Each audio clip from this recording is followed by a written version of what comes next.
James, either.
Well, welcome to Clay Pigeon Raceway. We're here again for the Motorsport UK's coverage of the British Kart Championship, and it's track walk time, and I've got Chloe Chong joining me. Chloe, how are you today? Good, Anthony. We're here at Clay Pigeon and just had quali. Such a nice circuit here. I've only been here once, so I'm really enjoying it. Well, we've got no traffic on this track walk. I think let's head round and we'll head through into turn one.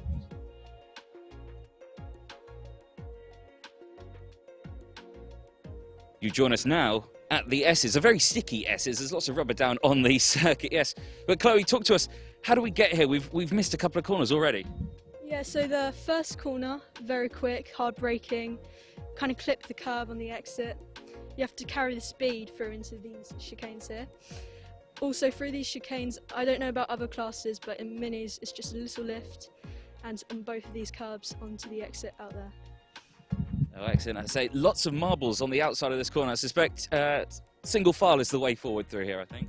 Yeah, it's very hard to pass unless you've got it nailed through the first corner. I've actually been trying to pass people through this corner. It's very, very hard, definitely. Well, it sounds like a valiant attempt. Hopefully it pays off. But should we take a long walk down the straight?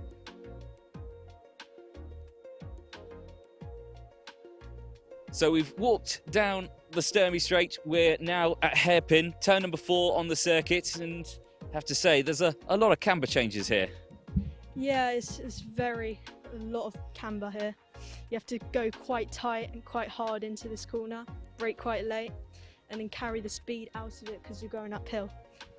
I say, as you're coming in, it looks like a tricky braking zone, especially, let's say, lap 1, you're battling side by side with someone. Track position looks crucial, and I suspect you don't want to be on the outside, you want to be on this nice sticky rubber on the inside. Yeah, it's so sticky here. Like, my feet are getting literally stuck to the ground. In lap 1, of course, like, there's not much grip, so you have to be quite careful going in. But if you brake late enough, you can kind of get sucked into here, and it gives you a lot of grip. Well, hopefully your shoes are still tied on securely. I think let's head to the next corner, shall we?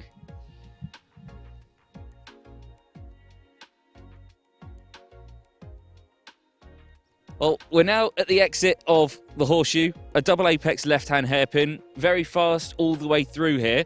Is it a good opportunity for an overtake here, or is it kind of single file, follow the leader through here? Well, this is arguably one of the hardest corners on the circuit. If you get hairpin 1 like really good, you get a good run into this corner and you take them up the inside. So I'd say it's a great passing opportunity. Well, it looks great from a camera point of view because we'll have a camera point kind of there. It will be a great shot of you sweeping through this section.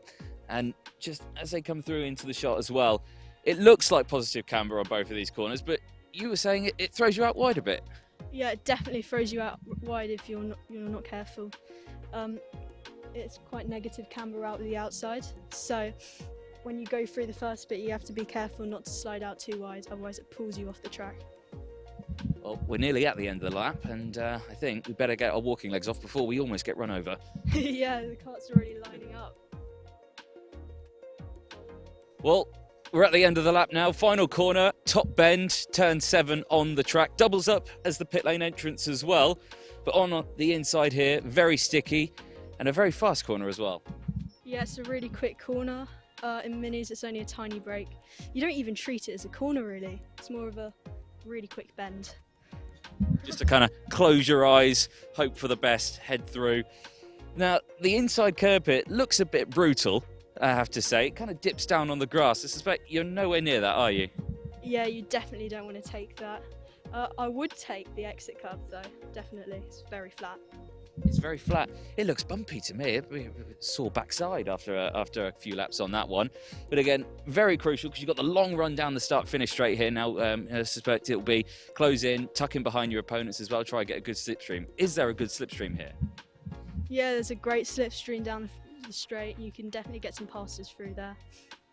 Well, excellent. Well, thank you very much, Chloe, for joining me on the track walk. It's a very fun, fast track, but a very short lap, as we say. Join us for the rest of the stream today. Make sure you catch all the action on the Alpha Live YouTube channel. Make sure you don't miss out on any of the action by hitting that subscribe button, and make sure you hit that little notification bell as well to catch all the action. Again, a huge thank you from Motorsport UK for allowing us to do the track walk, and we'll catch you later on.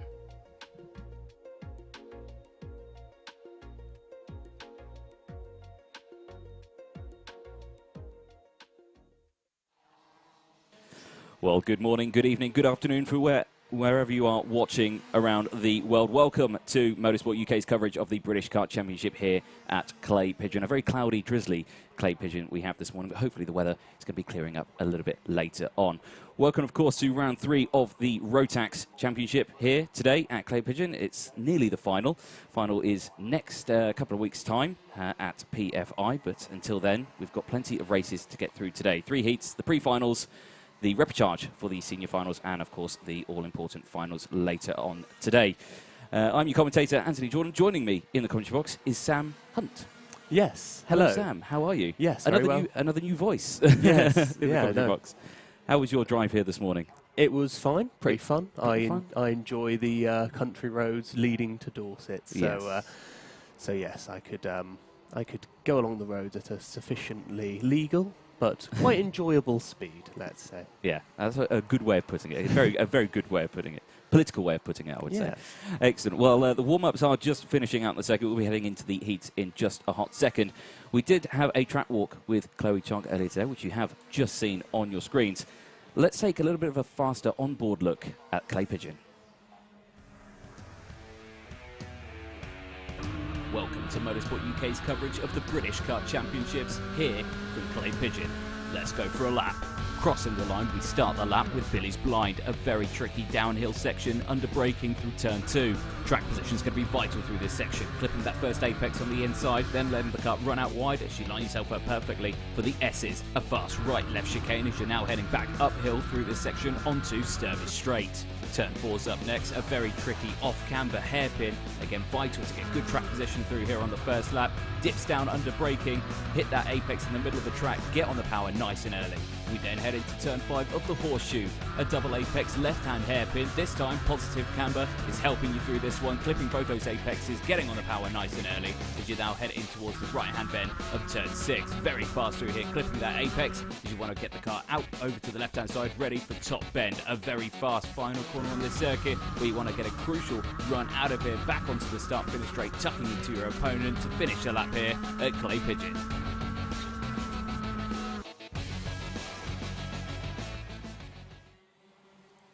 Well, a huge thank you for the footage there provided from Rito Kamata for Project One, racing in the Rotax class.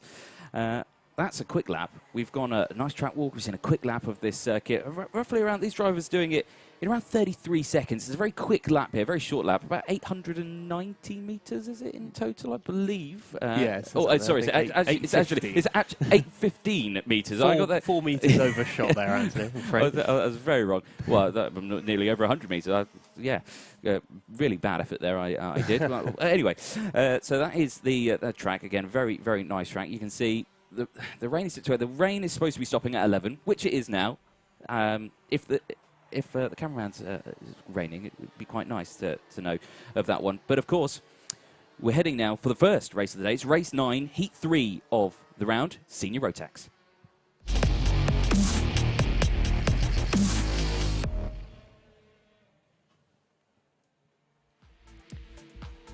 Here's a look then at the grid for Senior Rotax. Tom Edmonds starts on pole position with Kai Hunter closely behind in second place. Clayton Ravenscroft on the second row with Morgan Porter. And then row 3, Lewis Gilbert and Nelson King.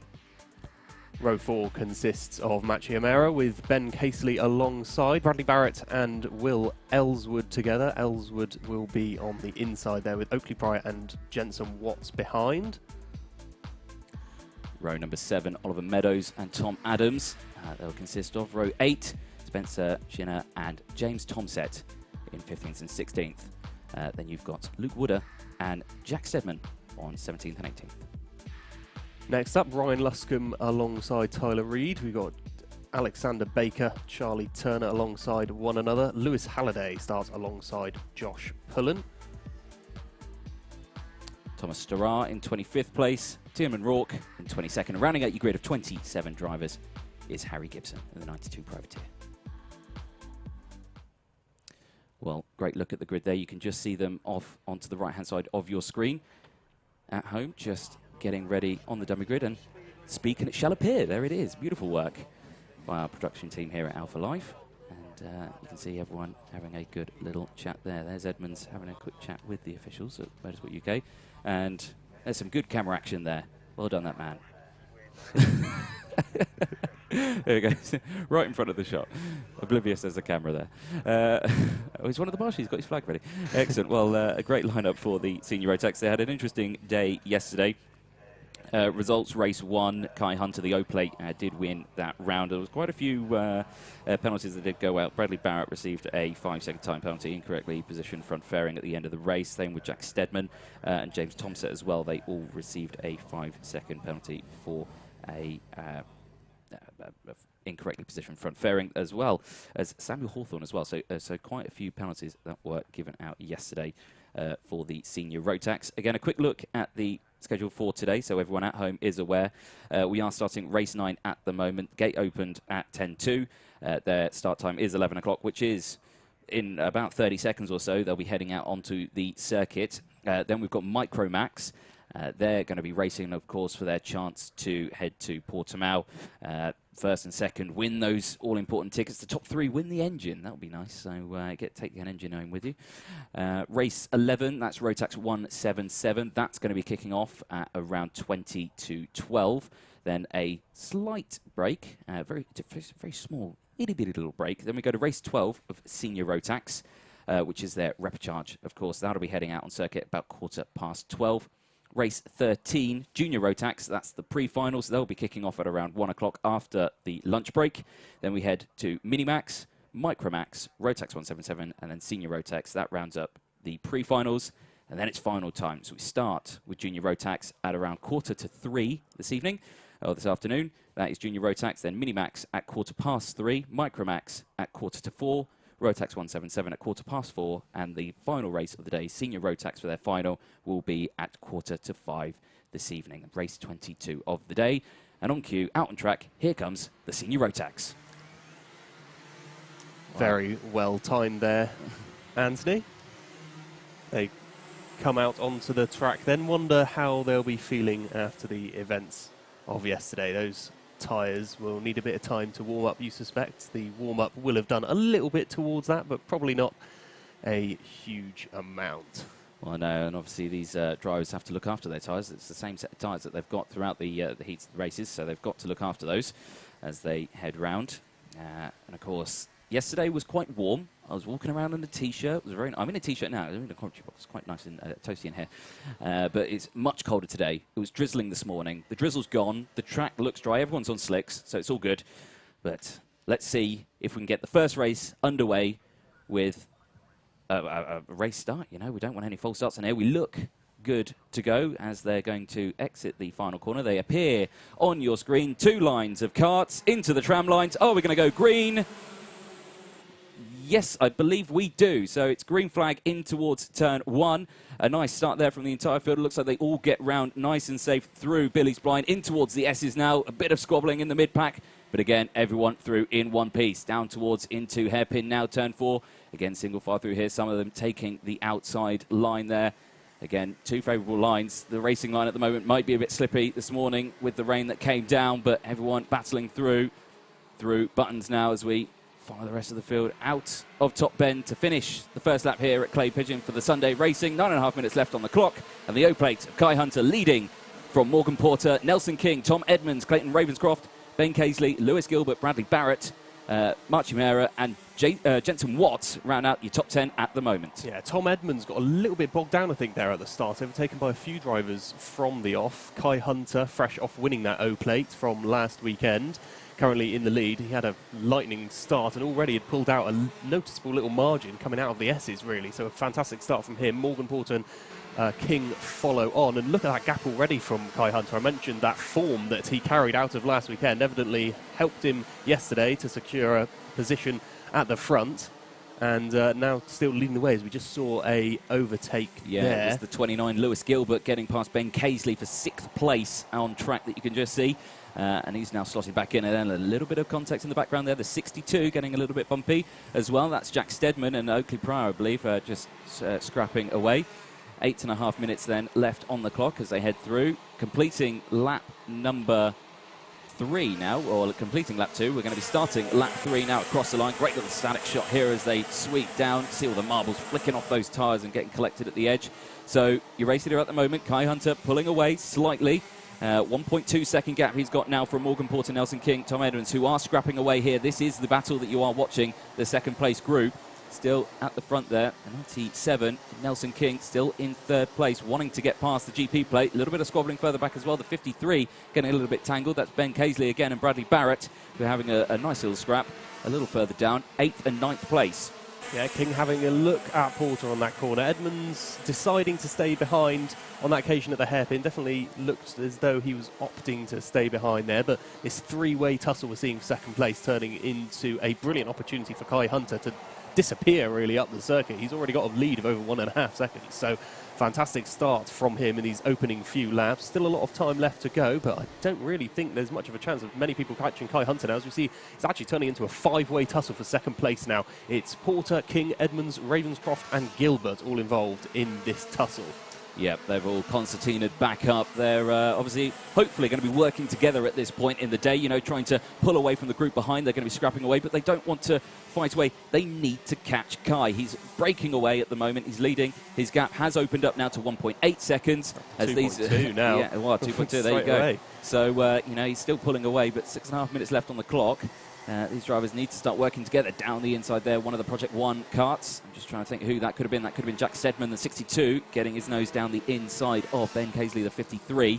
That will be moving up into 11th place out on circuit, so that should update as they cross the line. But 6 laps now completed. 6 laps, where's the time gone already? The 29 getting very frisky there with the 13. Or the 15, I should say. Lewis Gilbert trying to get the inside of Tom Edmonds through Billy's blind. Couldn't quite do it. Defensive goes Morgan Porter. Nelson King trying to have a quick look round the outside. Couldn't quite get it done there as they get a bit scrappy at the front. So the GP plate holding on to second place at the moment for Agenti Motorsport. But Dan Holland Racing is right behind on the heels. Yeah, King very keen to try and get past. He's been trying to negotiate his way past for a number of laps now. No way through as of yet, but Porter, as you mentioned, Anthony, a little bit defensive, and he goes defensive into Billy's as well. He doesn't want to concede that position, and of course, as you so often see here at Clay Pigeon Raceway, when one driver goes through, often a whole bunch of others can follow through as well. If you lose one position, you're at risk of losing 2 or 3. Well, especially in the Rotax paddock as well. You know, if you, like you say, you lose any time at all, you're swamped straight away. A little bit of a gap now opening between Morgan Porter and Nelson King for second place. Not much. Still in lunge distance, I would say. There's still potential for a lunge in towards turn number 1. Are we going to see it this time around? No, but they do concertina up. The 15 behind. Tom Edmonds getting a little bit comfortable with his front nose cone. Hopefully no post-race penalties will come of that at the end, but hopefully it keeps that nose fully attached. But a couple of KR Sport cars there, nose to tail. Tom Edmonds and Clayton Ravenscroft, both KR Sport drivers, side by side. Rule number 1 in racing, don't hit your teammate off the track. He doesn't hit him off, but he just slightly nudges him wide. Yeah, very hairy there, but they get away with it. I think it was Edmonds who actually lost a couple more positions in that, but managed to reclaim 6th. So could have been a lot worse for Edmonds, really, or maybe for Ravenscroft if he doesn't want a shouting at by his team. But Kai Hunter, over 3 seconds up the road, still doing brilliantly. And, well, you mentioned working together. If you're going to work together, this is about as good a circuit as you can do. But I don't really think they're too keen on doing that at the moment. No, they look quite racy, don't they? They don't look like they're working together overly well. Halfway through the first race of the day then, less than 5 minutes on the timer, 4 minutes and 14 seconds, I should say. 10 laps completed. We are on lap 11 of the race. And you're still watching the scrap at the front here. We'll have a quick look through the field. Kai Hunter, of course, leading the way. 3.2 seconds clear from Morgan Porter. Nelson King, 3rd place. Clayton Ravenscroft in 4th. Then it's Marchi O'Meara in 5th. Tom Edmonds, 6th place. Lewis Gilbert in 7th currently. Bradley Barrett in 8th. Will Ellswood in 9th place, holding on to that position. Tom Adams in 10th place, up 4 places from his original qualifying spot. Jack Stedman in 11th place, up 7 positions. Oakley Pryor in 12th. Then it's Spencer Chinner in 13th place. Ben Casely in 14th. Then it's Luke Wooder, who's actually just moved up into 14th. Ben Casey dropping a position, so now going down into 15th place. Jenson Watson 16th. Oliver Meadows 17th place. Lewis Halliday in 18th. Then it's Charlie Turner 19th. And Tierman Rourke rounding out the top 20. The rest of the field, Ryan Luscombe, Alexander Baker, Tyler Reed, James Tomset and Thomas Starrar round out the top 25. 26 and 27, Josh Pullen and Harry Gibson not starting the race. Well, Machi O'Meara has been silently having a very good race here. I wasn't really noticing that he was creeping up the field, but has been having a very efficient race, climbing up the order, up to 5th now in the tussle with this top pack. I think he's just having to defend a little bit here from this group. He's got Edmonds and Gilbert behind, but still focusing on this little battle that we're seeing here at the moment in 2nd place, as well as there looks like there is the overtake there. That is Edmonds on Machi O'Meara, so an overtake there. Edmonds reclaiming one of those positions which he lost a few laps before. Yeah, very nice timed overtake through the horseshoe then. A nice little dive under braking there. Nicely done. You want to hold that inside line, like I say, we spoke about. Chloe Chong, who joined me on the track walk, said, you know, it's very easy to wash out wide there. So, you know, hugging that inside line, very crucial to get that clean overtake. 2.5 minutes left on the clock then. We're nearing the end of this race, obviously, plus the one additional lap that we've got. And eyes on the group here in 2nd place, I believe that is. Who is that? The 27 that I'm seeing there, or is that the 97? So that's the 97 there. So that's 4th place. So it's second. So yeah, Ravenscroft has got up to 2nd place. They got past Porter. I'm not sure we saw that happen, but did not see that. The GP plate just dropping to 3rd. Then we know that well, King was eager to get past, but as there's an overtake there at the S's, one of the more favourable places to pass on the track, and he's going to go defensive here, is King, who just gained that position. He doesn't want to lose it straight away. Great opportunity for Ravenscroft to disappear further up the track, which he is taking, as well as Edmonds has latched onto the back of this now. So 3-way tussle for 3rd now. Yep, very nicely timed from these drivers. We've got reports as well out on track that it's starting to spit with rain. So that could make this end of the race interesting. It doesn't look like there's going to be a sudden downpour, but yeah, we'll have to keep an eye on that one. Less than 2 minutes left on the clock, less than 90 seconds before we end this race, of course, plus the 1 additional lap. And we're still keeping a very close eye on this group for 2nd place. Looking over the shoulder is the 97 of Nelson King. Oh, sorry, yeah, it's 3rd place, Nelson King. 2nd place is Clayton Ravenscroft. He's gone, hasn't he? The gap's 3.2 seconds at the moment still to Kai Hunter. He's only got less than a minute, so I don't think there's enough time to close that gap. But he is starting to pull away. There was Kai Hunter. There is Ravenscroft. And here's Nelson King. Then it's Porter, Edmonds, Amara and Gilbert that follow through as they go through into here. 3-way battle for the last spot on the rostrum as they head through, looking down the inside. Potentially the S's was the 15. Not doing it this time. So Tom Edmonds staying there. Defensive. Goes Nelson King. GP plate holding off just behind. So Porter looking for a way down the inside for Jenson Motorsport. Takes a lot of curb there. That's going to sacrifice the run, and down the inside goes the 15 of Tom Edmonds. Nicely again, done. though, I think out the top end he's lost the car there. I think he's lost a lot of speed along the way. Let's see the order. It was, I think, King who, well, it was Edmonds who drops down the order, so he did get the overtake, went too wide on the curve out the top bend. As a result, sacrificed a lot of speed as there's contact there heading into the final closing stages of this race. This will be the penultimate lap now, as Kai Hunter will come across the line to begin the final lap of the race. Time has hit 0, but drama towards the end there. Thomas Edmonds losing a lot of position, a bit of contact further down as well. Wouldn't be surprised if that incurred a nose cone penalty for whoever that was. Who is... Yeah, did you see who that was, Anthony? I didn't quite see who it was. They all whizzed past the camera so quickly I couldn't quite see. But yeah, no, that's a disaster for Tom Edmonds. He's dropped now down into 8th place at the moment. But final lap time, Kai Hunter leading the way. 2.9 seconds is the gap to himself in 2nd place of Clayton Ravenscroft. So closing that gap slightly, but not enough time. But all eyes now on this battle here. All scrapping away. It looks as well like Nelson King, the 97, has managed to pull away as well. This is 11th place. Machimera up into 4th place now, so closing away. The GP plate, Morgan Porter dropping down now into 5th. But Kai Hunter is going to take the first win of the day. Crosses the line, the O plate. 2.8 seconds clear now from Clayton's Ravenscroft. Nelson King crossing the line, 3rd place. Machimera holding on to that 4th place spot. Morgan Porter in 5th place. Yeah, King taking 3rd, probably not in the manner he would have imagined, getting past Porter in the end, who also was a victim of that accident, little bit of contact between himself and Thomas Edmonds, which cost Edmonds far more, actually. But King does eventually get past Porter, but still ends up in 3rd regardless, with Ravenscroft overtaking and disappearing up the road, actually. He was closing the gap on Kai Hunter, so perhaps if he had got into 2nd place earlier, Kai Hunter wouldn't have had such a thoroughly dominant victory. But as it was, the O-plate winner of last weekend does take victory this time. Indeed. So let's have a quick look at the finishing results at the end of that. Of course, those drivers heading into scrutineering now. Of course, it's post-pending race scrutineering. We want to make sure those nose cones are still attached. There's the look a little further down. Bradley Barrett finishing 13th in the end. Luke Wooder, Lewis Halliday 14th and 15th. Jenson Watts finishing in 16th place. Tierman Rourke in 17th. Oliver Meadows as well there in 18th place. James Tonsett 25th. Josh Pullin in 26th place. And Harry Gibson in 27th place. There were 14, 16 laps down, so they didn't even make it out to the track. Or Josh Pullin got a couple of laps in and then retired. So a bit of a shame there for the rest of the heat. So that's race 1 of the day out the way for Senior Rotax. Next up, out on circuit, race 10, heat 2 for Micromax.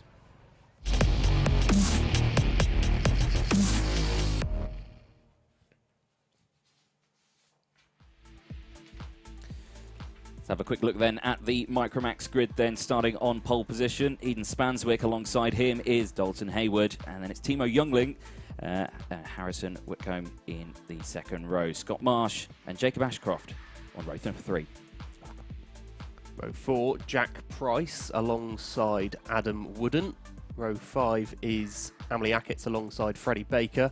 And then running out the top 12, we have Charles Green and Oliver Bocock. So only the 12 drivers we have for the Micromax. And of course, these drivers looking to win the tickets for that trip to Portimao for the World Finals for Micromax. Of course, the top 3 from the final today will win their engines. Like I was had a close look at a Micromax engine the other day, and feel free to completely tell me that I'm completely wrong. But to me, it just looks like a junior Rotax engine. It's a 125 Rotax Max Evo engine. But we did speak to one of the drivers actually earlier on, Jacob Ashcroft. He's starting on this grid. He's starting in 6th place. Let's have a quick chat with him. I'm hoping to win so I can go to the World Finals in Portugal. The World Finals.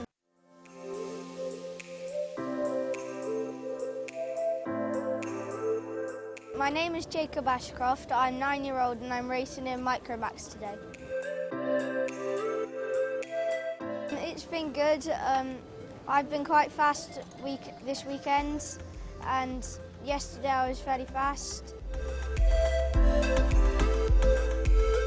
I really like it because you get more power out of the corners and it can set me up better sometimes. I'm hoping to win so I can go to the World Finals in Portugal. And if I win, my mum said she paid me 10,000 Robux. It would mean a lot because I've never been to a World Final before, and I'd like to race against other people to see how fast they are.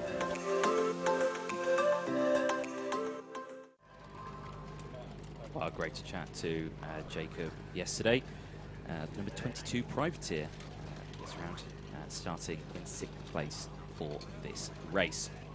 So as you can see, the Micromax lining themselves up on the dummy grid. The wet tyres on the trolleys, but the slicks on the carts. As I say, it looks like the rain is held. It's fluctuating today, isn't it? It's one of those. We saw the same sort of conditions at Warden Law earlier this year. You know, it was raining, it stopped, it rained again, it stopped, and there was scrambling to, what tyres do we put on? Do we put the wets? Do we put the slicks? But slick tyres on for the Micromax. You can see there the 69 plate of Eden Spanswick starting on pole position there. His dad giving him a few words of encouragement there just before they get going. The 68 there, you can just see Dalton Haywood alongside. Again, another privateer in this one, running the Synergy chassis on the Mojo tyres. All these drivers on the Mojo tyres. Just trying to have a look for the coloured band, but I can't see. There's a couple of different compounds floating around in the pit lane. You've got the option compound, you've got the prime compound, designated by the orange and yellow bands around the outside of the tyres, but I think these are just the one set of tyres there as we look ready to get this Micromax race underway. The first race of today for Micromax.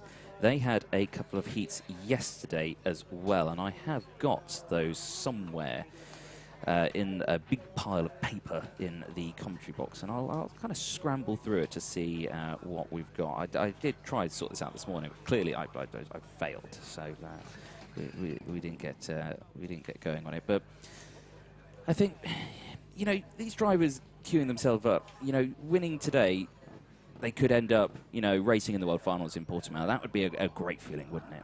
Oh, absolutely. And really, with a relatively small grid, 12 karts there on the circuit. Top 3, as you mentioned, win their engines, and top 2 get those all-important tickets. That spells a brilliant opportunity with a grid of 12, especially if the weather conditions are trying and one of the drivers takes a risk. Maybe they're a back marker and they think, you know what, for this race I actually am going to put on the wet tyres. If that pays off dividends, then they could be finding themselves on the plane early in 2021 as well. So it really does spell a brilliant opportunity, and each of these Micromax drivers will be more than aware of the importance of that final later on in the afternoon. Right.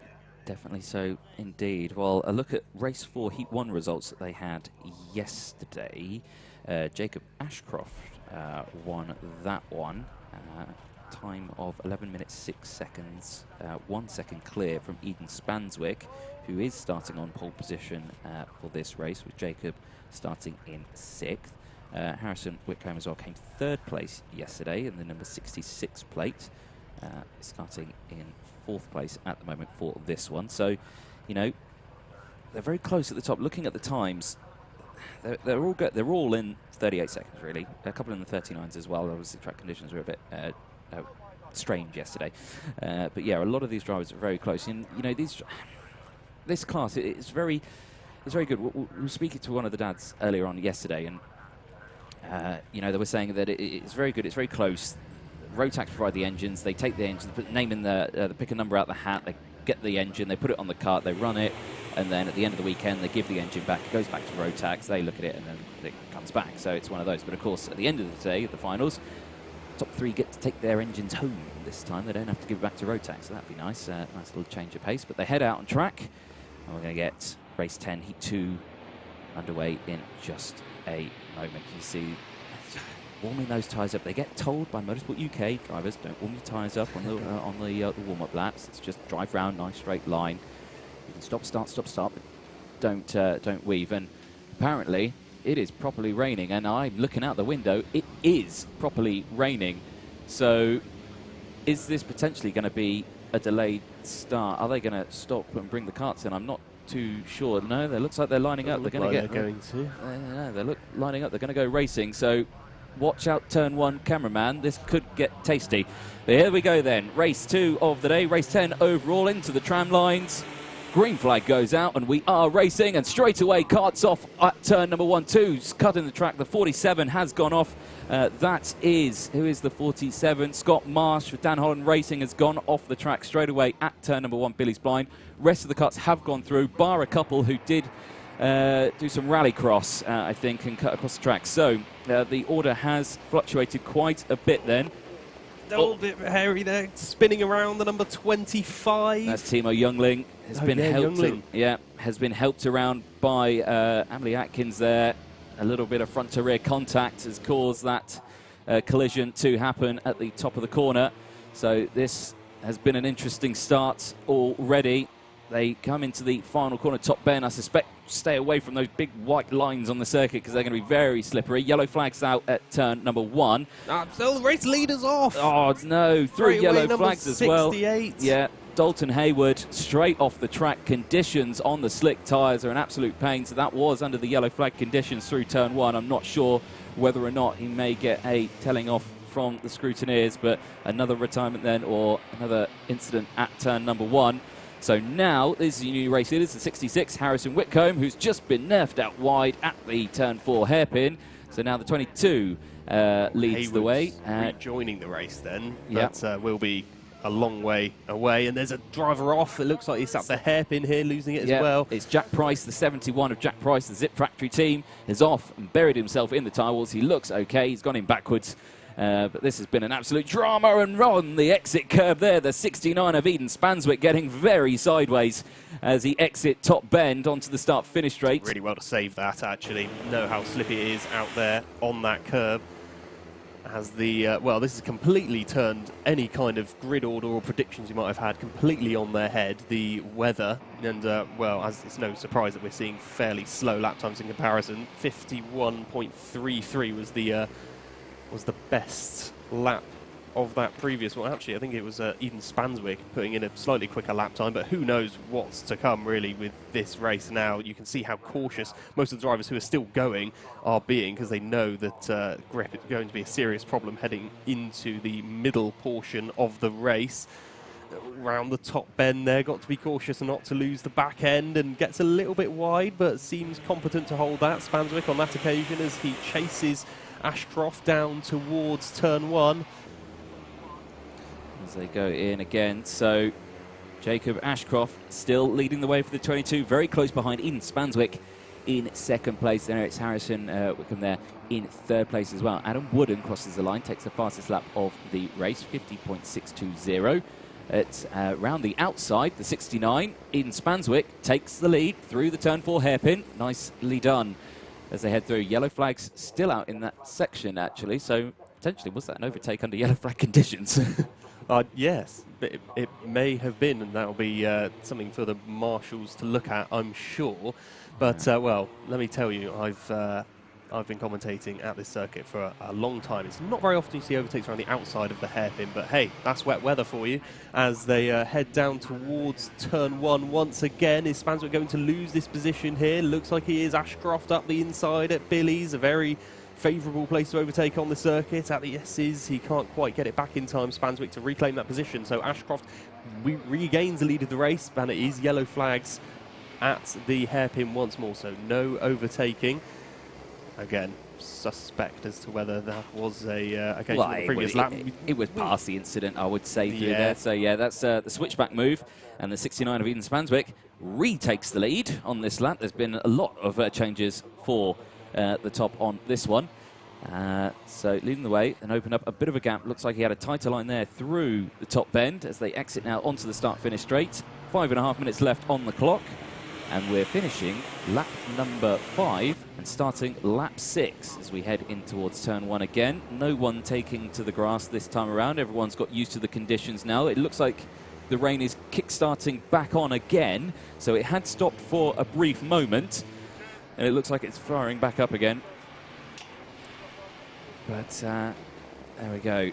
Lap time's getting ever so slightly quicker. I think that's the drivers just gaining a little bit of confidence as well. 50.57 set by race leader and a 50.55 as well. So we're getting below the 51 seconds into the 50 seconds or thereabouts kind of lap times now. So as those tyres get a little bit warmer, they're going to struggle in conditions such as these, of course, especially with the slicks on as the field has. I'm sure we would be seeing significantly quicker lap times if we did have the grippier tyres on, as we get this lovely shot of the top end as they cross the timing line. Here we are with the leaders then. It's looking good for Spanswick at the moment. Had a little bit of a tussle with Ashcroft, as Ashcroft himself actually in a bit of trouble now. Looks like that's Wooden getting past as well. So Adam Wooden overtaking Ashcroft as he drops another position. Lovely interview with Anthony and himself, but drifts out very wide here. That's Harrison Whitacombe drifting out wide.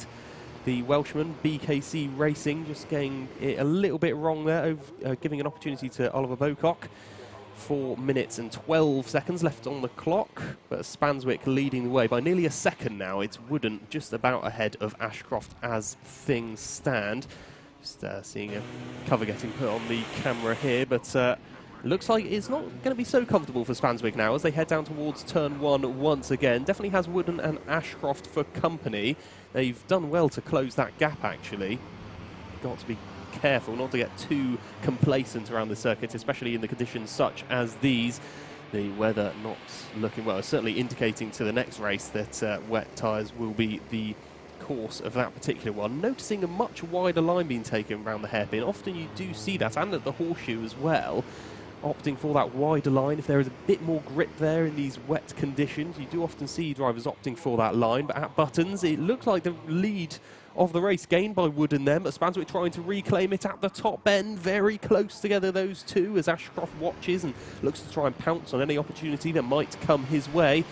Heading across the timing line now with just over 3 minutes to go. Cuts across, doesn't want to concede that position back to Spanswick, having got into the lead here. Adam Wooden, as he leads the way into the S's. Wooden from Spanswick from Ashcroft. Behind them is Harrison Whitacombe, Oliver Bocock, Freddie Baker, Timo Youngling, Amelie Ackertz and Charles Green, who I believe is the last of the drivers still running. Actually, Dodson Hayward having rejoined the race, but Price and Scott Marsh were both early casualties of this one, so those two no longer running. As you can see on the graphics here, that Price 7 laps behind, but Hayward 16 laps behind the rest of the pack, so unfortunately, yeah, definitely out of the running for a higher place, but will be finishing the race hopefully for the number 68. He was leading, of course, early doors in this heat, Heading down towards turn 1 once again. Spanswick, meanwhile, has reclaimed the lead of this race with Wooden in 2nd place, Ashcroft in 3rd, still watching on, but losing a little bit of time to these top 2. Seeing our first couple of lap times get beneath 50 seconds, so 49.81 and a 49.98. They both by Spanswick and Whitacombe, setting those 2 lap times, just dipping beneath that 50-second threshold, but getting it very sideways is Spanswick there. Did well to hold on to it. Seen a couple of times where he's made very good recoveries with the kart as he round the horseshoe there, just does well to hold on to that one. But out of the top bend, Spanswick still leading the way into our final 90 seconds. Plus we'll have the 1 additional lap on top of that, of course, as Wooden and Ashcroft follow on. Ashcroft still a little bit further behind now. He's actually dropped a second behind as Wooden has a little look up the inside, but Spanswick on that second apex closes the door there. And into the S's once more, onto the Sturmy straight. Often in the dry weather, I'd be saying the exit's so essential in the S's, and I suppose that still does stand. You want maximum speed coming down towards a hairpin, but gets it a little bit wide as Wooden there. So difficult when you feel like you're skating on ice pretty much, especially on these slick tyres. In these kind of conditions is always going to be difficult, but Spanswick leading the way into the top bend once more. We're going to squeeze in another lap here. They're going to get across the line with approximately 40 seconds to spare, and the number 69 leads the way from Wooden now, and that has really helped Spanswick actually. Wooden getting wide at the hairpin. He takes a much narrower line into Billy's here. Not sure that's as orthodox as you can expect as you get onto the curb of the opening apex of Billy's blind, but heading onto the Sturmy straight once more. We're just focusing here on 4th, 5th, 6th and 7th as well. Into the into Buttons. Oh no, sorry, that's the hairpin there. Should be familiar with this circuit really. Spanswick continuing to lead the way though. Wooden dropping off now, 1.37 seconds behind. Indeed it is. So the timer clicks over to 0 now. Last lap board will be out this time for the 69 as he exits and crosses the line. He sees the last lap board as we now head into Billy's blind for the final time this race. Tons of understeer there as he tries to get those slick tyres to find any grip on the slippery circuit. But under pressure, the 22 down the inside of the 44. So Jacob Ashcroft there on the final lap, moving back up into P2. Even Spanswick, though, fastest lap of the race, 49.21. Yep, getting quicker and quicker. It looks like it's going to be good for Spanswick to take the victory. He's been on and off, been flirting with the lead of the race for many a time, but looks to have solidified that position now. Ashcroft ahead of Wooden. Wooden looked like he was making real charge on Spanswick in the middle section of the race, but now has fallen behind. Looks like he's going to finish 3rd, but here we come out of the top bend and down towards the checkered flag. It is going to be Spanswick to take the victory. In the end, fairly comfortable if you just look at the gaps, as he finishes ahead of Ashcroft by 2 seconds, or 2.09 seconds I should say, with Adam Wooden finishing in 3rd.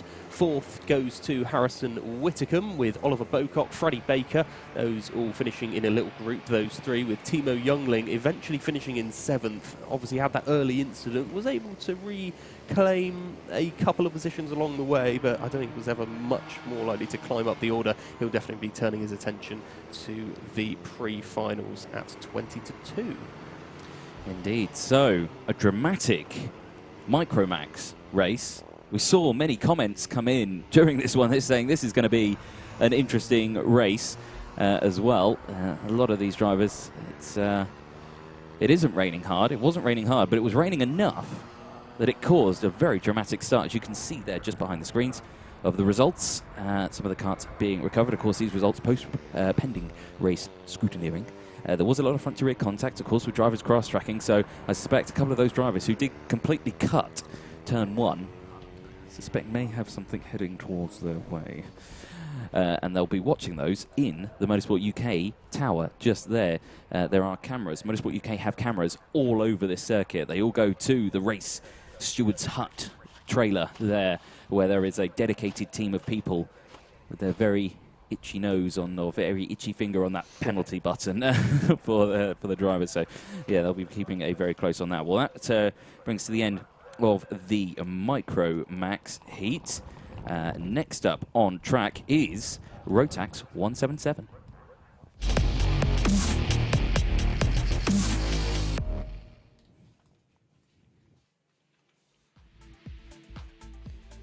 Here's a look then at the grid for Rotax 177. This is going to be a quick one on this one. Henry Ayres starts on pole position for this race, the O plate for KR Sport. Then it's Oliver Appleby joining him on the front row. Cole Edwards, the E plate privateer, on row number 2 with Matthew Easton. Colin Davis and James Ockenden round out the field of 6 karts. A small grid, but an exciting grid. Last time we saw Rotax 177 race was at Warden Law, and they had a very dramatic final. They had earlier on one of the drivers, it was kind of conditions similar to this. It was dry, and then all of a sudden, as they were about to go out on circuit, it rained, and a lot of drivers scrambled for the wet tyres. All the teams that were prepared for wet tyres, they did that. And one driver who didn't do that with KR Sport, Henry Ayres, was like, oh, we didn't bring the wet tyres, we haven't got enough time, leave it on the slicks. Went out, dropped right to the back of the field, and then it dried out very quickly at Warden Law. So all the drivers who were on the wet tyres subsequently then struggled, started to fall back. Henry Ayres, out of nowhere, slick tyres, shot through the order and took the win. After Brilliant tactical mastermind decision there. Then. Being lazy paid off. It really benefited the team, the driver, and of course they took a win by some margin. Being on the right tyres does tend to help. You would think. I think the last race indicated that pretty well with the Micromax, but Henry Ayres, another driver who was here last weekend at Clay Pigeon Raceway, where we had the Rotax Festival. Each of the Rotax classes awarded O plate for the race winner of the final. Saw it with Kai Hunter earlier on in the Senior Max, and now again with the 177s. It's Ayres who claimed victory in the final a week ago, and he now has the O plate as well, so he'll be sporting it on this occasion. So 6 karts in the grid. 2, however, have made it to said dummy grid, the E plate and the 71. So that's Cole Edwards and Colin Davis. There's another one, the number 12, James Ockenden's kart, just coming on to the grid now. JMS Karting, Tony Kart chassis for that team. And there is another one. There's the O plate, Henry Ayres. Well, let's have a quick look then at some of the sponsors before we get this race underway.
Well, a good look at some of the stuff that you can do with the trackside membership with Motorsport UK. I did the trackside membership. I got my little card. It looked like it looked like a race license. So I felt like, I got a race license. It's not a race license. Trackside membership. You get some great discounts in some shops. I benefited from quite a few of those, so that was quite good. Get some access, and you also get some prizes as well. I won one of the prizes. I won a rally experience. Unfortunately, I was commentating on the weekend that it was for, so I couldn't go and do it. So I gave it to someone else. They handed it to someone else, and I hope that person really enjoyed that because it looked like a very fun experience. Wet tyres we are seeing on the karts lining up, but one on slicks. So the E plate of Cole Edwards and the Cosmic livery there is running on slick tyres But everyone else, as far as I can see, on the wets. Yeah, I think your eye's better than mine. I can't make out those last two karts that are just there on the grid. But yeah, certainly Ayres is... oh, look at that zoom in. Very handy. But yeah, Henry Ayres definitely opting for wet, and Cole Edwards definitely on slick. So a battle of the tactics then for those... Looking at the rain, that is very clearly falling by quite a substantial amount. Someone commented actually earlier, it always rains during 177. In fact, there it is, right there. It always rains for the 177s. You are right, it does. So 5 of the 6 on the wets, as that rain is now coming down, and looking at the track surface, and it's looking rather slick.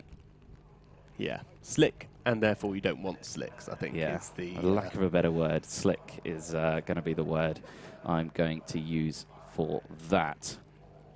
Now, this shot doesn't look like it's raining. It actually looks really sunny and clear, doesn't it? There you go. That's a better shot. That kind of shows you the wind blowing then down the track. It's a sort of a crosswind over the start-finish straight that you've got, so that could play havoc, especially down the back straight as well, Sturmey Straight. You could get that crosswind. Yeah, the wind often a major factor here as well. We're sat atop a hill here at Clay Pigeon Raceway, so often a lot of wind and often fairly chaotic weather as well, and looks like today's going to be another one of those ones with a lot of mix. I checked earlier today, we're 244 metres above sea level here. Right. We are a quarter of the length of the raceway above sea level. I know. My producer just shouted in my ear saying that I searched that, not you. Good. At least you tried to claim the credit. I know, for that I know. research, But so. he's not got a microphone, so I'm taking full credit for it. Thank you. There we go. So rain starting to come down. The race start time due at 22, so we are a minute behind on this one. I think, is that maybe due to slight discussions about the conditions? Oh, no, there it is. So I think there was slight discussions about the conditions, but out we go. So keep a close eye on the E-plate. Cole Edwards, the only driver who is on the slick tyres, and you can see just in shot there, just whizzing out now, the only driver on the slick tyres, the rest of the field on the wets. Hopefully we're going to get a start this time around, but I've known that these drivers, they like to break away to get a couple of extra laps in to warm everything up. So yeah, especially would be crucial in conditions such as these, you'd imagine. Henry Ayres and Oliver Appleby were having a little discussion, you could see on the grid. Wonder if they were talking about trying to do just that. Well, although they are slowing up now, so wonder if we will get going. The latter half of the grid hasn't quite got there yet. I guess we'll just have to wait and see as they emerge from the top bend. Well, there they are, lining up, ready. Looks like we're going to go racing this time around. 6 karts taking to the track for race 11, heat 2 of the day. Green flag is out and in towards turn 1. Everyone getting through Billy's blind nice and clean. Into turn 2, a little bit of contact in the midfield. A lot of the drivers hugging that inside curve to pull the kart round, and around they go in towards the S's now. Still leading the way, order is the same. The E-plate, though, dropping predictably down the order, of course, on those slick tyres. Not managing to get any grip down the inside. The 35 looking a little bit contact, or 95, I should say. Matthew Easton getting a little bit sideways there with the number 12 of James Ockenden. Ockenden moving up a position then as they come out of the Buttons corner in towards top bend. We are going to finish the first lap at Clay Pigeon for Rotax 177 across the line. Oliver Appleby leading the way in the 34, the O-plate of Henry Ayres in second place, down a position. Colin Davis in third, James Ockenden in fourth place, Matthew Easton in fifth, and Cole Edwards, the E-plate, has retired from the race. He's pulled into the pit lane. I suspect, yes, slick tyres, not the one. No, yeah, I think that's probably the right decision. No point in wearing them out any more than you need to. Not that they would have got a huge amount of wear from one lap in the wet, but definitely without the wet tyres prepared, the correct decision there. But it was a brilliant start. Once again, we're seeing the outside of the grid getting a better start than the inside on this occasion. It was Henry Ayres on pole position, but he was instantly flanked by Appleby to claim the race lead then with these 5 remaining karts who are already fairly well spread out. The top 3 a little closer together maybe. You can just see in your picture how far apart they are. The top 2 separated by 3/4 of a second, and then Davis a little bit further back.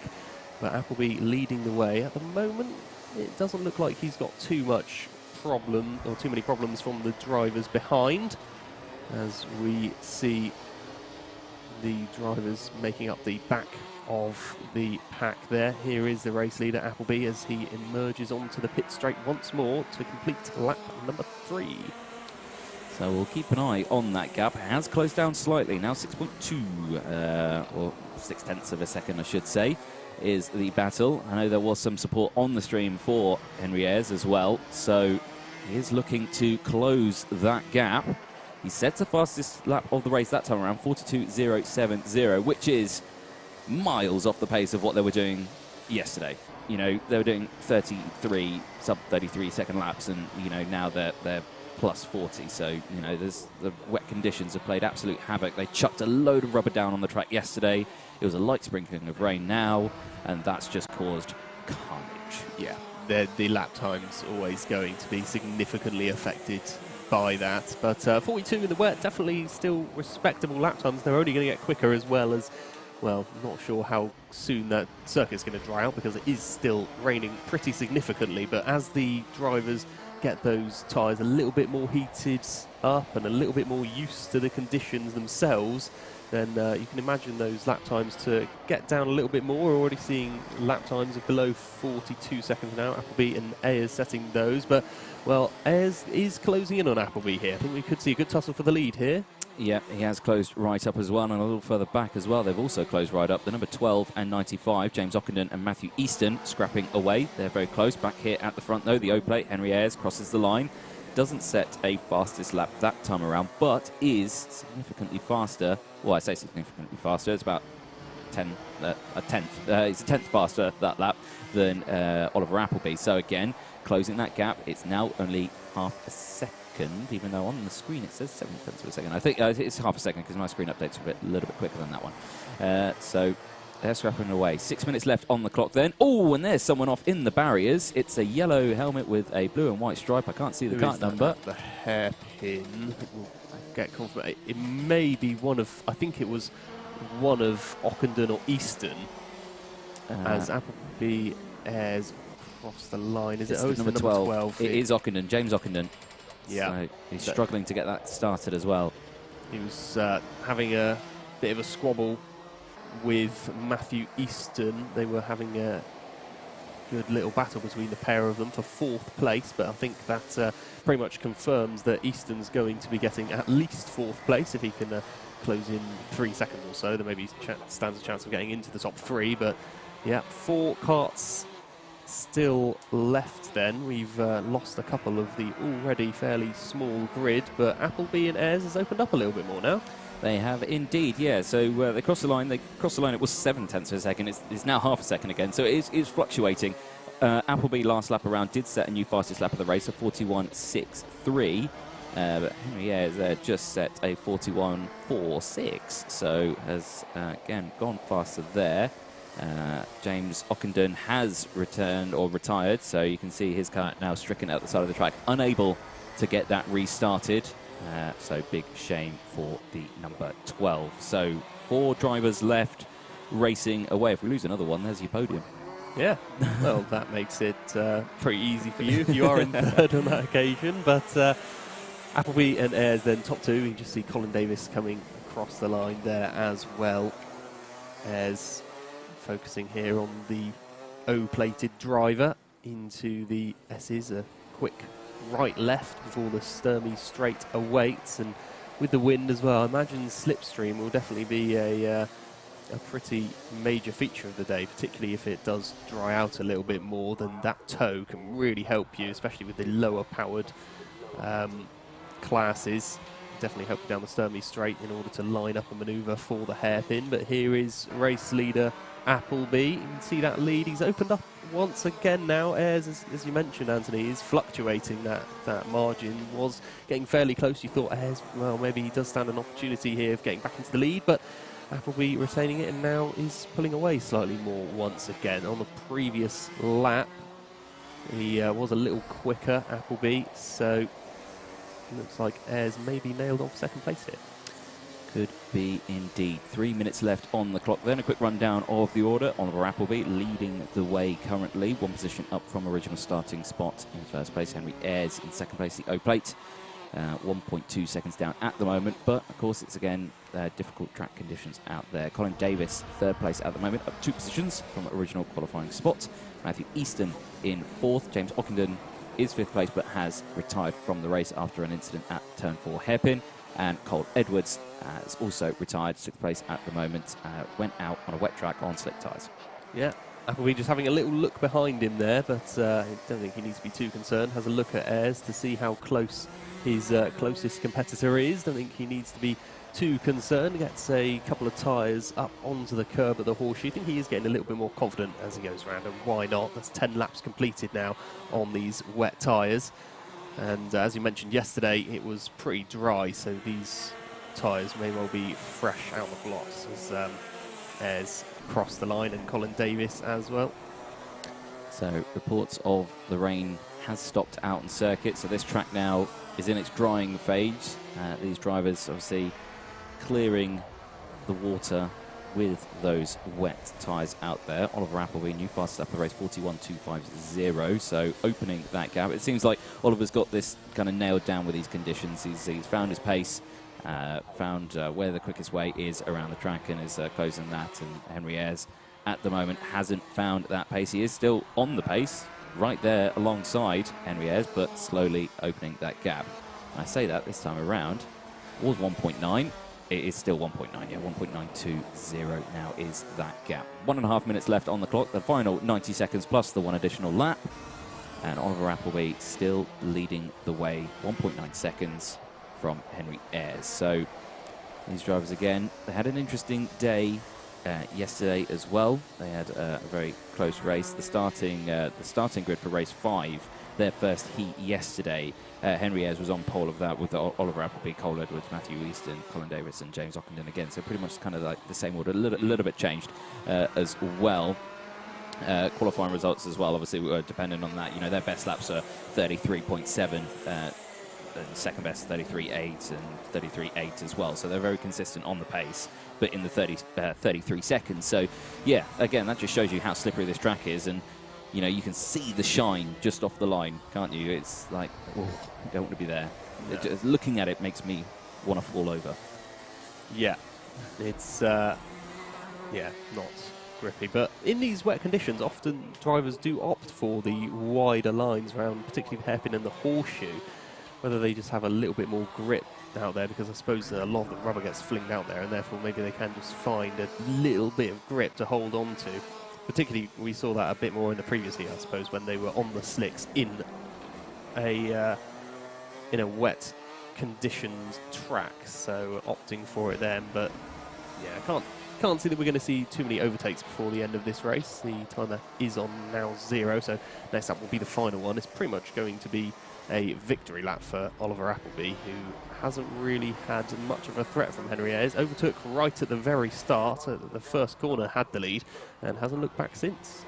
He has not, no. He stayed there looking very comfortable. There's Henry Ayres again, just sweeping into shots. There's third place, Colin Davis, who did receive a black and white warning flag earlier on, but they lead us across the line. They see the last lap board now. The gap still 1.920 seconds, so it's now stuck at that. They've not fluctuated at all as they head through now. The S's up now Sturmey Straight and towards this nice camera spot here. Henry Ayres, fastest lap of the race though, 41.200. So on the last lap, penultimate lap, just takes that fastest lap. Can Appleby respond to that one as he crosses the line? We'll find out.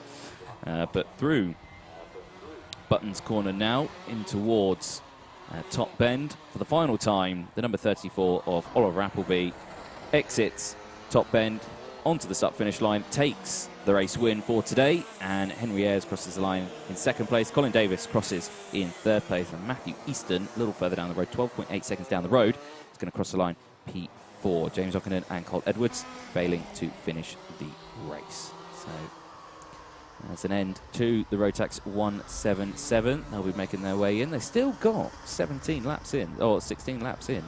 So, you know, despite the conditions, it's still got a fair few bit of chunk of time out there. Yeah, you can get a lot of laps in, of course, with the short circuit. As you mentioned, only half a mile long, this circuit, so you can get a lot of laps in, especially with the finals. We're going to see well over 20 laps come then. But it is Oliver Appleby then who wins this race. Henry Ayres in second place, was 1.3 seconds adrift in the end. Colin Davis in third, fourth Matthew Easton, and James Ockenden, who of course retired at the hairpin some 11 laps before the end of the race. So that is your first 177 race of the day, and won by Oliver Appleby. Indeed it is. Right, well that's the heats for today over and done with. It was very quick, wasn't it? It was over already. It's not even 12 o'clock yet. We will have a slight break now. The next start time will be 12:15, and that will be for the Senior Rotax Rapid Charge.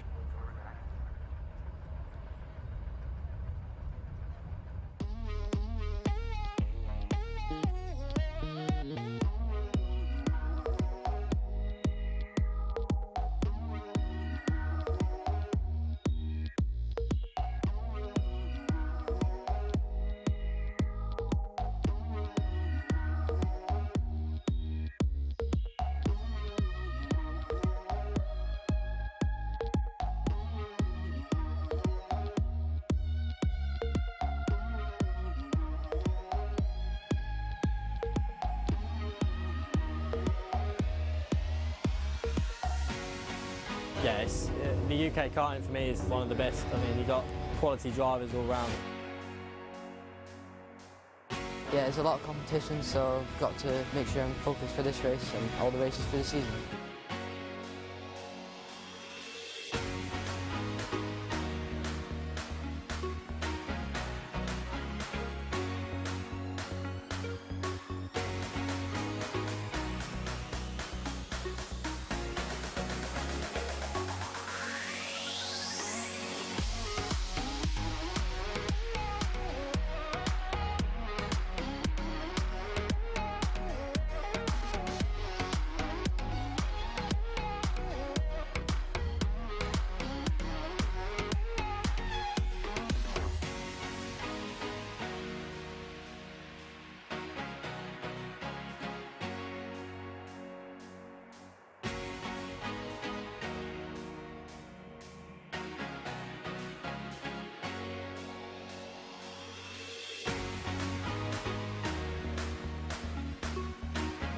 The British Championships is really one of the hardest I've ever raced in.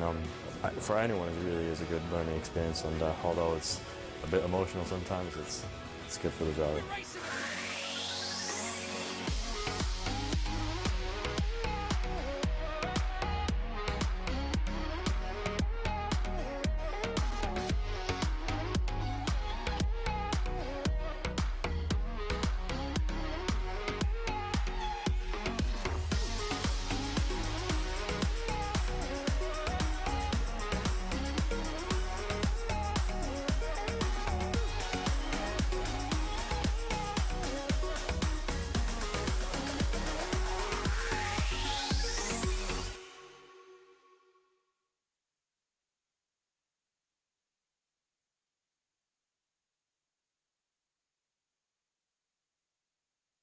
So the British Karting Championships were very important. You know, it's the place where all of the best drivers were. It was the chance to, or for me to prove, or for any driver to prove that they're the best or that they're capable of winning.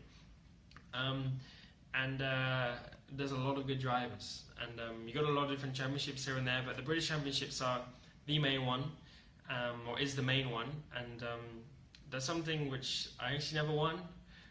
In cadets, but I won in Formula Car Stars in 2012 or something. And I know it's something you always remember. Racing against a lot of the best drivers, which a lot of them that do win go on to do better things in car racing and get to Formula 1 or so on. So The British Championships are some of the most competitive. People come all the way from around the world for them, and yeah, some of the most enjoyable. I've got a lot of great memories from the British Kart Championship, winning the Cadet Championship in 2009, and then the Minimax Championship in 2010 were sort of some of my glory years, let's say. But no, those championships are so important. That's where the best talent all comes together. You're racing against the best in the UK, and it really helped me to push myself further because I knew the competition was so high, and you know, it really helped me raise my game to become a better driver today.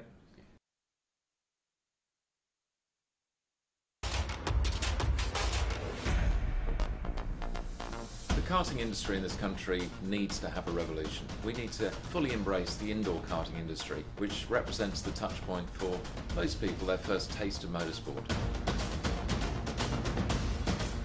Team Sport are really excited to be partnering with Motorsport UK in launching the first ever British Indoor Karting Championships in 2020. Indoor karting is the most accessible form of motorsport, so literally anybody can enter. It's going to be a fantastic championships run exclusively at Team Sport tracks across the whole of the UK.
Well, of course, the British Kart Championship is, of course, sponsored by Demon Tweeks. You may notice it on most of the drivers' helmets, the visor strips, the karts as well, and the branding that we see on side of the circuit. Huge shout out to Demon Tweeks for keeping our competitors on track for over 50 years. If you do want to have a look at any of the equipment that they sell, which is quite a lot, they sell clothing, parts, tyres, anything like that, seats, anything like that, you can buy it from www.demontweeks.com. You head over there and you can have a good look at the products they've got. I've bought lots of things from Demon Tweeks. The last thing I actually looked at was a light bulb, so not the most expensive or exotic motorsport feature that you can get from Demon Tweeks, but it just shows you the wide variety of placements you can do for them. So again, a huge thank you for Demon Tweeks for sponsoring British Kart Championship.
Well, welcome to Clay Pigeon Raceway. We're here again for the Motorsport UK's coverage of the British Kart Championship, and it's track walk time, and I've got Chloe Chong joining me. Chloe, how are you today?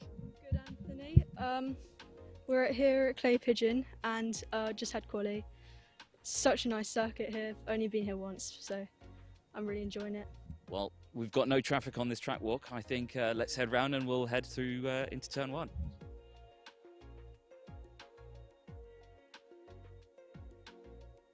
You join us now at the S's, a very sticky S's. There's lots of rubber down on the circuit, yes.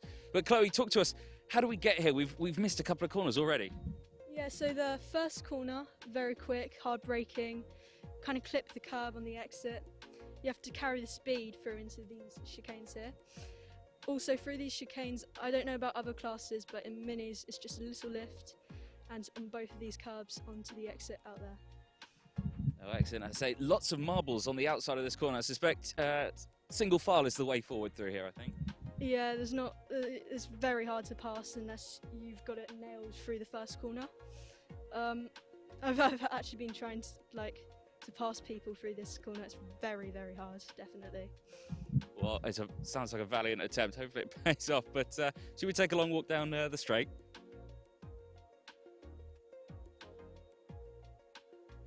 So we've walked down the Sturmey Straight. We're now at hairpin, turn number 4 on the circuit, and I have to say there's a lot of camber changes here. Yeah, it's a lot of camber here. You have to go quite tight and quite hard into this corner, brake quite late, and then carry the speed out of it because you're going uphill. As you're coming in, it looks like a tricky braking zone, especially, let's say, lap 1, you're battling side by side with someone. Track position looks crucial, and I suspect you don't want to be on the outside, you want to be on this nice sticky rubber on the inside. Yeah, it's so sticky here. Like my feet are getting literally stuck to the ground. In lap 1, of course, there's not much grip, so you have to be quite careful going in. But if you brake late enough, you can kind of get sucked into here, and it gives you a lot of grip. Well, hopefully your shoes are still tied on securely. I think let's head to the next corner, shall we?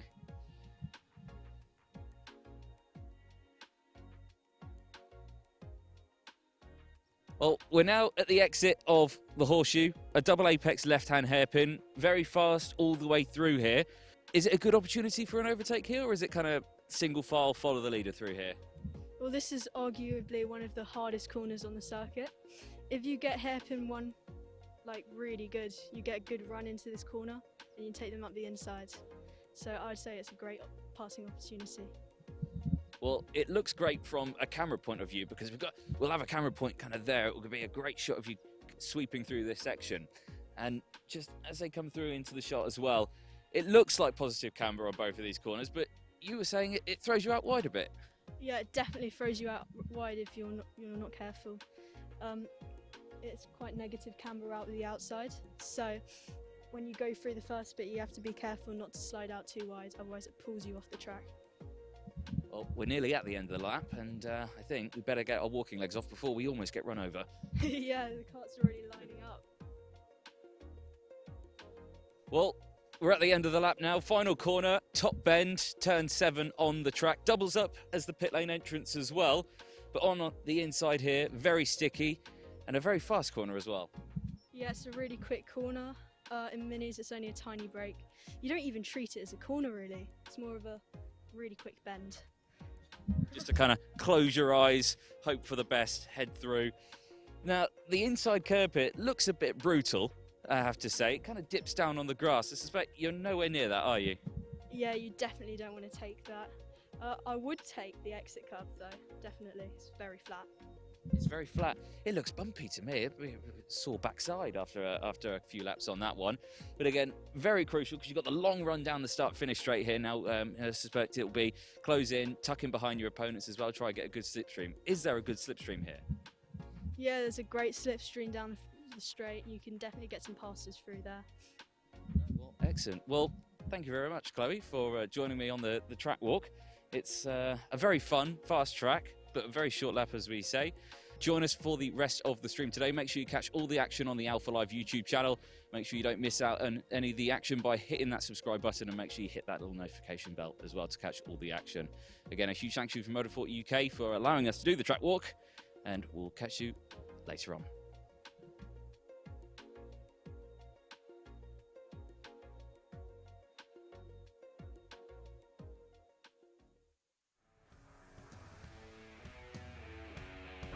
Welcome to Motorsport UK's coverage of the British Kart Championships here from Clay Pigeon. Let's go for a lap. Crossing the line, we start the lap with Billy's Blind, a very tricky downhill section under braking through turn 2.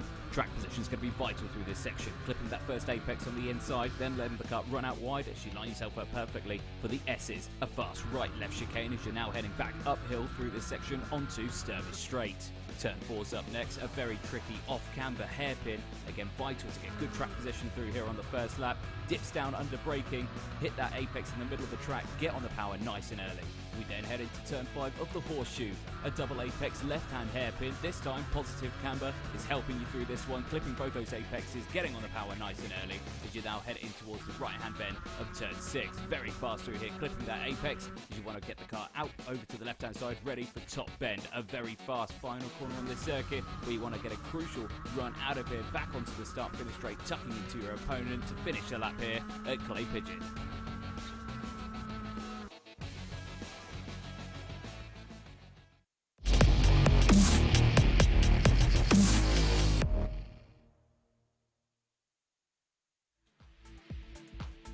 It's reportage time then for the senior Rotax. They're going to be heading out onto the grid in just a moment. And here is what that grid looks like. Tyler Reid is starting on pole position with Luke Wooder joining him on the front row. Spencer Schinner in third place with Thomas Starrar in fourth place. Third row is populated by Josh Powlin and James Thompson. Row 4 is Samuel Hawthorne alongside Brandon Klein-Nagelvort, with Chris Simpson, Josh Pullen rounding out the top 10 on the grid, Tin and Rook and Harry Gibson on row 6.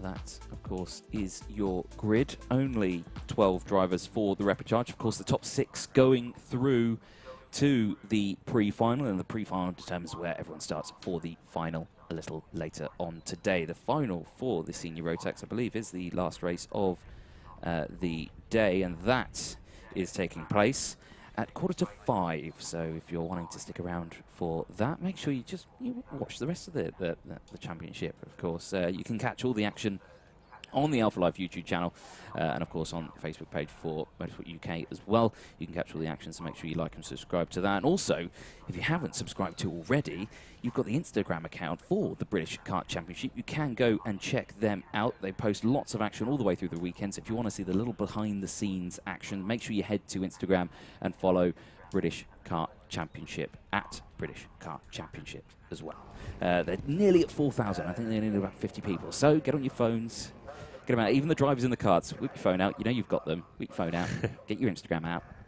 Like that page. There you go. So they're going to be heading out onto the track in just a moment. There is the tone, the 2-minute Warner tone that tells people that they're not allowed on the dummy grid now. So if you're in, you're in. There it is. So now drivers are not allowed to enter the dummy grid. If they're outside, that's it. Gates closed. Sorry. Yeah, they're very strict on that one. Just made it. Just made it the 47. Just made it. Well, don't want to not qualify for the grid for the qualifier for the grid, do you? No, you definitely don't. And that is the 47. That is Tyler Reid, our Jenson Motorsport, starting on pole position for the reportage. And my eyes see a sea of wet tyres. So the treaded tyres on the karts.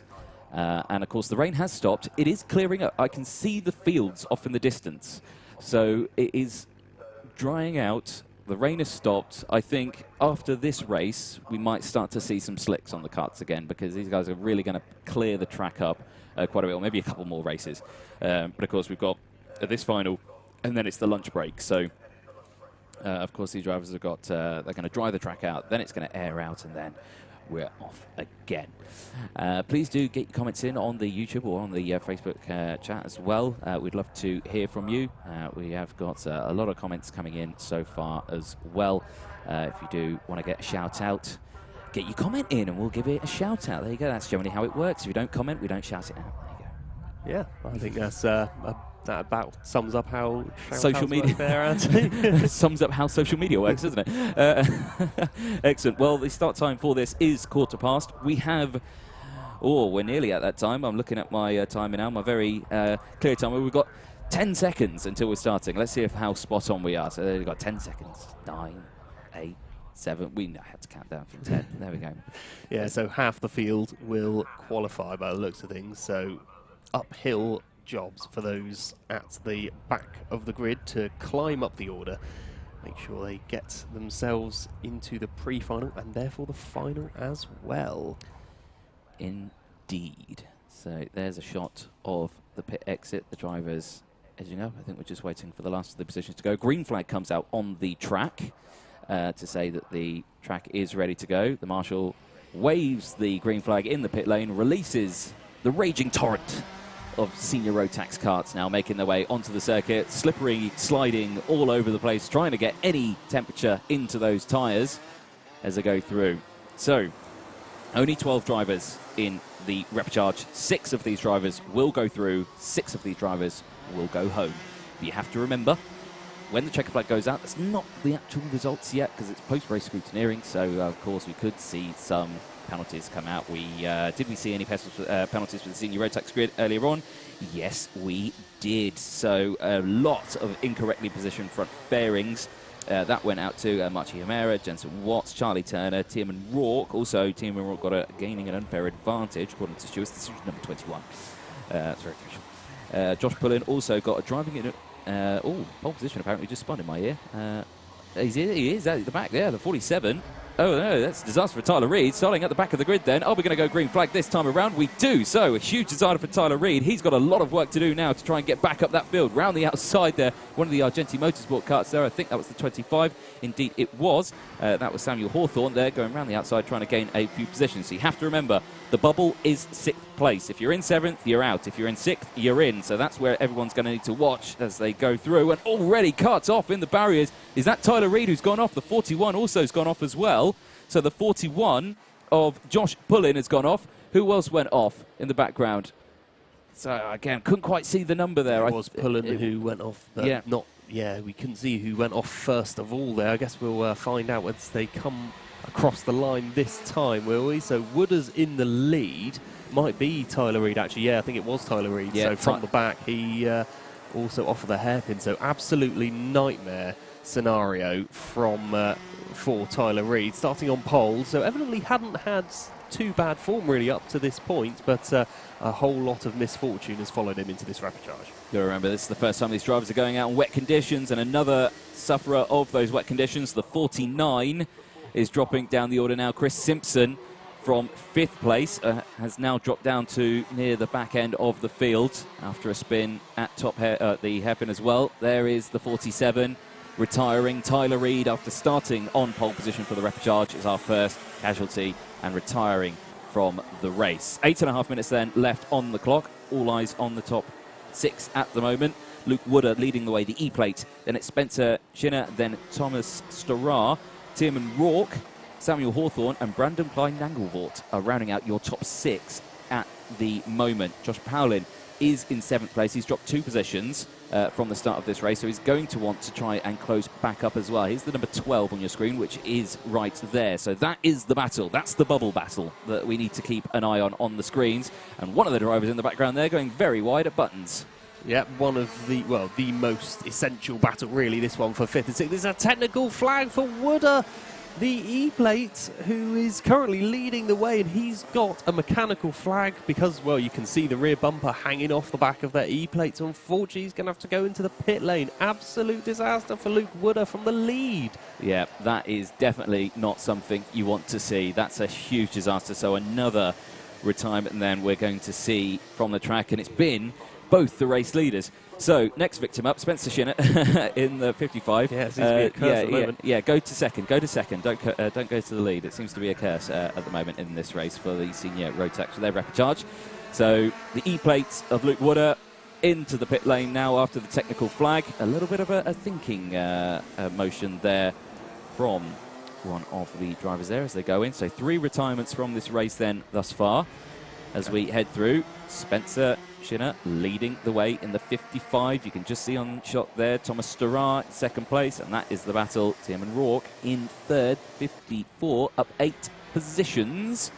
But of course, the most important battle is that 6th place battle at the moment. That is still going away. Josh Powlin has now moved up into 6th place, of course, with the retirement of Luke Wood of the E-plate. So Samuel Hawthorne is now in 7th place, wanting to close that gap.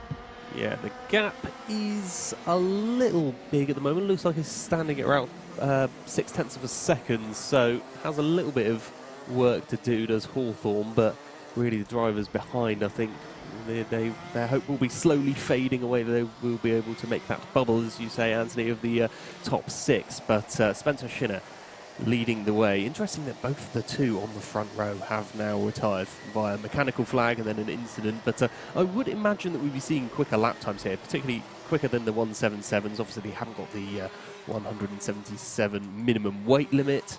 And they'll be warming up these tyres. Track looks a little bit more dry now. You can see bits of dry lines appearing over the circuit. A little bit of one there at the horseshoe that you can just see out our commentary box window directly in front of us. So we'll just start to expect to see some quicker lap times. And Spencer Shinner's just gone below 41 seconds, so 40.94 from him. Looks pretty good for him at the moment. See if the curse for the race leader will continue, but he has just set the fastest lap.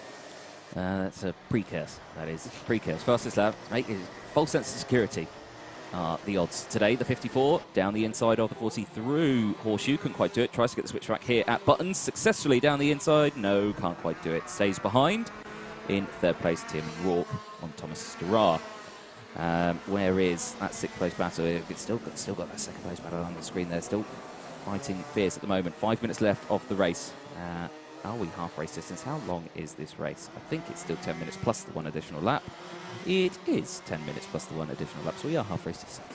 Yeah, just over halfway through this race. And obviously, when you're battling for 2nd place, you do want to try and get yourself in as high a position as possible so that you're higher up on the grid for the pre-finals. If you're already in those qualifying positions, then great. But the last thing you want to do is to be a little bit too overzealous into one of those passes and then end up taking both of you out, getting a hefty penalty on top of already not finishing this race. So you definitely do not want to be interfering with each other in that regard. But Tierman Rourke has now got past Starrar, so was able to safely manoeuvre past the number 40, so up into 2nd position now. And then 4th is Brandon Klein-Nagelvoort, and we've got the number 92 of it's Harry Gibson and Josh Powlin making up the top 6 at the moment, and it is quite a big gap then back to James Thompson. It looks like Samuel Hawthorne has dropped a few positions, so he was initially the only one who looked like he was maybe going to otherwise creep into the top 6, but now I think it looks fairly certain who's going to be able to do that. James Thompson in 7th place, but fairly far adrift of the number 12 of Poulan at the moment. Well, like you say, Starrar actually crosses the line now. He did get 2nd place. He's not dropped back into 3rd. Who are we watching here? This is the 92. Where is the 92 on track? So this is 5th, 6th and 7th that we're looking at here. The number 12, oh no, so the 12 is in. So yeah, this is 4th, 5th and 6th, yeah, that we're looking at here. So this is the end of the ball. Technically, these drivers do not need to battle. No. They can, of course, do that because they wanted to get a little bit of a high position. Of course, these drivers would be starting at the back of the field for the pre-final, but they're in the pre-final. You know, if they start scrapping, and then we've seen this in previous round, they start scrapping and then they lose time and they lose position, and it allows 7th place to close up, which is, of course, James Thompson at the moment, the 98. They have got around a 3-4 second gap that they've got to the battle, this battle that we are seeing just at the moment. Tierman Rourke, there is the next of the field, just slotting through the field. 54, Tierman Rourke, best lap of the race in 2nd place. That gap is 1.59 seconds at the moment, 1.35 now on your screen as they close in. 2.5 minutes left then of the repechage, and eyes on this battle for 6th place. They're in, they don't need to scrap, but they still are, of course. Yeah, that's going to be in the racer's DNA. And Harry Gibson trying to keep a hold of this 5th place at the moment. Of course, slight advantage when it comes to finishing in the odd positions here. So 1st, 3rd and 5th, because you will be starting on that inside, often does get you the advantage. But sometimes as well, if there's one driver just in the same side of the grid that you are that doesn't get as good a getaway, that can really penalise your entire side of the grid. So really is complete luck, really, with how the start of the races go if you're starting quite far back, because you have to depend on those drivers further up the field to get a decent getaway. But Spencer Schinner leading the way, and he is having no such troubles from leading the race. But Tim Rook is closing that gap now. It's now below 1 second, 0.87 of a second. There's a little bit of a squabble here, 92 and the 12, and now Joshua Poulan has got past. So past Harry Gibson at last, but do manage to get past, and well, just knocks on his helmet a little bit there. There's Poulan, and there's another potential manoeuvre on the card here. Is they're having a little squabble further up, are they? Who's this? The number 40 of Starrar, and is it still with... I can't see who that's with. Is it Klein Nagelvoort now? It is just in front. The 93 is Klein Nagelvoort. The driver who's just ahead is the 93 of Klein Nagelvoort. So Starrar has dropped down into 4th place. Alan, like you say, has moved up into 5th. Harry Gibson now in 6th place and in danger zone of the drivers behind. And of course, these drivers still scrapping away, just looking down the inside. The number 12 of Poulan there couldn't quite get anything done through the S's down the Sturmey straight, looks to the inside of hairpin turn number 4, gets the job done, almost through wide as they exit the corner. Also going to follow through as well is the Tony Kart liveried chassis of the 92 of Harry Gibson, privateer, also now moving up into 5th place, demoting the number 40 of Thomas Starrar into the danger zone of 6th place. Yes, lots of squabbling, as you say, but at the moment I think everyone knows their position. They know that they're safe. They don't see any stupid manoeuvres, seeing anyone taking anything too opportunistic, but decent clean racing from these drivers, looking to latch on to the back of the grid as the timer does hit 0 now. So Schinner, who's I think just making his way towards the top end, we'll see that last lap board soon, but here we are then with this battle still as Joshua Poulan in 4th place. Now he's making decent progress up the field, actually. I think he did start just outside, didn't he, of the initial top 6, so has made decent progress over the course of this race. Yeah, well, Tierman Rourke, yeah, he's 9 places up from where it originally started. So, yeah, a great effort there from Tierman Rourke in 2nd place. Team Clay Racing, 8.6 second, 8/10 of a second behind, but it's final lap time then. Spencer Schinner sets the fastest lap of the race at 40.540, so the track is getting faster. We're nearly back into the 30, down the inside, the number 12 on the 93. Poulan trying to get past Brandon Klein Nagelvoort, can't quite do it. Nagelvoort holding on to that one. Here then is the race leader, the 55, Spencer Schinner, out of the final corner, is going to take the checker flag for the senior Rotax repechage this time. Very close behind is Tierman Rourke. 3rd place, 4th and 5th, crossing the line in a big group. Nagelvoort, Poulan and Gibson. Starrar, hurrah Starrar, finishing in 6th place, the last driver in the bubble, getting through. So provisionally, we are losing Chris Simpson, James Tomsett, Samuel Hornthorne, Josh Pullin. Then it's Luke Wooder and Tyler Reid, who did retire from the race.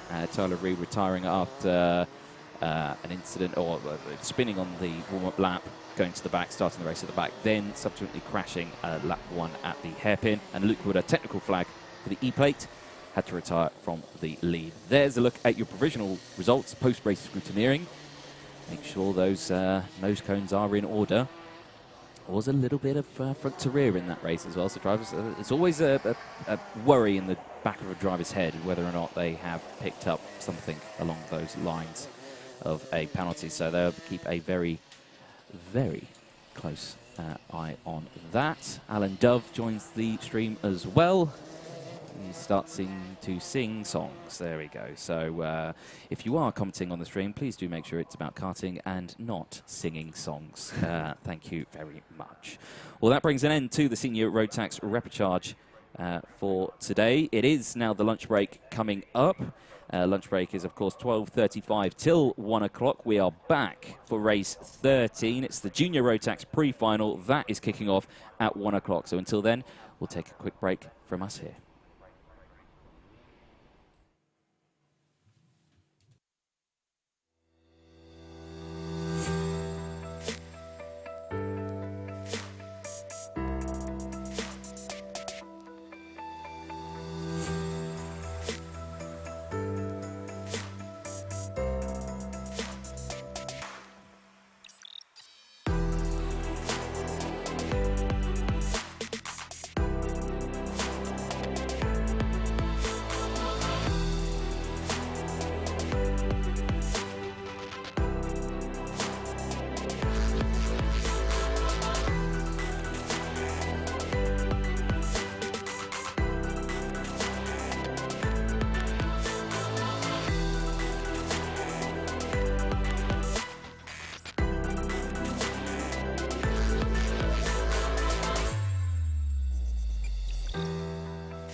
Well, welcome to Clay Pigeon Raceway. We're here again for the Motorsport UK's coverage of the British Kart Championship, and it's track walk time, and I've got Chloe Chong joining me. Chloe, how are you today?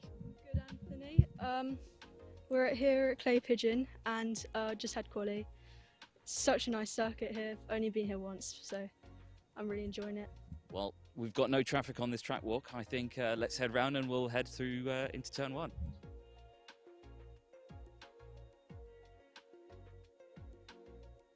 You join us now at the S's, a very sticky S's. There's lots of rubber down on the circuit, yes. But Chloe, talk to us.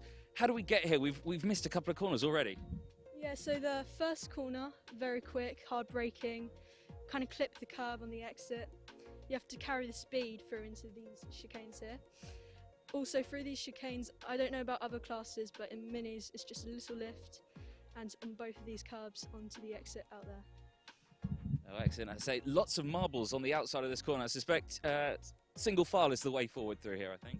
Yeah, it's very hard to pass unless you've got it nailed through the first corner.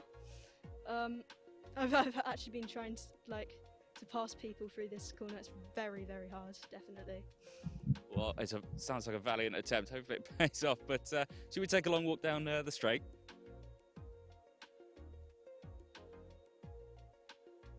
So we've walked down the Sturmey Straight. We're now at hairpin, turn number 4 on the circuit, and I have to say there's a lot of camber changes here. Yeah, it's a lot of camber here. You have to go quite tight and quite hard into this corner, brake quite late, and then carry the speed out of it because you're going uphill.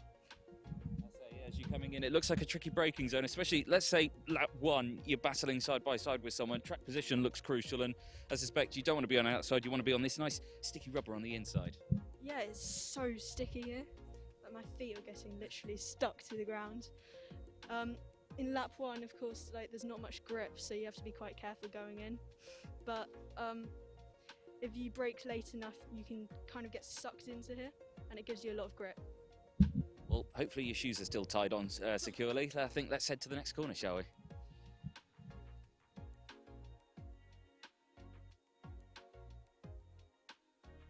Well, we're now at the exit of the horseshoe, a double apex left-hand hairpin, very fast all the way through here. Is it a good opportunity for an overtake here, or is it kind of single file, follow the leader through here? Well, this is arguably one of the hardest corners on the circuit. If you get hairpin 1 really good, you get a good run into this corner and you take them up the inside. So I'd say it's a great passing opportunity. Well, it looks great from a camera point of view because we'll have a camera point kind of there. It will be a great shot of you sweeping through this section. And just as they come through into the shot as well, it looks like positive camber on both of these corners, but you were saying it throws you out wide a bit. Yeah, it definitely throws you out wide if you're not careful. It's quite negative camber out the outside, so when you go through the first bit you have to be careful not to slide out too wide, otherwise it pulls you off the track. Well, we're nearly at the end of the lap, and I think we better get our walking legs off before we almost get run over. Yeah, the cart's already lining up. Well, we're at the end of the lap now. Final corner, top bend, turn 7 on the track. Doubles up as the pit lane entrance as well, but on the inside here, very sticky. And a very fast corner as well. Yeah, it's a really quick corner. In minis, it's only a tiny break. You don't even treat it as a corner, really. It's more of a really quick bend. Just to kind of close your eyes, hope for the best, head through.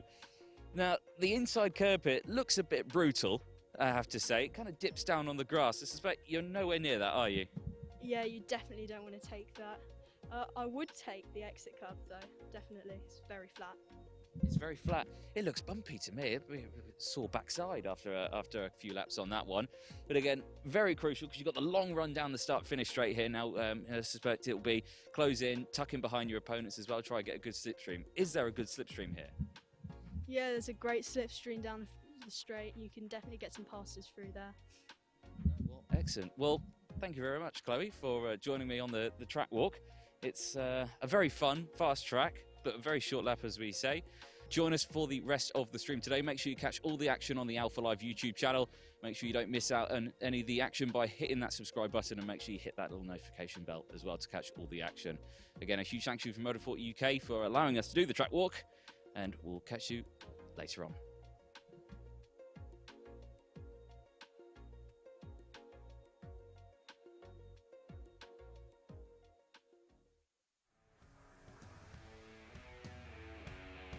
Welcome to Motorsport UK's coverage of the British Kart Championships here from Clay Pigeon. Let's go for a lap. Crossing the line, we start the lap with Billy's Blind, a very tricky downhill section under braking through turn 2. Track position is going to be vital through this section, clipping that first apex on the inside, then letting the car run out wide as she lines herself up perfectly for the S's. A fast right-left chicane as you're now heading back uphill through this section onto Sturvis Straight. Turn 4's up next, a very tricky off-camber hairpin, again vital to get good track position through here on the first lap. Dips down under braking, hit that apex in the middle of the track, get on the power nice and early.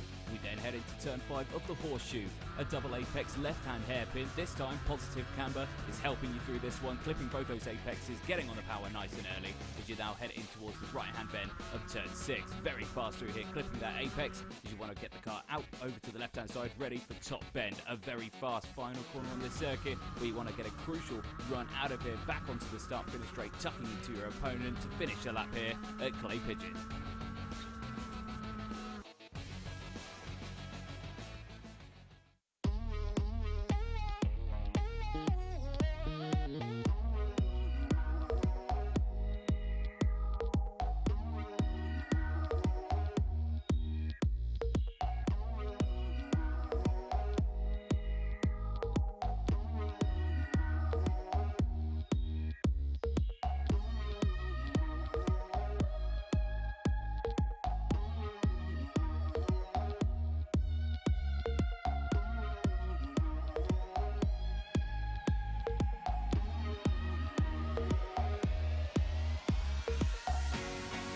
Yes, the UK karting for me is one of the best. I mean, you've got quality drivers all round.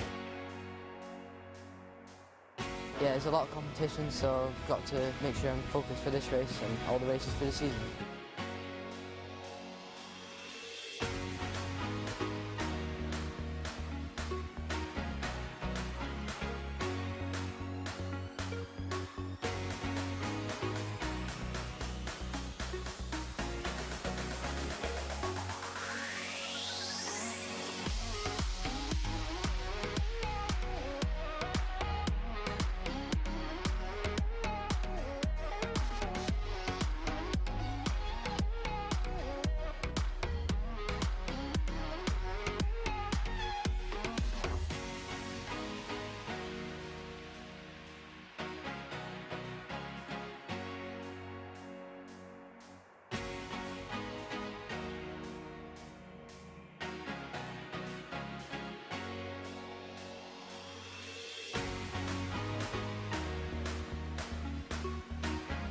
The British Championships are really one of the hardest I've ever raced in. For anyone, it really is a good learning experience, and although it's a bit emotional sometimes, it's good for the driver.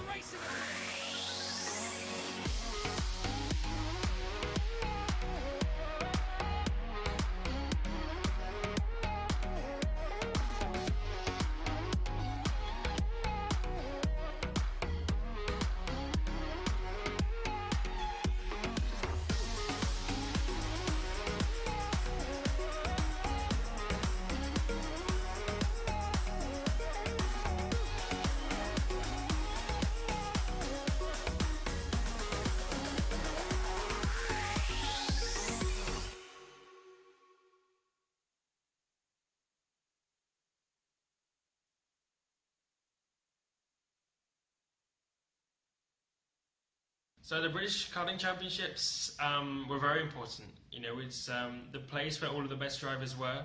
It was the chance to, or for me to prove, or for any driver to prove that they're the best or that they're capable of winning. There's a lot of good drivers, and you got a lot of different championships here and there, but the British Championships are the main one, or is the main one, and that's something which I actually never won in cadets, but I won in Formula Kart Stars in 2012 or something. And I know it's something you always remember, racing against a lot of the best drivers, which a lot of them that do win go on to do better things in car racing and get to Formula 1 or so on. So The British Championships are some of the most competitive. People come all the way from around the world for them, and yeah, some of the most enjoyable. I've got a lot of great memories from the British Kart Championship, winning the Cadet Championship in 2009, and then the Minimax Championship in 2010 were sort of some of my glory years, let's say. But no, those championships are so important. That's where the best talent all comes together. You're racing against the best in the UK, and it really helped me to push myself further because I knew the competition was so high, and you know, it really helped me raise my game to become a better driver today.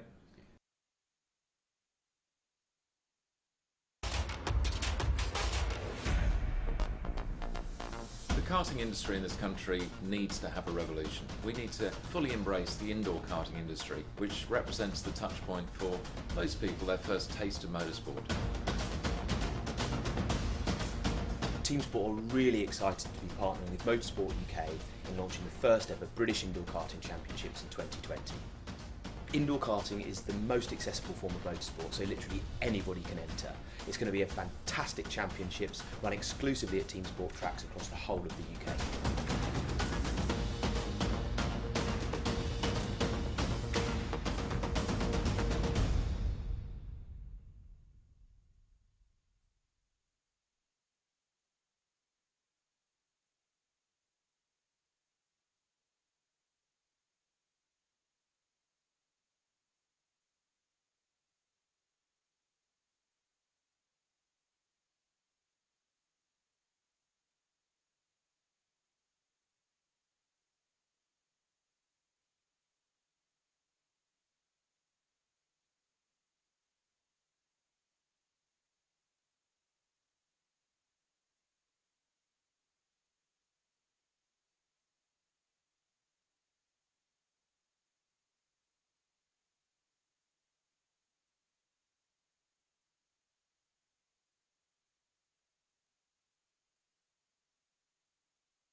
Well, welcome back after the lunch break. Junior Rotax is up next for their pre-final. Here's the grid. Matthew Higgins starting on pole position with Matty Hingley alongside in second place. Callum Voisin and Tristan Rennie rounding out row number 2. Kieran Kay and Harry Reynolds rounding out row 3.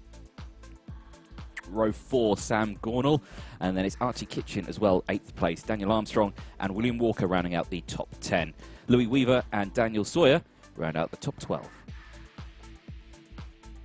Jez Williams in 13th place, and the voice in Motorsport, or Vision Motorsport, I should say. Harrison Collins in 14th place, then it's Jordan Morris, Declan Russell, Logan Parker, and Harley Horton rounding out the top 18. Ryan Willis, Archie Walker rounding out the top 20. Then on the 21st and 22nd place, Drew Perry, Rito Kamata, then it's Cameron Crockett and Caitlin May in 24th place. Callum Green and Nicole Sutherland are in 25th and 26th, and then Mackenzie Cresswell and Jamie Perry in 28th place. 28 drivers then in the Rotax grid.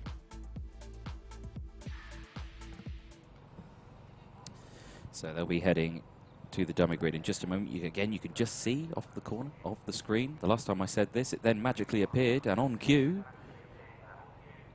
there we go. A little bit there, got there.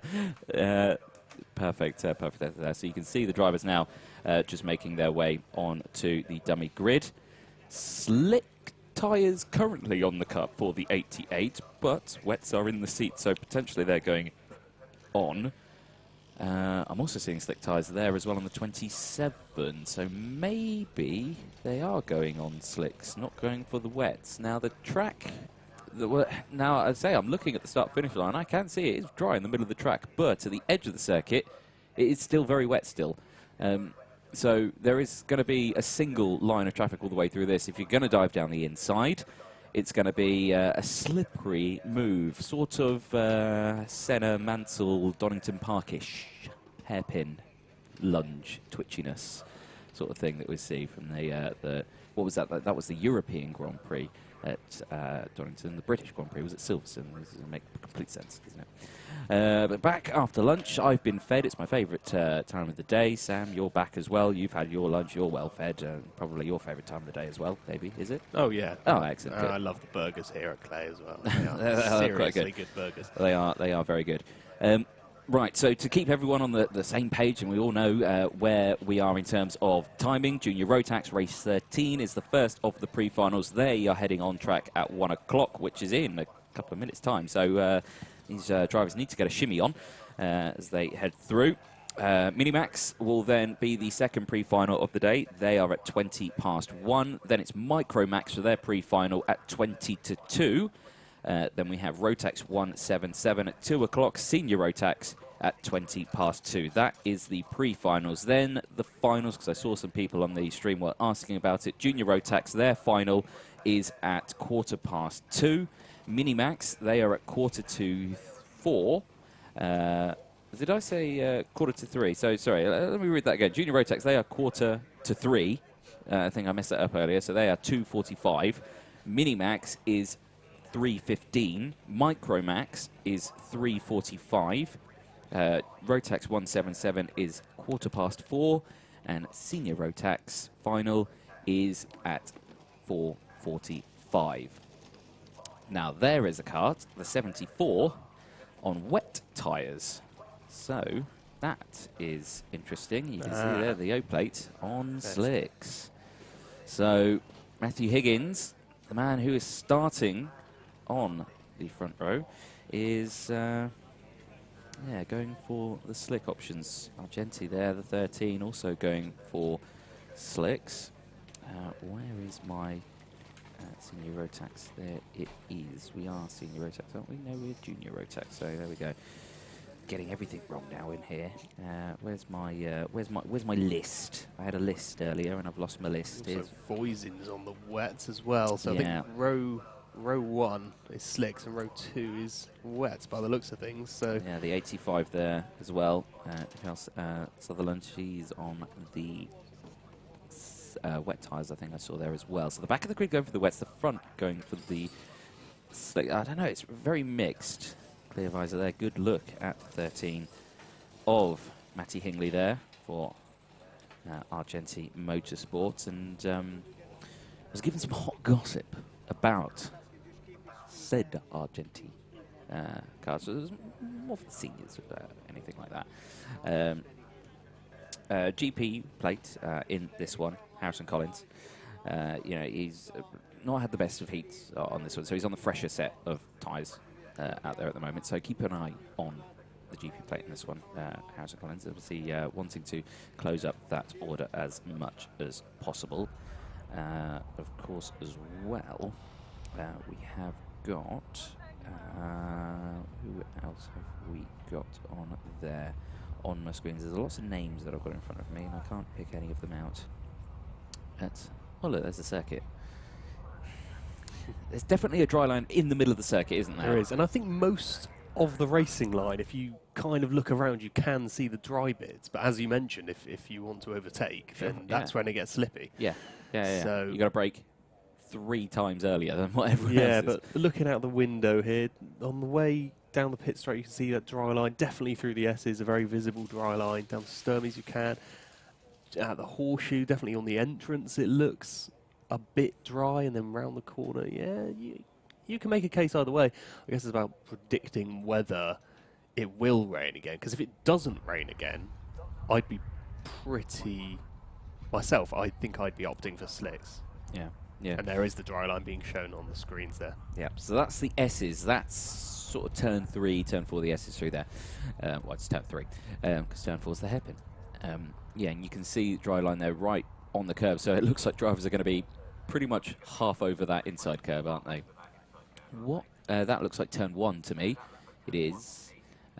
So again, it looks very slick on the outside there still, doesn't it? But definitely dry line forming. Well, here they come out on track. Let's see what pays off. Of course, with the drivers being on the wet tyres as well, they're going to stick to the outside of the circuit on the wet stuff, because they need to keep the tyre temps down enough. They don't want to overheat the tyres by staying on the dry line that is forming out there. Yeah, we could see several varying lines as the karts come out, because it does look like we haven't had too many late changes, so we really are going to have a mixed grid, and well, as you say, I think is going to pretty much form a clear split at some point in this race. We're going to see who was right, because well, if it is slicks, then they'll significantly pull away from the wets, and well, vice versa. If it does begin to rain again, they're definitely going to have to go around one more time. You'd imagine that grid doesn't look... that grid is not set whatsoever. Yep, the little cowboy signal goes up, going round again. The universal signal of we messed up, my bad. Let's go round again. One of my favourite flags, the green one with the yellow chevrons. I'm a fan of those. Yeah. Not an expert, but is that supposed to be a static flag that's waved? Or is it? Is it? I think it's supposed to be static. Oh. Well, there you go. This is my Marshall notes. My Marshall notes. More expertise than we have done. I'm not sure. I could be totally wrong. It could be a wave flag. I thought it was static. So we are going to go round again. Look at all the marbles it collects on the outside of that corner there. So that's just like, it's wet, it's slippery, and it's covered in marbles. That is not somewhere you want to be stuck. No, definitely not on the outside. But as you mentioned, a lot of the drivers on the wets will be wanting to get a little bit wider than the normal racing line anyway, in order to pick up the grip, but also to avoid too much heat, so that those tyres don't just become useless straight away. No, definitely so. Well then, one kart still waiting to catch up to the back of the grid, but we look like we're going to get the pre-finals underway. Green flag down, 12 minutes plus 1 additional lap as we head now in towards Billy's blind.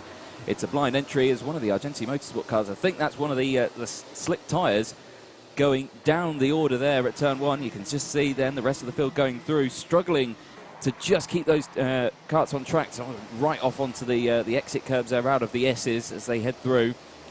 Again, 3 wide in towards the hairpin. Again, a little bit of jostling. No one spins as they go through, but everyone are still on the straight and narrow.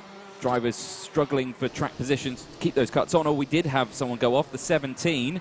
It is Jordan Morris who has gone off the track, who is on slick tyres. As we cross the line, there is the order on your screen then. Voisin leading from Rennie, then it's Gornell, then Sawyer, Kitchen, Williams, Higgins.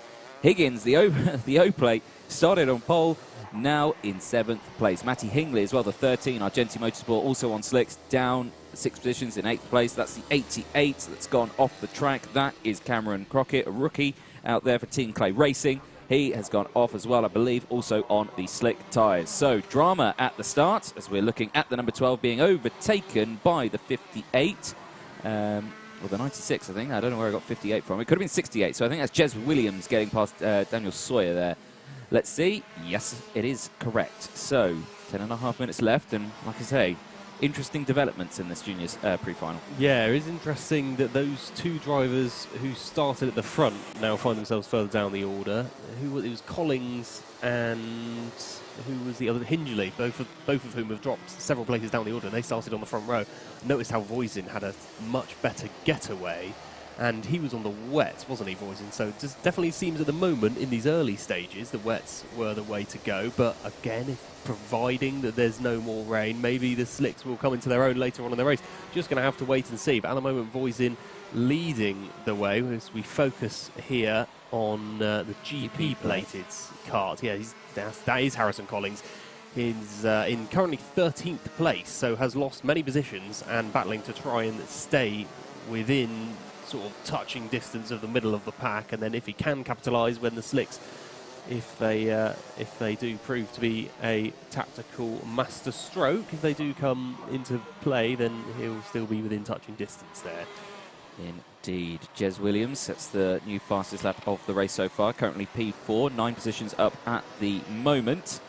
Obviously, it's home circuit, so a lot of practice for Jez Williams. So he's comfortable around the clay circuit, and he's proving it here in this pre-final.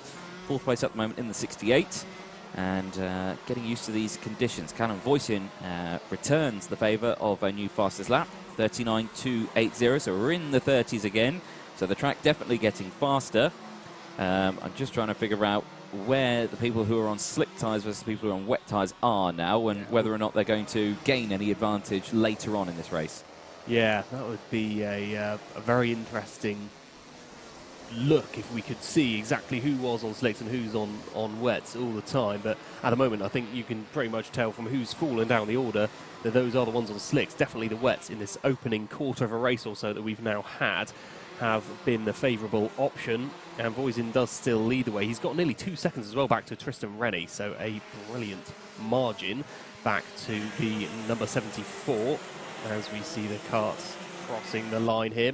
Mostly a pretty close train still, but no one really that close together, particularly in that shot. No imminent overtaking opportunities into the S's here, and I think there's going to be a lot of drivers reluctant to overtake into the S's because there's rarely that huge amount of grip at a good time, particularly in conditions such as these. We focus on the O plate here. That is Higgins, who's dropped down the order a little bit more. It's up into 10th now, though. I think he might have claimed a couple of positions there along the way, but now into 10th as Tristan Rennie sets fastest lap of the race. Yeah, a lot faster, that fastest lap of the race as well, in 2nd place. Now, is Tristan on the slicks or the wets? That's what I want to know. Is Callum on the slicks and the wets as well? That's Callum's on the wets. Callum's on wets as well. Okay, so Callum Voisin's on wets. Is Tristan ready? We need to have a close look at the 74 kart. So hopefully cameramen are on it. Yeah, they can hear me in my ear, and just zoom in on the O plate there. So those drivers are all on slicks. Yeah. So that was that's Higgins, Reynolds, and Collins all on slicks, I believe, in that sort of middle of the pack, 10th, 11th, 12th, and they're having a good little tussle there, but they're not falling further down the order. I wonder if more than half the field actually are on the slicks, and it's from 1st down to 9th where we've got the wet slick divide. I'm probably wrong there, but looks like the top few drivers are all on wets at least. See, 74 there, yeah. So there is the 74. Just squint, look at the screen. They look like wets to me. Yeah, they're wets. So, okay, so 1st and 2nd, they're on the wet tyres. So, and again, new fastest lap of the race, 38.330. Definitely plummeting down in the lap times, aren't we? They are indeed. But you can see there is a dry line definitely forming there in these tyres. But then again, it's wet there. So again, it's very Silverstone circuit. Half the track's wet, half the track's dry. What do you do? The tyres get destroyed in the dry section, but then they're fine in the wet section. So, yeah, it's one of those. It kind of just got to juggle the performance of the car. You just got to juggle where you really plant the power down versus where you can, cool those tyres down. There's the gaps that you can see there. Quite opening up quite a bit, aren't they? So Voisin and Rennie leading the way. There's only less than a second between those two. Then 2 seconds behind them. We then head to Sam Gornall and Jez Williams, Coles Racing and Vision Motorsports, 3rd and 4th. And what was that there? The 95 of Logan Parker, I think, getting past Nicole Sutherland for 7th place. Nicole, great start. 19 positions gained up in P7 at the moment. Mackenzie Cresswell as well. 9th place, 18 positions gained, and I'm guessing that everyone who's gone down on the order there are on the slicks. Yeah, I think all of the top 9, I think they all do seem to be massive gainers. They gained a minimum of 2 positions, and that's already Callum Voisin, who was up towards the start. Anyway, definitely does seem that wets were the better option here, and there's going to be more bits of the circuit now that are going to be drier, but it doesn't seem to be benefiting. We're not seeing really quick lap times from the slicks as of yet. It still seems that, well, it's actually evening out now, which is pretty interesting, that the best laps are coming to be similar between those who are on slicks and wets, who are in the perfect middle ground at the moment. We are indeed, but until that time, it's been a slight disaster then for the Dan Holland racing team, with Harrison Collins, who's up 3 positions from his original spot. Of course, had a disaster earlier on today, but Matthew Higgins, of course, a disaster, 12th place at the moment from the front row, and on those slick tyres, got a lot of time to gain. Of course, he finishes in that time. Blue flag out at the first corner, so someone being lapped already, and I'm going to say that could be Callum Green, potentially, who is in that ballpark. Yes, the 27, Callum Green, getting out of the way. Oh, a bit of jostling there. The 85 getting a bit of scooted out wide there from the GP plate. So the 85 of Nicole Sutherland under pressure from Harrison Collins. Yeah, was overtaken then, under some more pressure as well from the drivers further behind us, who's that Hingley also making his way through. So another driver who dropped several positions from the start. 8 positions dropped. Started on row 1, didn't he, actually, alongside the pole sitter, but now is beginning to climb back up the order again. Hasn't got a huge amount of time left, just over 3 minutes to try and reclaim some of the 8 positions he's lost over the course of the race so far. Declan Russell now fastest lap of the race. P17 for Declan, privateer driver. That's interesting. 37.3. He's down 1 position. Again, I'm not sure if he's on 6, but again, 3 minutes left on the clock. There is not much time left. These drivers, oh, actually, here we go. 37.29. That was Harrison Collins, Dan Holland Racing, GP plate, who's on slicks, now sets fastest lap of the race. So slicks coming into their own now. There we go. They're finally kicking in now. Yeah, you can see there, slick tyres for the GP plate. So now the track. Archie Walker now fastest lap of the race, 37.0, and he is in 18th place. So I'm thinking slick tyres are coming into effect now. It's 2.5 minutes left plus the 1 lap. Have they got enough time to close that gap up? How far back are they? Also, the top 2 have swapped round positions, which I hadn't seen, but they have indeed. Yeah, Tristan Rennie's now in the lead. Rennie in the lead, and by quite a margin as well. As we just looking at this battle here. So who's in here? The number 95 that is being passed. That is Logan Parker, just losing a position there, but he had gained 10, so probably on wets, right? If tends to suggest gained a lot of positions, but now maybe being swamped by a load of slicks. And we know that there are a lot of drivers on the slicks in that middle of the pack, so may struggle to hold on to this position. Now those slicks are coming to their own, and the drivers are surrounding him. They are indeed. This is the battle, 8th, 9th, 10th, 11th, that area that we're watching there. The 95 of Logan Parker, 10th place at the moment, just been overtaken by Matthew Higgins, the O-plate. You can just see there in shot. Now the 13 is coming through. This is Matty Hingley for Argenti Motorsport, now coming through as well.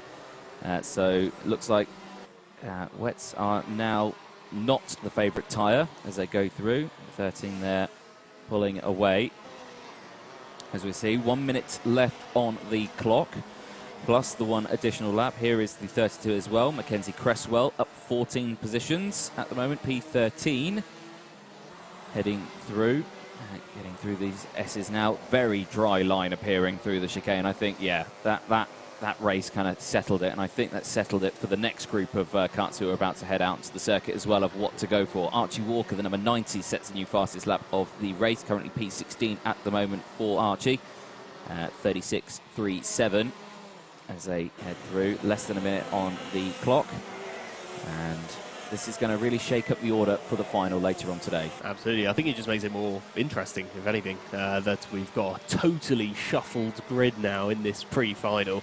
And, well, ticking towards our final championship round as well, which will be next month. And there's a lot still to play for here. And the final today is going to certainly be an important one, but Rennie in the lead, 1.9 seconds back to Callum Voisin, then Sam Gornall, Jez Williams, Archie Kitching, and Harrison Collins, Daniel Sawyer, Harry Reynolds, Matthew Higgins and Matty Hindley as your current top 10 as the timer hits 0. Just focusing at the moment on the number 74 then of our race leader, Tristan Rennie, who is approaching some back markers and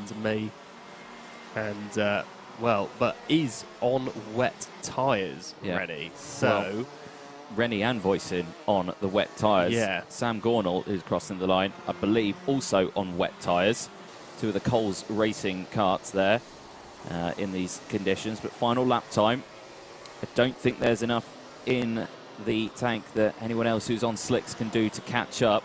It was just a little bit too late on in the race. It was. I think anyone could you could see it was wet at the start of the race, but it was just a gamble of how soon will it dry out. Yeah. And ultimately it's benefited the wets because they just couldn't catch up enough as they go. Is that toe-to-toe across the line? Is that? No, it isn't. No, it was a back marker, but, well, that is who is that number 52 there? Caitlin May going toe-to-toe with the race winner. Still exciting to see. But a comfortable win in the end for Tristan Rennie. Didn't have too many problems being on the wets, despite ultimately being a fair amount slower than those drivers on the slicks in the middle and towards the end of the race, but definitely slicks for the next race, as you mentioned. Yeah, 100% slicks for the next run. Well, again, that's going to be then the order for the final later on today. Tristan Rennie will be starting on the pole position with Callum Voisin.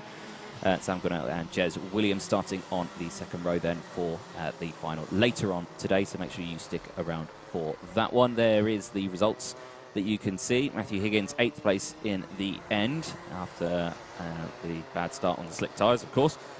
Managed to get back up there. There is the rest of the field that you can see. Declan Russell, Logan Parker, Mackenzie Cresswell, Rito Camacho as well, who provided our lap for the onboard track lap. So a massive thank you to Rito there. William Walker, Ryan Willis, Caitlin May as well there as well. 25th and 26th. Nicole Sutherland, 3 laps down, and Cameron Crockett as well, 26th, 12 laps down. I believe not started the race. No, but that's certainly going to give us a lot of people to focus on come the final, because a lot of the drivers starting sort of towards the middle of the top.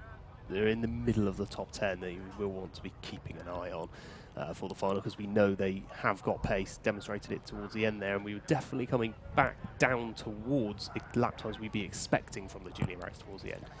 Indeed. Well, that was Junior Rotax. Up next is Minimax.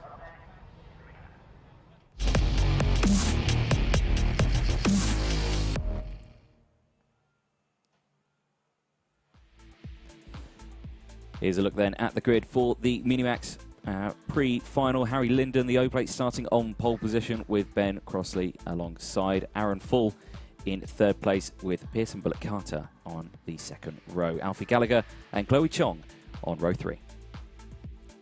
Row 4 sees Stephen Duncan against Mackenzie Douglas, with Michael Porter and Jay Lawrence rounding out the top 10. Mason Perrin and Bryn Collins are on row 6.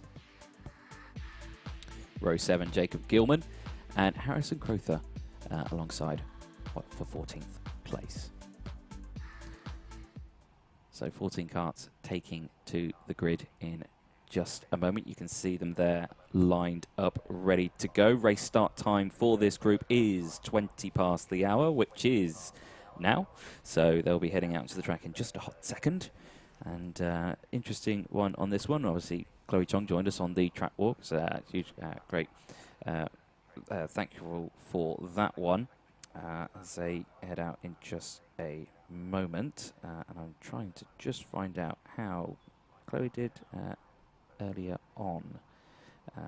Just going to find out that one. She was struggling with tyres. I know that one. So she's saying heat 1, she got mud on the tyres after being spun off on the false start. So that was a huge shame. She finished 7th in the end in the heat 1. Heat 2, had a good start, but just not had the pace. So she was saying struggling with the tyres. So there you go. So tyres on the driver's mind, clearly. And they'll be stone cold as well now, because it's their first race of the day, of course. Indeed. For the Minimax. So it's the first time we're seeing them.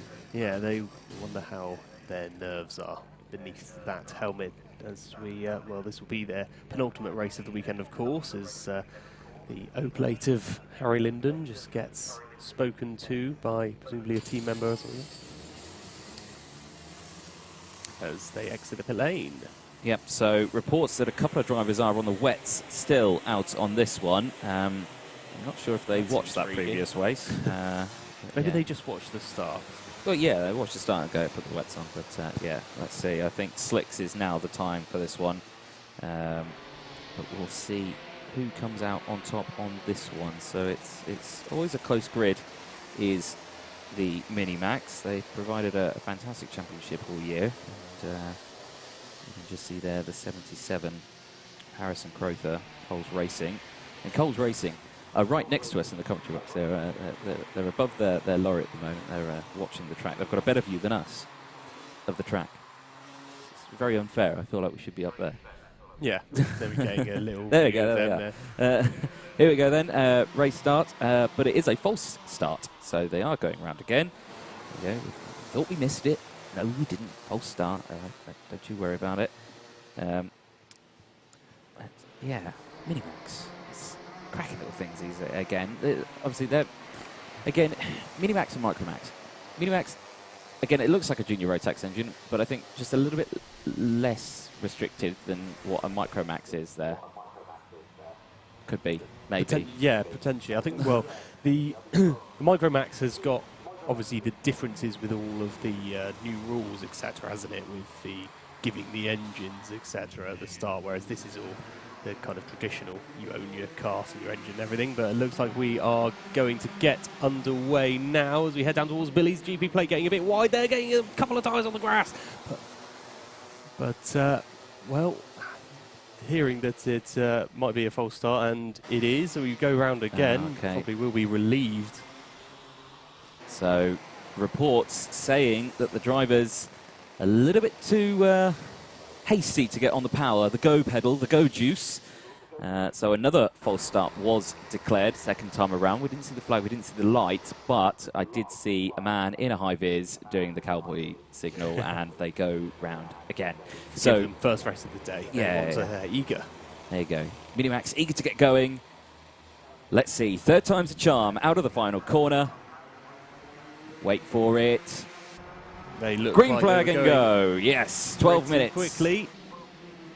And across the line and in towards turn 1, and nice and clean this time around. No one running wide apart from the 14 who was running wide as well. So that's Alfie Gallagher for KR Sports, who's gone down the order slightly. The O-plate going down the inside, defensive. Harry Linden from Bain Crossley as they exit through in towards Horseshoe again. So the rest of the field going through 24 in 4th place at the moment. That's Mackenzie Douglas. So that's a great start from Mackenzie. Getting up there into P4. Oh, actually, now I say P4. P2 gets 2 karts into the final corner across the line. Mackenzie Douglas now up 6 positions at the end of lap 1. Aaron Full there was under pressure from Pearson Bullock Carter as well. So they're 3rd and 4th now in this little pack. So Harry Linden leads from Douglas, from Full. Then it's Bullock Carter. Then it's Chloe Chong. Crossley, then Duncan, Collins, Porter, Gilman, Lawrence, Crowther, then it's Gallagher, and then Perrin rounding out the 14 kart grid. 18 of Chloe Chong down the inside of Pearson Bullock Carter, the number 15, moving up now into P4. And they head off the finish, the final corner onto the finish line. It will update. And it's Chloe Chong getting past Stephen Duncan I should say, for 5th place that we saw there. 10.5 minutes left on the clock then, and it's I feel like it's been quite tame so far. Yeah, first lap though, the split times were very, very close indeed. It was from 3rd down to 7th, I noticed. There was about half a second separating all of those drivers, so really close to see. Is having a look up the inside is the number 55. It's definitely 56 getting a little bit too wide there. Crossley, he goes wide, loses a couple of positions there. Is he one of the drivers on the wets? He was. I think I just saw the tread of the tyre there, so no wonder he's struggling. The slicks definitely will be the optimal tyre for this one, unless it starts raining, of course. Don't know how likely that seems at the moment. But Linden leading the way. He's got a half-second lead, or just under. As we look at this battle here, Crossley having a little look behind him. I think the number 56 knows he's likely to be overtaken soon by the 30 as well, but just dropping further down the order, now only in 13th place, with only Perrin separating him from last place. Yeah, very interesting start on that one. Here's a look at the 28 going down the inside of the 55. So that's Jai Lawrence getting past Michael Porter. Michael Porter, who ran very wide out of the final corner. They come across the line. Less than 10 minutes left on the clock of this pre-final. We're watching now the number 14 and 30 scrap away. Mackenzie Douglas, though, fastest lap of the race, 36.310 in 2nd place. Wanting to close out that gap, only 0.4 of a second. There is Jai Lawrence, and the number 77 trying to go down the 55 through Horseshoe, and the 55 getting pushed out wide there, so drivers getting through there. Under 9 minutes left on the clock as they head round the final corner again. We're on 5 laps completed, and we're on lap 6 now as they head through. Mackenzie Douglas again, fastest lap of the race, 35.860. That gap now is only a 1/10 of a second between Harry Linden and Mackenzie Douglas. So I think he's got past now into the race lead, has he? Or Linden? No, so Linden's still holding on. Yeah, so Linden's holding on to the lead at the moment. They are nose to tail across the start-finish line now into turn 1.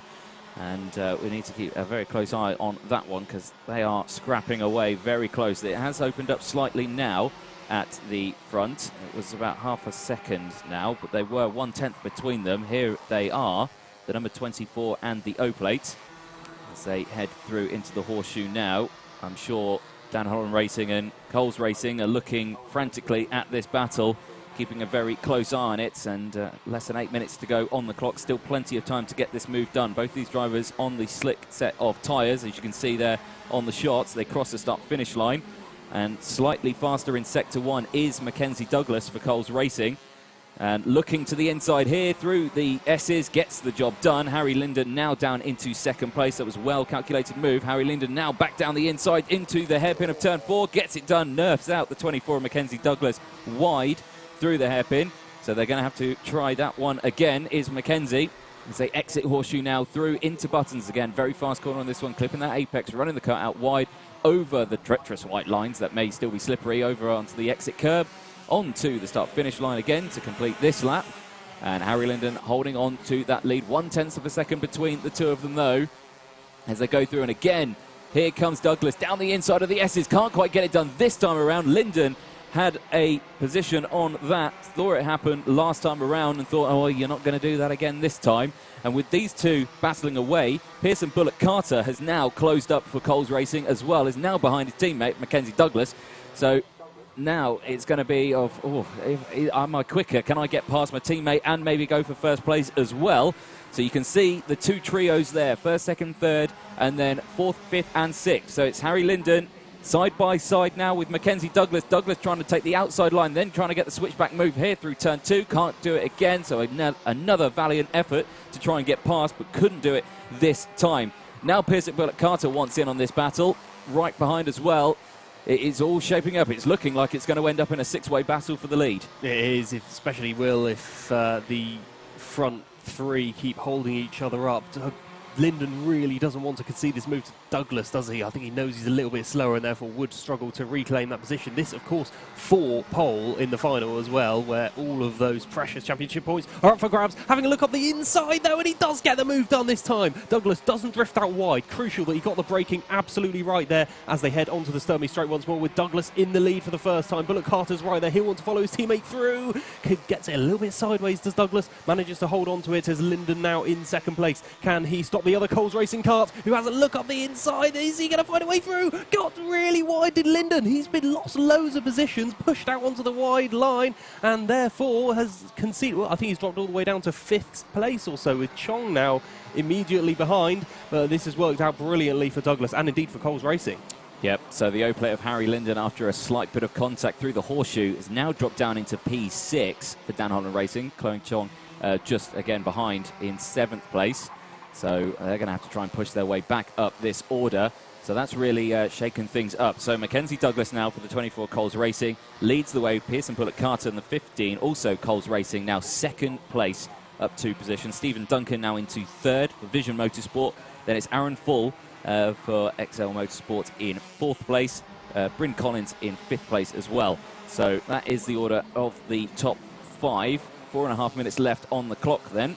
But Pearson Bullock Carter is under pressure from Stephen Duncan in that number 16, who is subsequently also under pressure from Aaron Full in the 31, who wants to get past as well. Right there behind, you can see the driver there just tucked in, wanting to get past, looking maybe down the inside here at the horseshoe. No, can't quite do anything here. So, again, staying in a single file line at the moment. You can see through that clear visor into the eyes of Stephen Duncan, who is just fixated on that 2nd place of Pearson Bullock Carter as they go over the start-finish line. 4 minutes left on the clock then, and all eyes on this scrap. And down the inside goes the O-plate of Harry Linden on Aaron Full.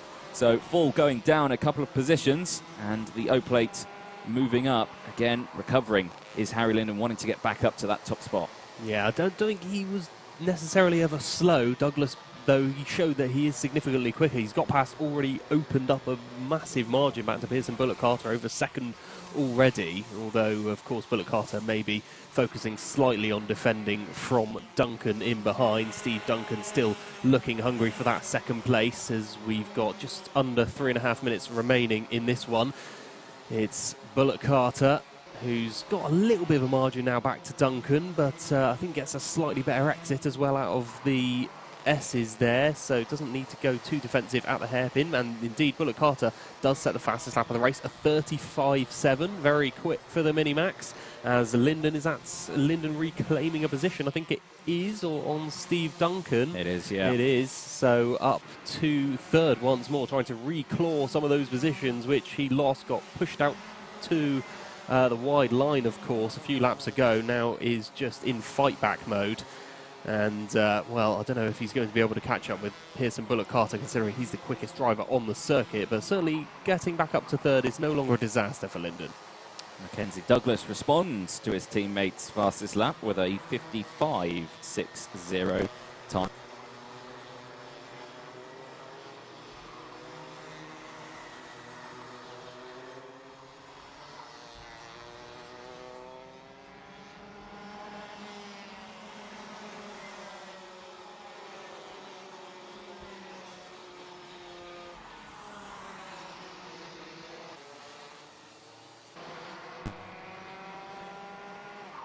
So 2 minutes left on the clock, we can see at the moment. Mackenzie Douglas leading the way from Pearson Bullock Carter. We are still watching the O-plate of Harry Linden for Dan Holland Racing in 3rd place. Still under pressure though from Stephen Duncan and Bryn Collins. I've been really impressed with how Harry Linden has responded to this. It's so easy to let that get to your head when you're overtaking all these drivers and you think, well, what's the point? I've been he's up into 2nd now. Just saw coming out of the S's there, up into 2nd place once more. Looks like Pearson Bullock Carter struggling a little bit with pace here, as now Duncan right on his tail. He's been there before, of course, but Linden does manage to get through, and he's just got over 60 seconds to try and catch up to Douglas. It's a potential challenge for the race win. It is. Now, Linden is good under pressure in these sort of situations, but also so is Mackenzie Douglas as they cross the line. 1 minute left on the timer. Mackenzie knows how long's left. Harry knows how long is left, and so do all these drivers. And the 16 of Stephen Duncan tries to get past. There's a little bit of jostling, and that has forced Pearson Bullock Carter onto the grass through the chicane. That's allowed the rest of the field to go through. The number 12 of Bryn Collins goes through. Aaron Full also goes through as well. So Pearson Bullock Carter now rapidly dropping down the order. Now has Chloe Chong on his tail, so she's going to want to get past ASAP. 30 seconds remaining on the clock. The gap between the front two is still just over a second, as we're on lap 19 now, or 19 laps finished. We're on lap 20. 25 seconds left on the clock as the rest of these fields now cross the line. Number 12, Bryn Collins, still right behind Stephen Duncan, wanting to get any opportunity to get past. Has a quick look over the shoulder as well. Aaron Full is there, looks to the outside. He's trying to get the optimal line here, trying to get the switchback. Can't quite do it now, stays behind. He's waiting. He is waiting for Bryn to make a move. Yeah. As soon as he does, it's going to pounce. Absolutely. And we see that so often here at this raceway, and he is looking to do just that. But we were talking about universal symbols earlier, the sort of helicopter motion of having to go around for another formation lap. It was very clear to see when Bullock Carter was tussling with Duncan at the S's what he thought of that manoeuvre, the kind of agitated hand out wide. But there's a warning flag for Gallagher. He picks up a black and white flag, goes defensive there at the hairpin, doesn't want to concede any places. Right at the death here with Collins right immediately behind. Having a look up the inside, there's contact between, who's there? There's the 15 of Bullock Carter involved once again, and Aaron Full this time. But looks like both of them have jeopardised each other's races right at the death, but it is victory for Mackenzie Douglas. An impressive victory is Lyndon, and nearly side by side across the line is Duncan and Collins. Yeah, a very good start then, and a very good finish for Mackenzie Douglas for Coles Racing. A great recovery drive then from Harry Linden. Started on pole, went all the way down to 6th place, managed to pull it back into P2. Stephen Duncan, again, a great result, up 4 positions, finishing 3rd. Bryn Collins as well, up 8 positions, finishing P4. Chloe Chong as well with a 5th place finish. Pearson Bullock Carter at the end of that, really struggling with the tyres, drops down into 6th place. Aaron Full as well, 7th place for him. Jai Lawrence for 8th place. Then it's Harrison Crowther in 9th place. Alfie Gallagher in 10th. Then it's Gilman, Porter, Perrin and Crossley. Crossley, though, 10 laps down, a retirement earlier on in this race in P14. So that is the results for the Minimax pre-final. Obviously, post-ending race scrutineering, everything like that. Of course, they could drop down the order again. So that's Minimax final done. We now head to race 15 of the day, Micromax.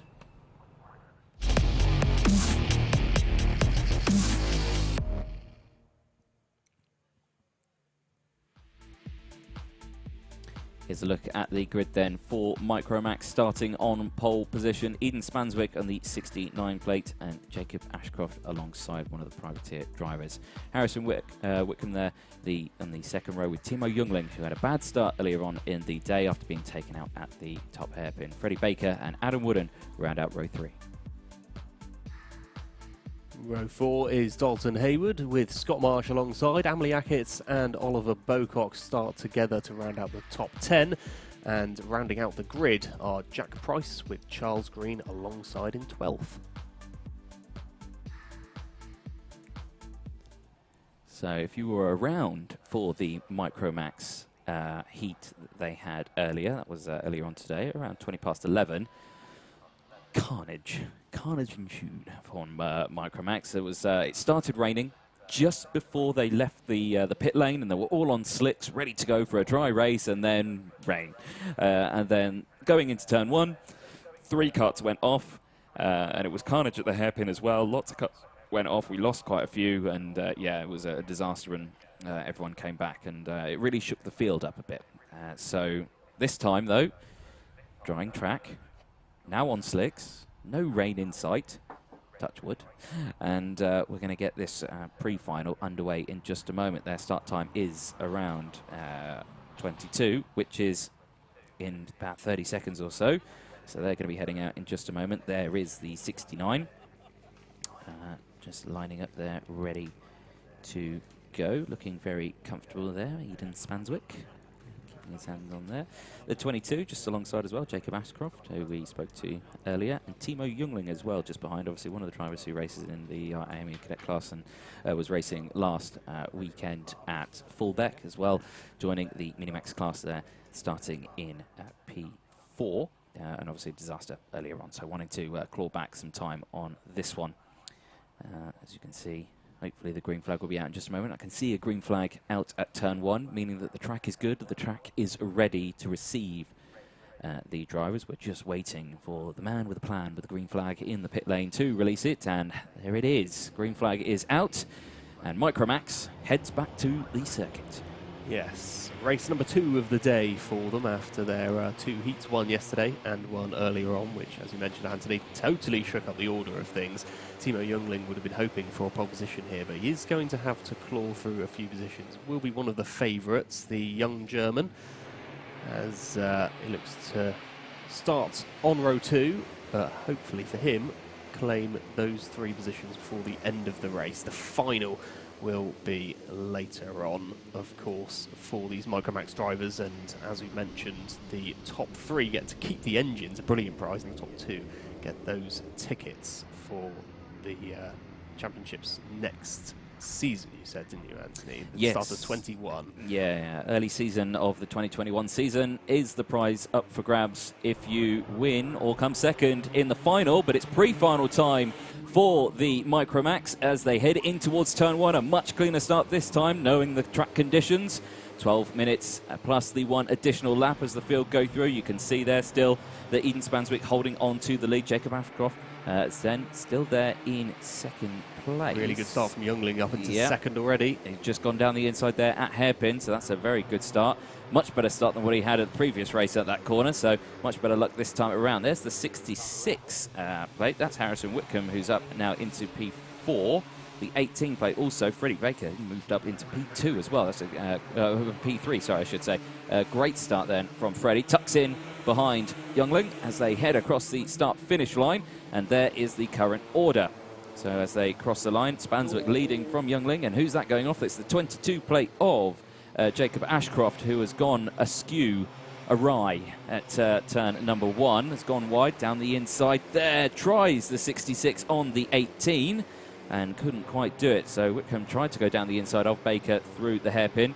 Had to concede the spot. Couldn't quite do it. So again, the order then as they finish lap number 2 will appear in just a moment. Just under 11 minutes remaining. We end lap 2.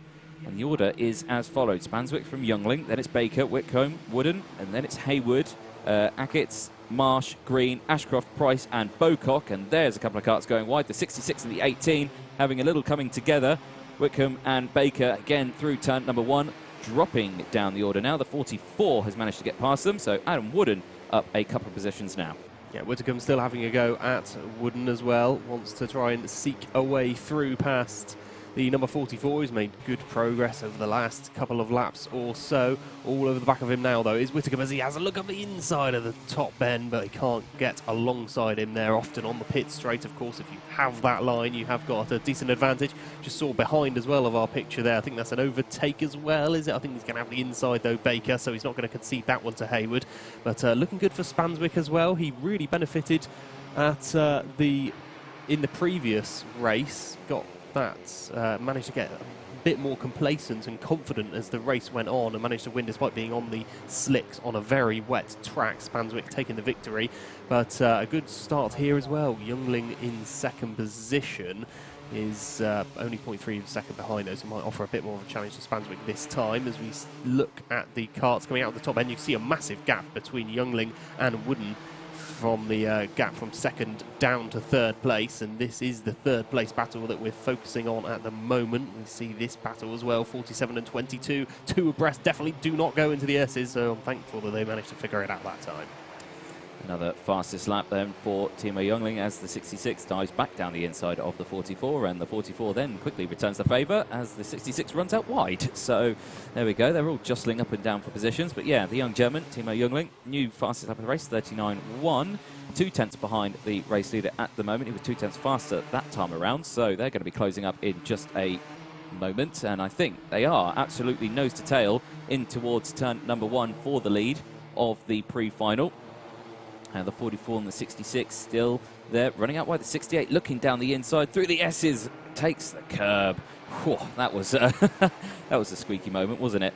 Here's the battle for the lead, though. The 69 plate of Eden Spanswick leading the way still. Only just, though, breathing down his neck is Timo Youngling there in second place. The young driver wanting to get past, absolutely nose to tail, perfectly adjusted there. A warning flag going out to the 68 for Daniel Hayward. That is probably going to be for through the S's, you know, taking a little bit too much track there, probably, as they go through. But less than 8 minutes to go, nose to tail.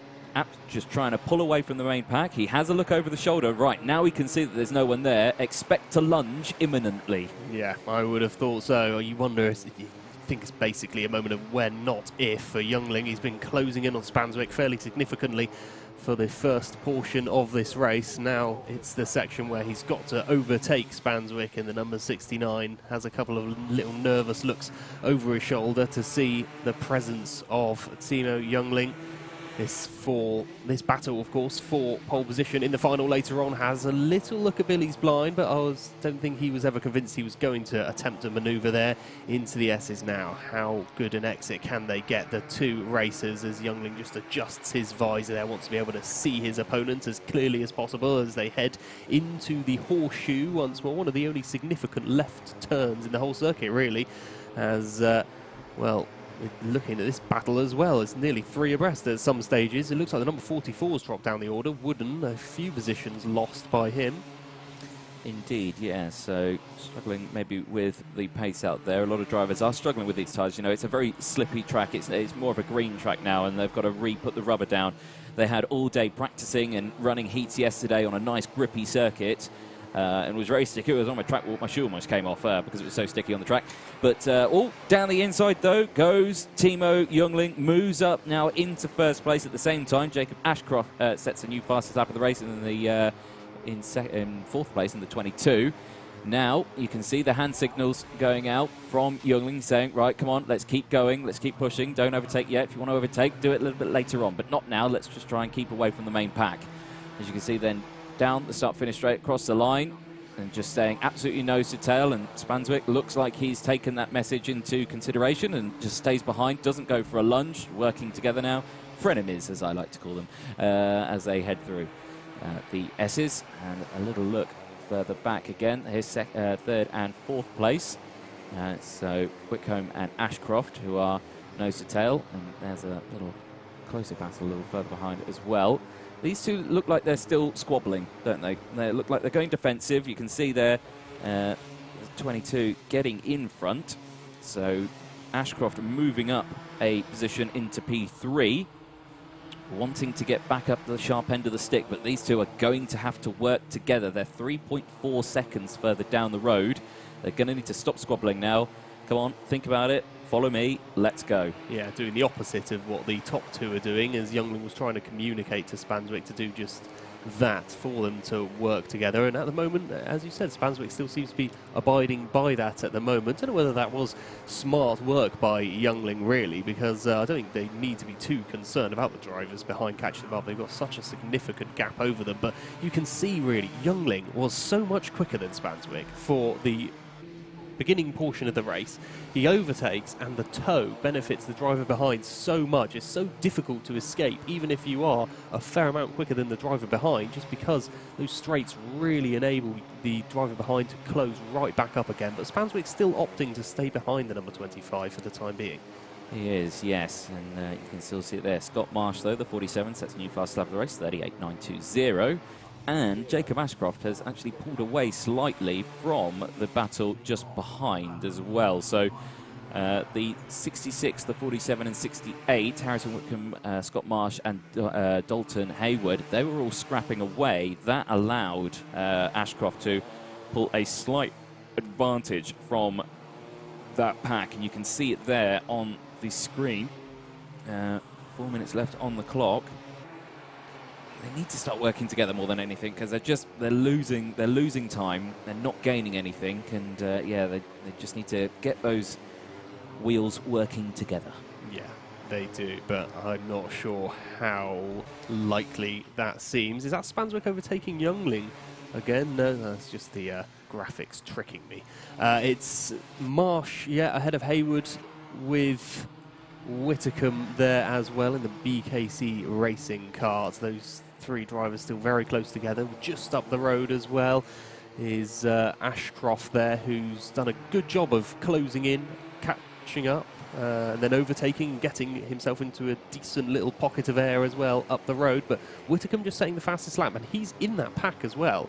You imagine when you're sort of battling there or thereabouts, you've got defensive drivers ahead of you, you're not going to be as quick, but even with those drivers ahead of him, he's still putting in very quick lap times. So definitely one to watch for the final is Whitcomb. Yeah, they need to keep an eye on their tyres, of course, as well, because it's the same set that they're going to be using later on in the day, and you know, some of these karts may work a little bit nicer. Some of the chassis could work a little bit better with the things. Obviously, the engines are the same, but the chassis are different. So there is that element there. So these drivers mainly on the same pace. 2.5 minutes left on the clock as they head through now into turn 4 of the hairpin. And still slotting into that one position. No action as well, still at the front of the field. They're still absolutely nose to tail. They're waiting for the last couple of minutes. We'll keep an eye on that because it is the last couple of minutes. And they can see that timer on the start-finish line. They've got a big clock telling them what is the time remaining. And it's not just yet, not just yet. I think they're probably going to wait for a minute or the last lap board. And that's when it's going to heat up at the front. But it's still heating up right here. These drivers still scrapping away, smacking those curves. These karts look tiny compared to the curves, but you still see they're smacking them as hard as they can as they're going through. Hand going up there from the 66 of Whitcomb, but nothing happening there. The 68 there still just in front. Haywood holding that position in P5 at the moment, up 2 positions. Scott Marsh, who is in 4th, just ahead of this, he's up 4 places, so a great start there from his 8th place starting spot. But 16 laps completed, we're on lap 17, and here's back at the front, 90 seconds left to go. Now we're in the danger zone, as quoted by someone earlier who was singing some laps, and there it is, down the inside, the 69 from Spanswick, thank you very much, gets past Youngling. And Youngling, I suspect, is going to respond very promptly. Yeah, he wasn't going to wait forever, was he, Spanswick? And now in the lead of the race, has a little look over his left shoulder to see Youngling right there. And as you said, you imagine he will be responding very quickly. There's going to be a couple more laps yet, though. And, well, they both almost synchronise, look over their shoulders then. Youngling sees they've got a big gap, so he knows they can afford to tussle. Ashcroft will be closing this margin, though, particularly if they do keep chopping and changing positions. But Spanswick in the lead of the race. Can he fend off Youngling till the end? There's just 30 seconds left on the clock, but they'll make it across the line, I think, before that. Well, yeah, they definitely will, before the timer hits 0. So at least a couple more laps still to hold on from the number 25, Youngling, who is hungry for a positive result after not having one in Heat 2 earlier today. And out of the top end they come once again. This battle for 3rd is still not ending. Ashcroft ahead of Whitcomb with Haywood and Marsh there as well. Is he going to go defend? Not particularly defensive into Billy's blind. He was leaving the door ajar. You wouldn't say wide open for Youngling, but at least enough that he could have had a sniff at the lead of the race as we approach the last lap and a half now. Well, Youngling's a very controlled driver, can go for an overtake only when the option comes clearly very available. So the timer clicks over to 0. Last lap board will come out this time. This is where Youngling's going to make the move. You don't want to do it before the last lap, because then on the last lap you've got all that pressure. There is a bit of a gap now that's opened up between Spanswick and Youngling. It's about 0.2 of a second, so he might not be close enough to get the move done. But back here as well, the 66 and the 68 still swapping paintwork as they go through the first couple of corners through the S's. Looks over the shoulder, does the 66 of Whitcomb. Goes defensive, tries to take the 68 down the inside in towards turn number 4. Can't do it, so Dalton Hayward still holding on to that 3rd place spot at the moment. But the race leaders are approaching the final corner. It's not going to be enough for Timo Youngling to get past. He can't do anything. He's disappointed there as he goes across. But Spanswick takes the win from Youngling. Haywood crosses the line P3. Ashcroft crosses in P4 with Marsh in P5. So we finally got to the end of that battle. They finally crossed the line and we finally have an order from them. So Marsh crosses the line in 5th place. Whitcomb crosses in 6th place. Adam Wooden in 7th place. And it's Freddie Baker in 8th. Jack Price in 9th place. Then it's Emily Ackett in 10th place. Charles Green in 11th. And Oliver Bocock finishing in 12th place. But there, your race winner, Eden Spanswick, the 69 plate, 20 laps completed. An excellent end then for the Micromax there, pre-finals. Their final is going to be coming up next in a moment later on today. Their final for Micromax is at 22-2.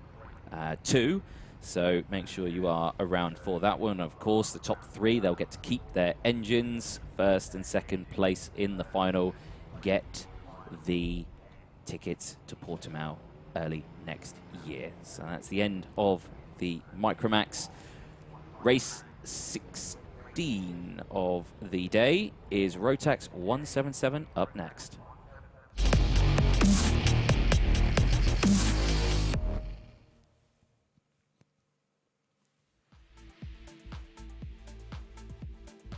Here's a look then at the grids for the pre-finals for Rotax 177. Oliver Appleby starting on the front row. Alongside him is Henry Ayres, who had a bit of a bad start earlier on today. They had the drama of one of the drivers going on to slicks, didn't work out. Then Matthew Easton starting on the second row with Cole Edwards joining him there. And then it's Colin Davis and James Ockenden rounding out your grid of 6 karts on row 3.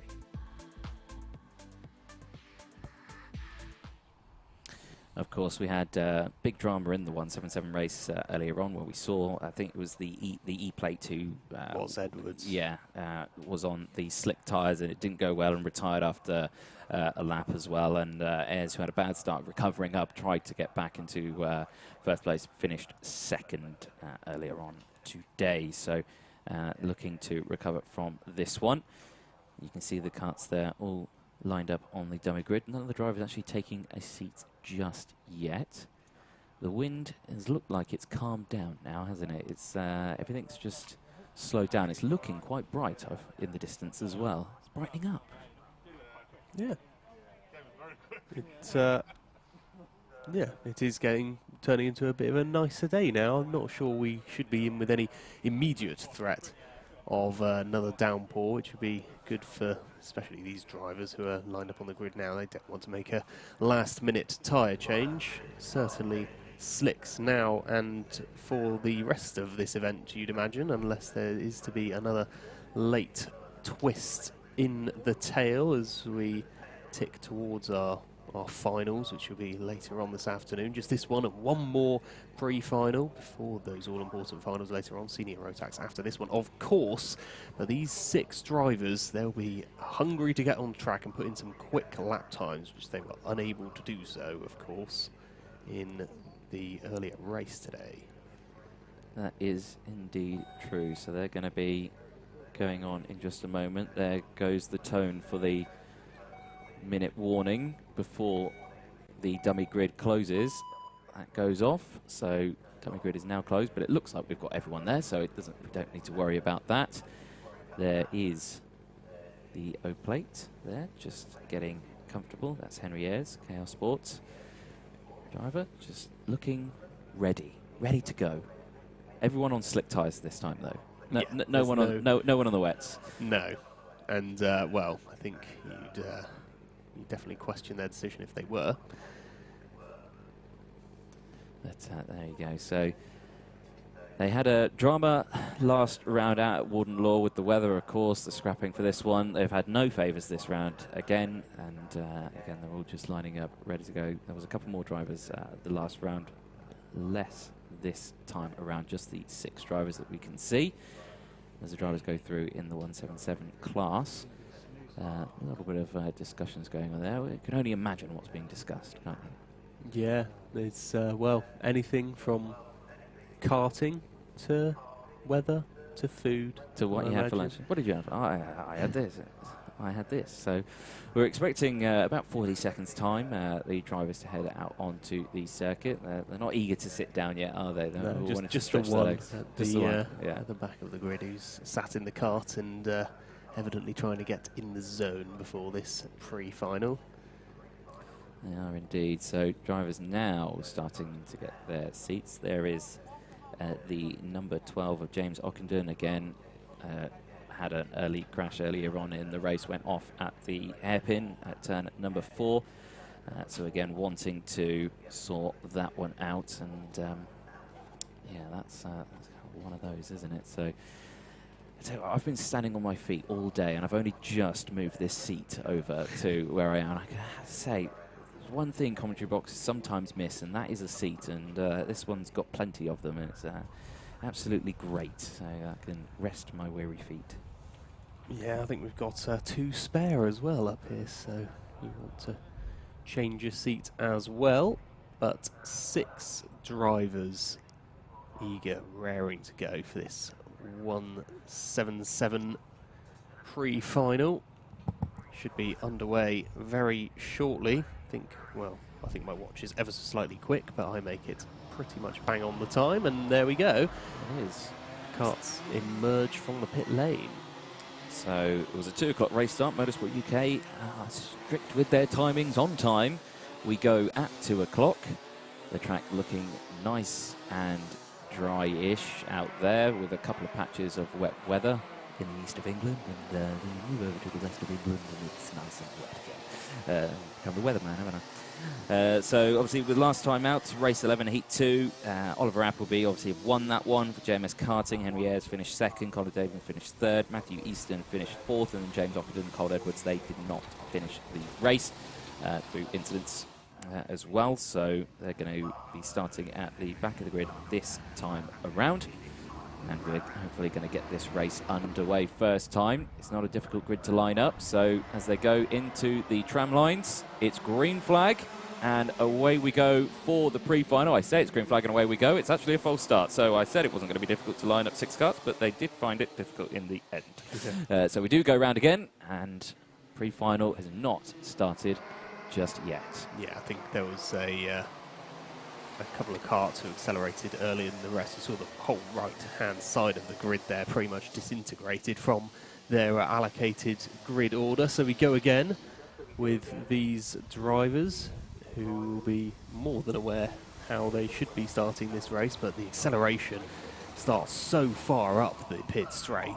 It's and you've got to make sure, of course, that you're competitive. I think in this faded line you can just see on your screen now in front of you is the old acceleration line, which would grant the driver's permission. I think there might be pretty much par for the course now again, as we do get this pre-final for the 177s underway, but that's a slower start this time for the number, is that 55? No, I think it's the 95 Matthew Easton. Yeah, it just looked like he absolutely bogged down under acceleration off the start-finish line and dropped down into last place. So that's a disaster for Easton there as the field go through. 12th place, the number 12 just running slightly wide, James Ockenden, again in 5th place there. Just struggling to keep that car in check at the moment. He's made it a little further round the lap this time around than he did earlier on today as they exit onto the start-finish line. There is the order on your screen. Then it's Appleby versus Ayres. Then it's Edwards. Then Davis, Ockenden and Easton are the order at the moment out on circuit. And who's got fast lap? Henry Ayres has got fast lap at the moment after the end of the first lap, 55.89 that he's got. As you can see, this group of 3, a little bit of contact there from the E-plate of Cole Edwards, all over the back of the 2 chassis who look incredibly similar. You've got a Cosmic chassis and you've got a KR Sport chassis there. They look incredibly similar. In fact, they're almost identical. Yeah, and they are identical. Yeah, they are. Can't tell them apart at all. But, well, you would say maybe Cole Edwards would have the advantage, but of course they're on different tyres, so that wouldn't make the difference. Ayres goes up the inside, does manage to get past Appleby, but drifts out slightly wide. Could have granted him the inside for the horseshoe, but couldn't quite hold on to that momentum out of the hairpin, and therefore Appleby reclaims the lead. But Cole Edwards, his first race of the day, really knew that the first one was a write-off, I think, even as he took to the track, as eats a lot of the curb there does Ockenden. And, well, yeah, we mentioned Easton bogging down a lot from the start, and, well, he's in the pit lane. So, unfortunately, a premature end to the race for the number 95, but we've still got a very racy-looking top 4 here. Can't see much separating these 4 drivers at the moment as Ayres looks for revenge on Appleby. Yep, he didn't get the opportunity to do it last time, but this time it's a completely dry track. And these drivers, we know, love the dry conditions. They do well on it as they cross the line to finish lap number 4. We're on lap 5 now. Davis in 3rd place, up 2 places. He's got the fastest lap of the race at the moment, 34.34. One of the privateer drivers in 71. You can just see there with the white nose cone. So maybe replaced earlier on after maybe an infringement. So there we go, running that white nose cone that you can see. And, right behind the rear bumper of Ayres. So Ayres definitely one of the top runners here, but is under some pressure here at Clay Pigeon for round 3. It's pre-final though for these drivers at the moment. This will determine where they're going to start for the final later on today. 9 minutes left on the timer as they exit the S's onto the Sturmey Straight. No moves just here, staying in that single file position. Appleby continuing to lead them round then, but now does dive up the inside. Colin Davis has been reeling in Ayres over the last lap or 2, and there does stick to that overtake. Makes the move up into 2nd place for the number 71 privateer. Both Davis and Edwards are privateers out there, so good to see them both doing well and in the mix amongst the drivers with the teams behind them. Appleby currently in the GMS karting drive. He is still leading the way at the moment now, but Davis sandwiched between him and Ayres, who you'd imagine probably would be the 2 favourites going into this race. So Davis doing well to split up the party in that regard, as we just focus in on Ayres there, recently off the back of that O-Plate win from the Rotax Festival last weekend here.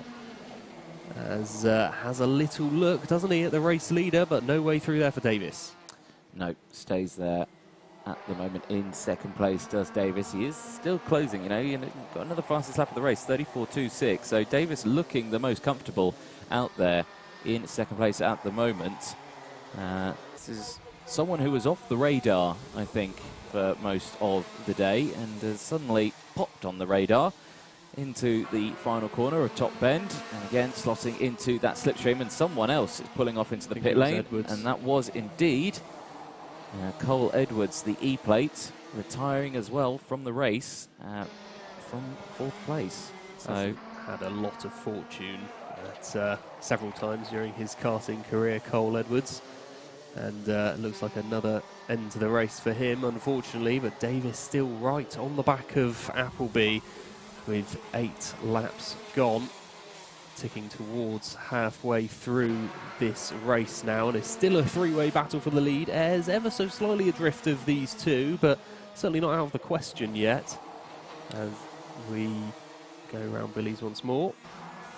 Yeah, again, just staying single file. Again, these drivers are probably working together. Davis has a look over his shoulder there. Ayres is still there, so he's looking over his shoulder just to see what sort of gap do I have to maybe go for a lunge here. Yellow flags out at the horseshoe, but I'm not sure what's causing it. It disappears quickly as the rest of the field go through. 9 laps completed. We're going to cross the line now to complete 10 laps. Starting lap 11, quick maths there.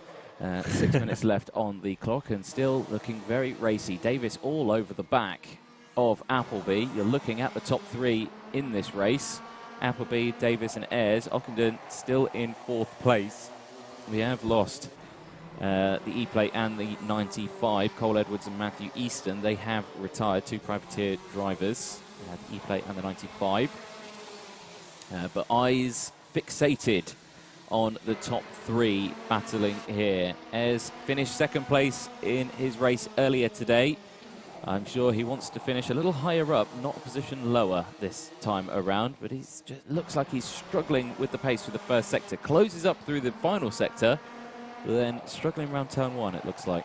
Yeah, he's struggling a little bit for pace, but he's definitely closed that gap to Davis over the past couple of laps. Don't know whether he's just following the line, maybe learning a bit from the number 71, but well, might be slightly smaller grid, but they're determined to make this a very watchable affair, these 177 drivers. Any one of these three you could still very feasibly see going on to win this pre-final. Of course, still tussling for the grid positions for the final, so the stakes aren't so massively high at this stage, but they'll still be wanting to race as well as they possibly can at this stage. But Davis is in a slightly compromising position here. Does he attack and risk losing that position? If he does drift out wide, he's got Ayres behind who will be eager to pass him, I'm sure. Appleby just up the road, but probably just out of reach in terms of an immediate overtaking opportunity. Well, there's still 4.5 minutes left on the clock, so there's still, it may not seem like a lot, but there's still a long way to go. Short time left, long way to go as they go through it. Oh, smacking that inside curve at the first of the S's, isn't it? It's almost like they're getting full air through that section. That's Appleby still holds on to the lead at the moment. Davis is not really looking for a way past. They're staying in a single file. That's allowing Ayres to stay right behind them as well. I feel like this is going to end in the last couple of laps. It's going to be when there's 1 minute remaining, just before the last lap board comes out. That's when you're going to start to see the squabbling. And then in the last lap as well. Oh, actually, no, completely wrong. Down the inside, 71. Thank you very much, says Davis. Moves up into P1. Doesn't lose any time, and nice and clean. I think that was very well timed. Yeah, good overtake. Late on the brakes into Billy's, the first apex, and at the first corner, he gets it done. You're seeing a nice replay here. Just made the decision early to go for that manoeuvre, had to get it right on the brakes, not to drift out too wide as well. That's a mistake we so often see, especially at Billy's, with this being such a long right-hander. Get on the brakes, and you don't quite get enough on the brakes, drift out wide, and grant permission to your opponent to reclaim the position that they just lost. So just over 3 minutes left onto the Stomey straight we go once again. Colin Davis leading the way. Yes, indeed. So new race leader then after 15 laps of racing. 3 minutes left on the clock. It is now Davis from Appleby from Ayres. And now Ayres can see that Appleby's in front. Is that going to be green light to try and get past? Because, of course, you know, these drivers squabbling away in the championship. They're going to want to get past as soon as possible. You see Ayres there opens up the rad to get as much air as you can into the engine to cool it down. There you go, 2.5 minutes left on the clock through the chicane. There we go. Appleby responds and does the same. So both drivers now with those rad covers fully up, getting as much cool air as they can into the system to try and close that gap, because it looks like, it doesn't look like they're falling behind, but it does look like Davis is very slowly edging, and that timer there ups it to 0.2 of a second now, shows that he's breaking away slightly, doesn't it? Yeah, it certainly doesn't look like a gap at all, really, but 0.2 of a second, well, there's enough of a gap in when it comes to motor racing, particularly in kart racing. But I don't know if I just saw no, I think that was just the camera there. I wondered if the yellow flag was out, but fortunately not. Still so close between these three drivers, and Ayres, since falling to third, he would have wanted to respond quickly, but that gap stayed pretty consistent, whether he was behind either Davis or behind Appleby. That gap of between sort of 0.1 and 0.4 of a second has remained fairly consistent, as Ayres still right behind, but he may be smelling an opportunity soon. I think Appleby is just being reeled in slightly as Ayres looks to gain a little bit of time.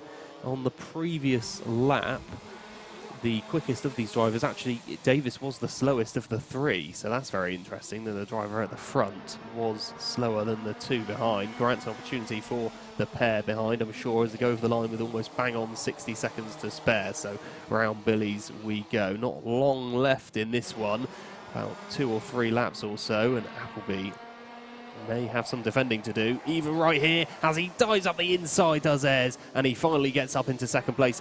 Appleby now drops to third. Is he going to switch to the inside at the horseshoe? No can do there. Into Buttons once more.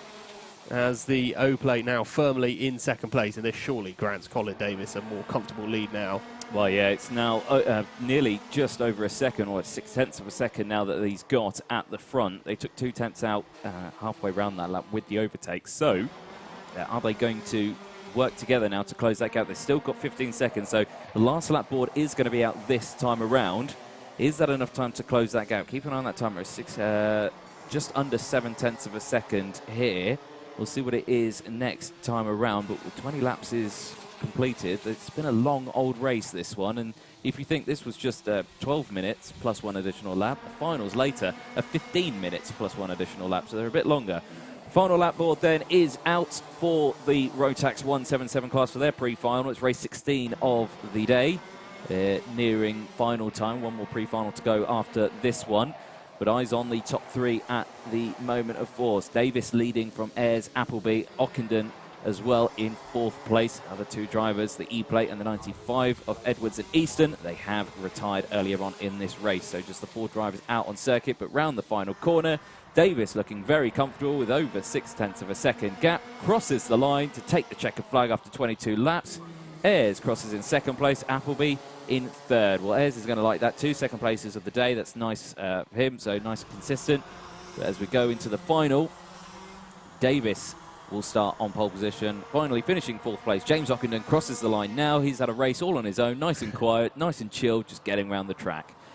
So a good end to the end of the 177 race there. Ayres managing to hold on to that second place, but Davis, fourth place is gained, finishes in first place. It was an impressive race from him, wasn't it? As he does go on to win that one. As you said, sort of somewhat under the radar earlier on, but he does win from Henry Ayres in the KR Sport Kart. Oliver Appleby in third. Fourth, James Ockenden, as you mentioned, Cole Edwards and Matthew Easton, unfortunately retiring fairly early on in that race. But Davis with the victory. He'll start alongside Henry Ayres in the final later on. Next up is Senior Max, and it's their pre-final.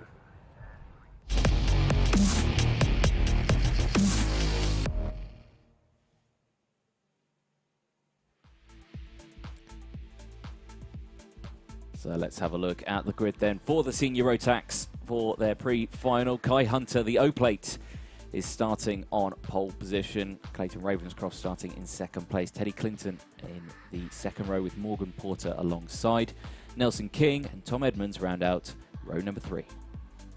On row 4 is Lewis Gilbert with Reese Hunter alongside. Will Ellswood and James Lothar starts in 9th and 10th. Then Lewis Malin and Oakley Pryor, 11th and 12th. Row 6 is Magic Amera, then it's Joseph Taylor, Ben Casely and Jack Stedman. And rounding out the top 18, Ryan Taylor-Truman and Bradley Barrett. 19th and 20th sees Oliver Meadows alongside Lewis Halliday. Jenson Watt starts alongside Ryan Luscombe as in 21st and 22nd, with Sam Stansbury and Tom Adams 23rd and 24th. Ben Burgess, Alexander Baker on 25th and 26th. Then it's George Holbrook, Charlie Turner, Spencer Shinner and Tierman Rourke rounding out the 30th spot on the grid. There's 34 karts, and it's Brandon Klein-Nagelvoort with Josh Powland on that row 31st and 32nd, with Harry Gibson and Thomas Storar, who were the last to qualify from the repechage, join onto the back of this grid in 33rd and 34th place.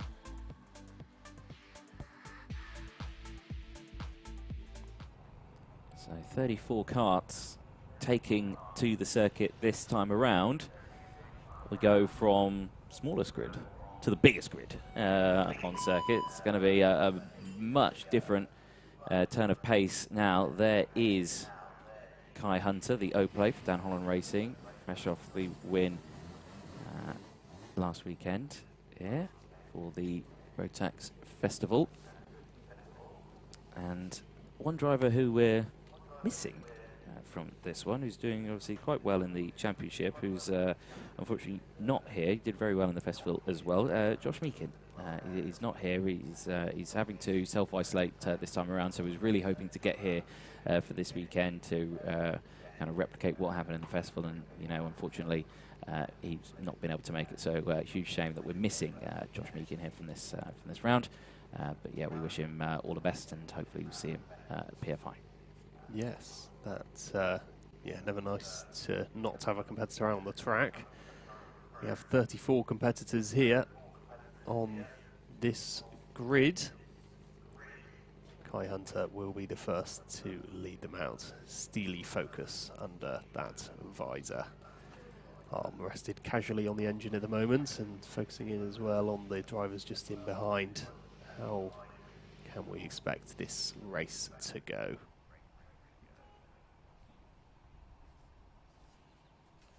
Just having a look there, we see the angles. The top two just protruding into our vision as they have a little look.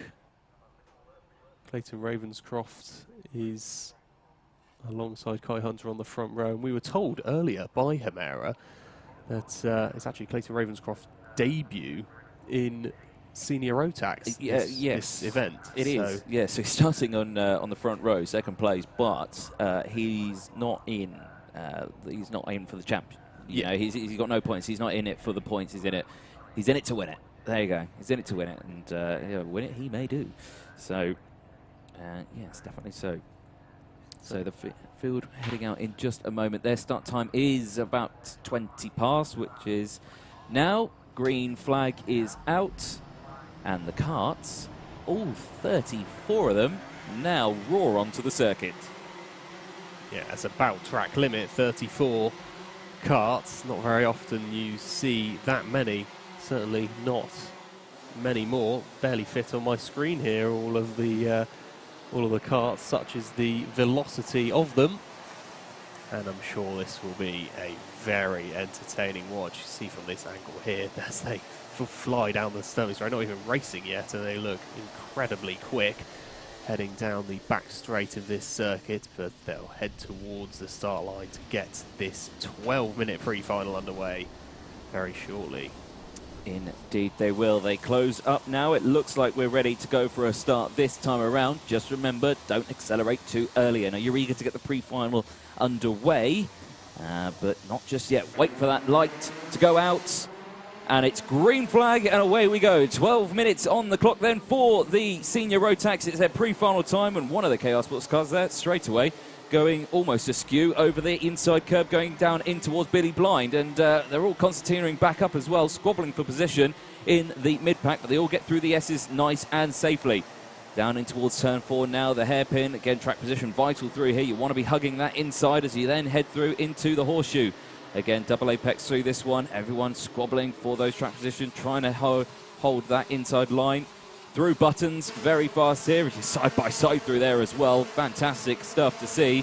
But across the line, we finish lap 1. Ravenscroft is in the lead from Morgan Porter. Kai Hunter, the O-plate, is down 2 spots. That was the driver that we saw who had gone off. And there's also a kart off at turn number 1 as well. It's the 29 who has gone down the order. It's Lewis Gilbert for Potenza Racing Engines. That's a huge shame there for Gilbert and the 29. 3 wide though in the mid-pack as the rest of the field go through, all slotting into one single position. Down the start finish straight, we end lap number 2 into yellow flags. Yep, no overtaking in the first sector then. It wasn't a particularly good start from a number of the DHR racing karts. Teddy Clinton and Kai Hunter dropping a few positions off the start there. Kai Hunter particularly will be disappointed with how that start went, but it couldn't have been going much better for Clayton Ravenscroft. As we mentioned, his debut in the Senior Rotax here is Morgan Porter in the GP plated kart. He's in second place and offering a real headache to the race leader as well. Just focusing here on the number 6 as well, is the middle of the pack here at the moment, and there's so many quick drivers here. We can really envisage how this race is going to go. Every single place you look, there is battles going on, and the green flags waving. They are allowed to race through the S's, which we're seeing now. Onto the Sturmy Straight we go once again. A huge horde of karts still left in the race for this one. Yeah, only one car out at the moment. Down to the 33. We have only lost the Scotsman of Lewis Gilbert after coming off the track at turn number 1. But under 10 minutes to go. as the car is being recovered out at turn number 1. The rest of the field now coming through again through the yellow flags of turn number 1. 4 laps completed. We're on lap 5 as a big pack of squabbling karts comes in towards turn 1. Again, they all slot back into single file for those yellow flags. Oh, and there's a big collision on the start-finish line. A couple of karts off the track. The 23 and the 55 were involved. Yellow flags out in the sector. So barriers all over the place, shattered plastic, and a full course yellow has come out. So I think they are slowing everyone down. The race has been neutralised at the moment. There is a ton of debris on the grass area. One of the drivers wanting to get going again. Now look, that must have been a really nasty accident with those two coming together. That's one of the fastest points on the circuit. Coming together there is just about the last place you want to be. And, well, just before those yellows came out, I think Ellswood just set the quickest lap of the race there. But, well, seeing the drivers have a handshake there, a good sporting gesture from the pair who were involved in that incident as the crowd watches on. Yeah, so a race restart will, of course, happen as soon as the track has been cleared up. So an interesting development then for the senior Rotax for the pre-final. Do you know what? I heard the barriers come together, but I didn't know what it was. So yeah, I must remember to always look at the screen and not out the window. So it was only lucky that the cameraman spotted it there. But so a red flag has come out. So the race has been stopped. So you can see from the incident, you can see the type. So the incident looked like it happened a lot further back than where the karts have actually ended up. They, you can see some massive tyre marks on the track, roughly around on the 25th, 26th place spot on the actual grid on the track, roughly where the pit lane exit is. But so a great rate of knots, and all the drivers now lined up. So a red flag in the senior Rotax pre-final. Sees 2 karts involved. Well, I think 3 karts involved, actually. I think I definitely saw the 23 of Alexander Baker down Holland Racing. He's out the kart, looks fine. Spencer Schinner as well, Coles Racing. The number 55, I definitely saw his kart in the barrier as well. I can only see the 2 karts there. But we have lost 2 others as well. Lewis Gilbert, who came off at turn 1, the number 29. That was very early on in the race. But also George Holbrook as well, the 60 plate. He's off as well. So in 31st place. So everyone lined up and stopped at the moment. I'm just waiting for a word in the ear when potentially we could get a restart. But you can see there the track marshals and officials out circuit. You can see Dan Parker there as well, inspecting what happened there. And again, I think drivers looking for any untowardness with front bumpers, and I think they've spotted one. But so again, spotting another one there. They're just going through, just checking those nose cones, I think, as they head through. Obviously, one of the things that drivers always have in the back of their mind as a worry. So, kart's being recovered now. I can 100% see the 55 is now coming off the track. Again, both drivers have got out the kart and are okay. I think the only main sufferers from this accident has been the safety barriers. They've taken a fair whack. Yeah, it's not very often either you see an incident there, which is lucky really, because that could have gone a lot worse than it eventually did. It looks like both the drivers, most importantly of course, are out of the car, or were out of the car straight away and okay. So not a dramatic incident in that regard, but well, certainly by the impact that the sound made, we knew that mustn't have been a nice one to be in the cockpit for. And you've got to imagine as well that there was a lot of mechanics there watching the race as it was unfolding, you know, to try and help their drivers out on the circuit. So there was a lot of people standing at the side there, obviously just keeping an eye on their drivers. So yeah, very unusual place. In fact, look, you can see it there. You can see the tyre marks just starting in this shot. That's where it started. Yeah. It started right there at the acceleration line for that one. So a lot of the drivers getting out of the karts and going over to, I'm sure, their mechanics to discuss what are we doing next. But you've got to imagine these tyres now, stone cold. Yeah, the restart is going to be interesting, and if some of the drivers haven't considered that, whether they'll go a bit too hard too early. But, well, we have just been told that it'll be a single file restart, so it's going to be potentially good news for the race leader just before this red flag, which was Clayton Ravenscroft, to get the rest of the field up and going once again from the lead of the race. We presumably will continue with the 8 minutes that are left.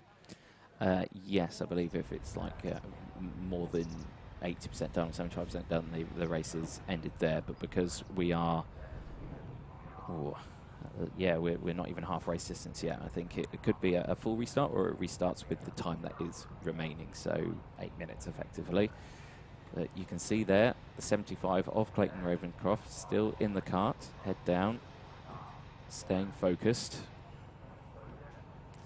So I've been told it will be running with the same time that is remaining. So 8 minutes will be the race time at the restart. You can see there Turner in the background, Lothar as well.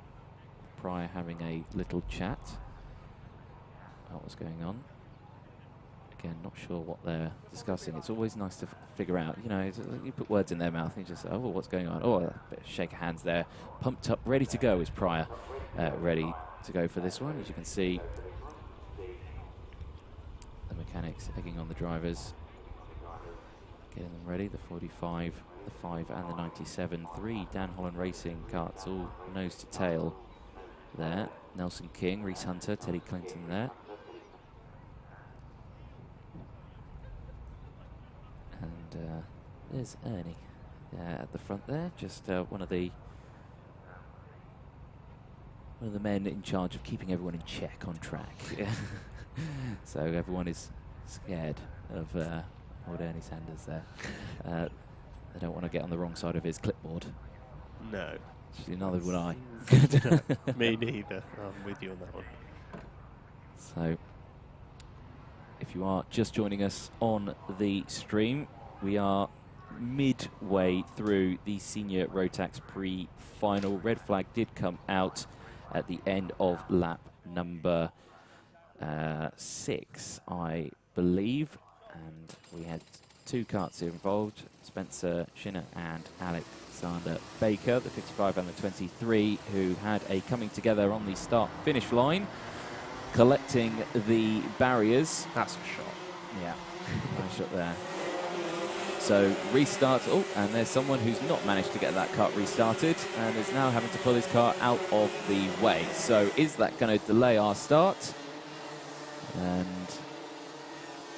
there's a car off at the pit lane entrance, and I can't quite see who Gibson, it is. The 92, yes, the 92 of Harry Gibson, privateer driver, who has unfortunately not been able to get that kart restarted. So we're not, I don't think we're going to get a green flag this time, just while that's being cleared. I could be wrong. We could be going around again. Or are we going this time? I think we're going this time. No, yep, green flag's out. And away we go again. Restart then for the Senior Rotax pre-final. And Clayton Ravenscroft now holding on to that lead as they go through. One of the drivers being left out a little bit wide in the mid-pack. But nice and clean through that first section as we had a single file restart here. 8 minutes left on the clock, 7.5 minutes now as we go through for the Senior Rotax pre-final. Yeah, Ravenscroft leading the way then, got away well. Most of the field were on fairly even terms with one another. No one you saw desperately get away or really suffer under the restart. Was that the number 32 going really slowly there? Yeah. It was like he's had a run in somewhere along the line. It's Joseph Taylor. Yeah, looks like he's His race is over now as we tick towards 7 minutes remaining, but Ravenscroft has got a lot of company here. He's got Porter and Hunter right behind. Kai Hunter looking to try and make up for a slightly underwhelming start for his very lofty standards. Whereas well, we're just focusing here on this leading. You can't even really pin it down to a certain amount of cars because they're so close together. Almost all of the top 10 involved as they'll hurtle out the top corner and down across the start-finish line once again into Billy's Blind. We go very close between the top three. Ravenscroft has been pushed out wide and he will have to settle for second place. Did well actually to retain only second and not drop into third place, but Porter into the lead now. Kai Hunter in third. He was looking for a piece of the action. He's got a lot of drivers in behind him though, as he's just got to try and keep his cool and get past Ravenscroft as soon as possible. Is overtaken between teammates. There might have been a little bit of contact between the pair of them there, but the two GHR get away with that one. Having a little look at his engine is the race lead and a little look over his shoulder as well. Porter having a look behind him, seeing Ravenscroft with Kai Hunter alongside, and that is a Kart that's off. 37, Sam Stansbury's gone off the track. Another privateer is having engine failure. Yellow flag out through the S's. 6 minutes then left on the timer, and the front of this pack still very, very close in terms of squabbling. Ravenscroft is, or Porter, I should say, who's at the front of the field for Argenti. He's holding on to that, the GP plate, up 3 places from his original spot. Crossing the line, Ravenscroft is holding off this torrent of karts that are behind the O-plate. Kai Hunter, then it's Edmonds, King, Hunter as well, Reese Hunter, then it's Teddy Clinton, James Lothar and Will Ellswood, and Jack Steadman rounding out the top 10, all in one big group here for this pre-final. After the red flag, they were all going again, but just looking scrappy all the way through. Everyone's staying in a sort of single file now. They had a bit of a boisterous moment just then. They've now all calmed down again, as it's kind of been that moment where they're waiting for those last couple of laps to come in. They just want to try and open these gaps up now, stay in a single file, and just try and work together to get these karts to the end of this race. Yeah, Morgan Porter as well. He'll be benefiting from the fact that at the moment, if they're not working together, just to try and disappear up the track. He's got over a second lead back to Ravenscroft, who in second place, still keeping Kai Hunter at bay for now.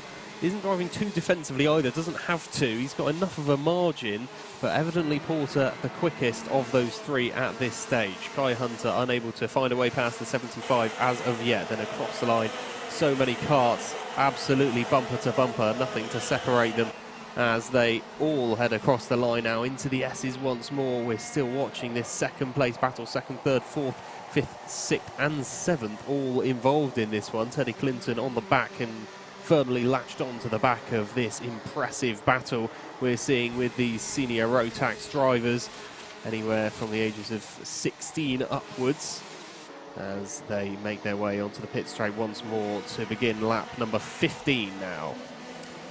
Indeed, so under 4 minutes remain.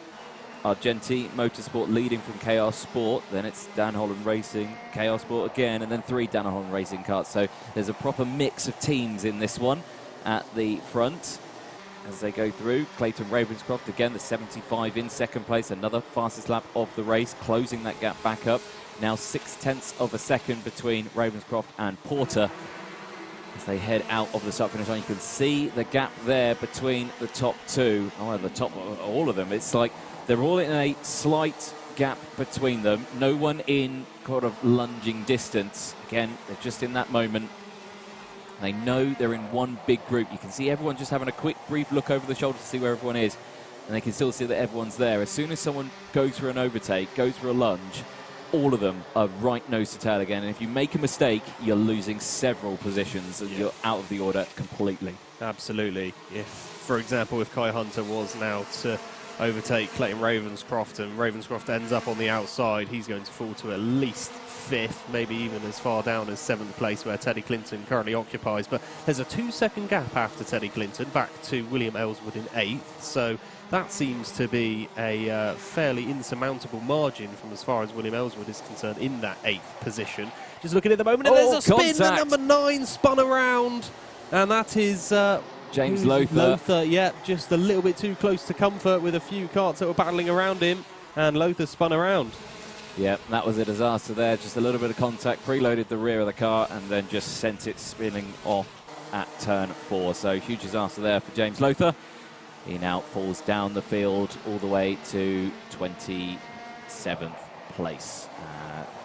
Almost last place in the field at the moment. Less than 2 minutes then on the clock. The GP plate now starting to be under pressure. Porter has lost that lead. Is now only 0.2 of a second between himself and Ravenscroft. So as you can see them there into the final corner.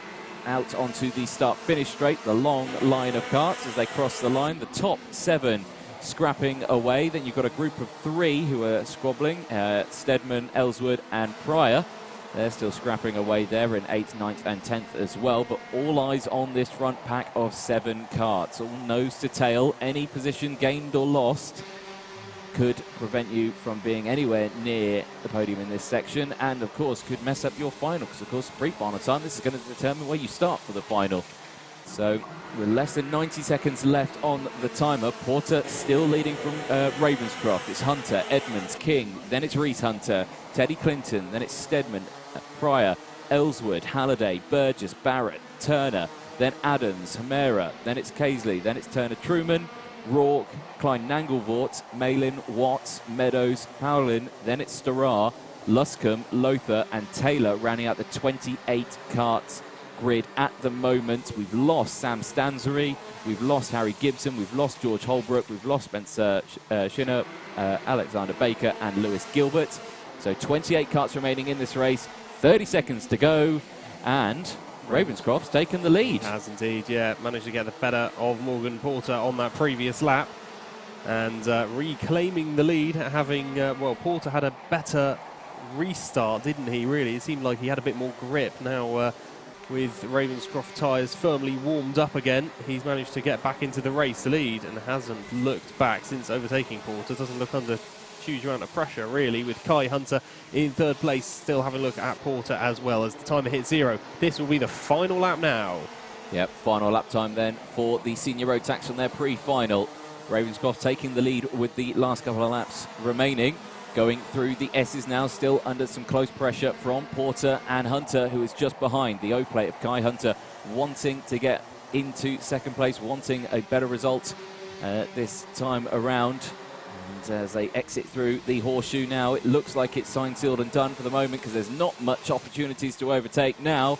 As we exit the final corner onto the start-finish straight, Clayton Ravenscroft, new to the senior Rotax, takes the checkered flag for the pre-final. Morgan Porter, the GP plate, holding on to 2nd place, and Kai Hunter holding on to P3. Tom Edmonds and Nelson King cross the line 4th and 5th. Then it's Reese Hunter and Teddy Clinton 6th and 7th. Jack Steadman and Oakley Pryor are the 8th and 9th, and Will Ellswood round out the top 10. Well, an interesting end to the senior Rotax. If you joined us midway through that, of course, we did have a slight pause in that race due to a red flag, and you can see all those barriers have been replaced with nice new non-broken smashed ones, and yeah, that's a good response, and it got sorted out very quickly. There's a look then at the pre-final results post race scrutineering, and of course they were looking at that quite curiously during the red flag period. They were keeping an eye on the karts and looking at those noses, and a couple of fingers went pointing down at nose cones, and yeah, they were going, well, that doesn't look good, that looks slightly off or askew or anything like that. So that brings us to the end of the pre-finals. It's now finals time, as someone is dropping in to say hello there on your screens. But up next, it's Junior Rotax.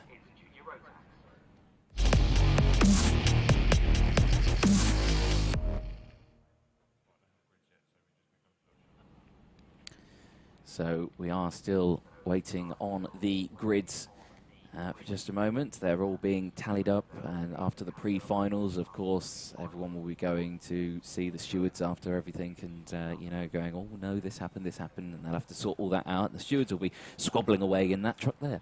There's a very nice truck. I was in there last night. It's very plush. They've got nice screens. They've got this circuit absolutely. It's like the Alpha Live broadcast team. They've got this track covered in cameras for us to enjoy watching the races.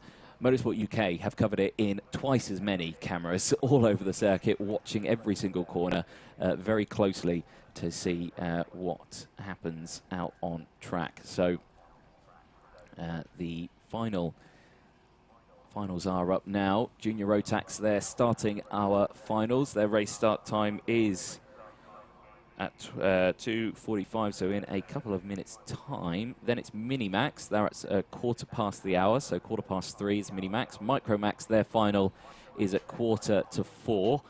Rotax 177, their final is at 4:15, and then the last race of the day, Senior Rotax, that will take place at 4:45. And all of these finals are 15 minutes plus one additional lap. And you can see the karts all lined up on the dummy grid. Let's take a look at the grid.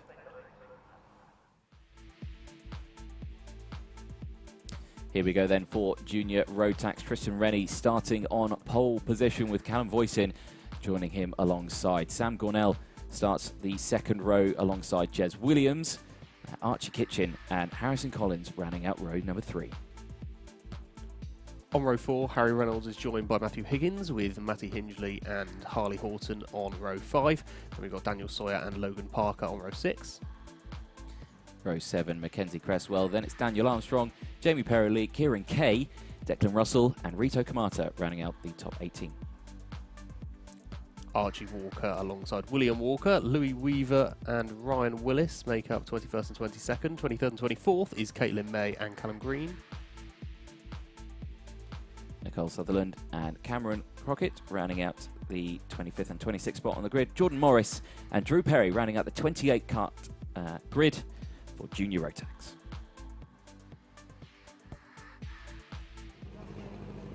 Well, it's final time for the Junior Rotax. Probably the most interesting grid that we've got here. The Junior Rotax, they're very lunge it, send it sort of drivers that we see out there. There is the 74 of Tristan Rennie. There's a close look of the 96 of Sam Gornell.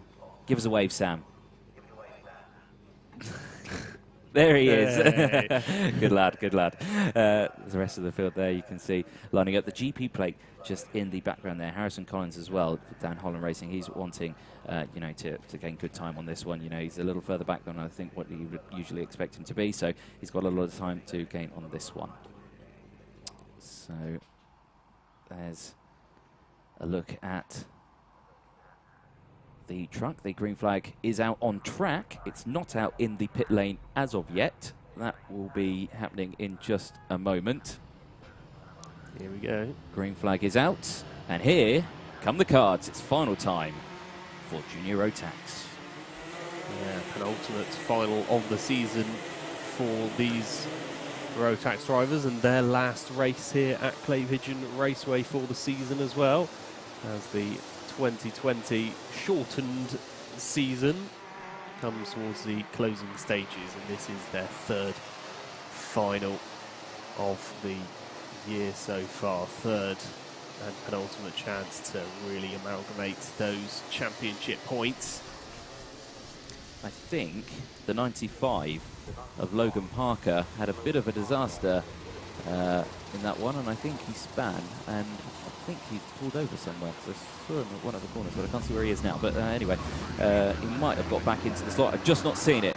Here we go then, Junior Rotax, race 18 of the day. It's final time. Are we going to get a green flag first time around? Yes, we are. In towards turn 1, side by side, straight away, the 35 holding on that inside line, and there's contact in the mid-pack, and the 68 has gone awry at turn number 1. And who is that? It's Jez Williams, the man who is at his home circuit, who is looking strong this weekend, has had a disaster in the final. Yeah, that was just spun around there. Just too many karts into not quite enough space when it came to Billy's blind. And you could just see the volume of karts heading into that corner. It wasn't going to end well for somebody, and unfortunately it is Jez Williams who was the victim of that, as the number 74 pushed out wide as well. He was Tristan Rennie, who hasn't had the best start to this race. Callum Voisin, he really has. The number 35 currently leading the way with Sam Gornell in second place there. The number 23, just focusing on at the moment, as Harry Reynolds picks himself up into 7th place now. who's gained a lot in that first lap. Matthew Higgins has gained 3. Kieran Kay has gained 7, by the way, up to 9th place after just 1 lap. So brilliant lap from him. There is the 14 of Daniel Armstrong for Dan Holland Racing, moving up a couple of positions now. He's in P11, up 3 places. I think that was getting past Matty Hingley there, moving up into P10. He does indeed. Oh, actually, he moves up into P9. He does, sorry. So getting past the Argenti Motorsport driver of Matty Hingley. So as they go through, 13.5 minutes left of this 15-minute final. We're only 2 or 3 laps into the race. 2 laps completed. Down the inside there goes the number 12. Oh, he's latched onto the back of it. Oh, he has, yeah. They're stuck on top of each other, the 85. You can see him there bouncing up and down to shuffle that car off the chassis, and 2 karts gone off, hands up in the air. What went on? The 64 is recovering off the circuit. The 64, who is the 64? That is Drew Perry, privateer, one of the rookie drivers, is returning onto the circuit. I'm not sure who the other kart was. I think it was Daniel Sawyer, the number 12, yes, like I say, down 15 positions, and he is not happy. No, the Vision Motorsport driver, well, we just had, suddenly, it was Drew Perry all over the back of him, a bit too literally, and 2 coming together there at the horseshoe, I think it was. Yellow flags waving in that sector, but looks fairly safely off the track to me, so shouldn't warrant anything further than a yellow flag for that sector, just for that last lap. But Callum Voisin leading the way. Who are we looking at here? It's the number 32. And the 90. Yeah, so that's Cresswell trying to defend from Archie Walker. Went a little bit wide there, but having a look around in the hairpin as well as the 23 of Harry Reynolds is looking for a way past, but once again a difficult position to be in. He's got a lot of cars behind him, make a mistake and he's going to lose several positions in a row. Yeah, not good there. Exit out of the final corner. Voisin for Coles Racing, leading comfortably. Half a second advantage he's got from Harrison Collins in second place, the GP plate. And Matthew Higgins, who is now up into P3, up 5 positions from his original starting spot for this final. The rest of the field go through. The S's now, as we Constantina back up into the braking zone of turn 4. A moment where we've seen many incidents there. Harrison Collins, GP plate with the fastest lap of the race here. And at the moment, 11.5 minutes left on the timer here for the final as we exit the final corner. The front 2, very, very close now. Less than a tenth between first and second place. Voisin under pressure from Collins as the rest of the field go through. The 13 is piling on the pressure. Matty Hingley on Harley Horton just up ahead as well. They're both up several positions as they go through. Down the inside looking is the 13. Gets the job done. Thank you very much, says Matty, and getting past Harley Horton just there. Now, Voisin still, I think, is at the front. No, he isn't. He's actually got past. So Harrison Collins for Dan Holland Racing now in the lead for the Junior Rotax final. Callum Voisin now down into P2, its original starting spot. So we're back to where we started in this race. Matthew Higgins, though, the O-plate, has now closed in on these 2 as well. It's now a 3-way scrap for the lead. And he sets the fastest lap of the race that time around, does Matthew Higgins, 34.440. So Matthew Higgins now in 3rd place. The O-plate, pressure for win here a couple of weeks ago, or last weekend, I should say, is now wanting to get past up into 2nd place after that disaster he had in the pre-final. Yeah, Callum Voisin is certainly not used to being overtaken around this circuit. I know how familiar he is with this raceway. He's made his way around the track several hundred times, but now does dive up late to the inside of the S's, does Higgins, and he does get past Voisin. Voisin down to 3rd, Higgins up into 2nd place, trying to instantly reply. There's Voisin, and he does manage to do so. Brilliant manoeuvre, so late on the brakes there, but really managed to get that move impressively done. But is he dropped behind once again, Voisin?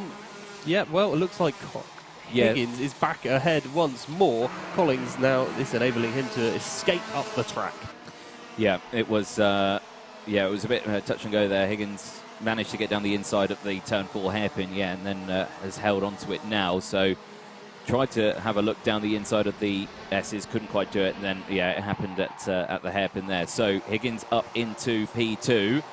So Dan Holland Racing, P1 and P2 now, followed by Coles Racing, 3rd and 4th at the moment. So Voisin wanting to not allow him to break away at the moment. There is the 19 of Archie Kitchen there, 6th place under some pressure from our Jenson Motorsport's Harry Reynolds.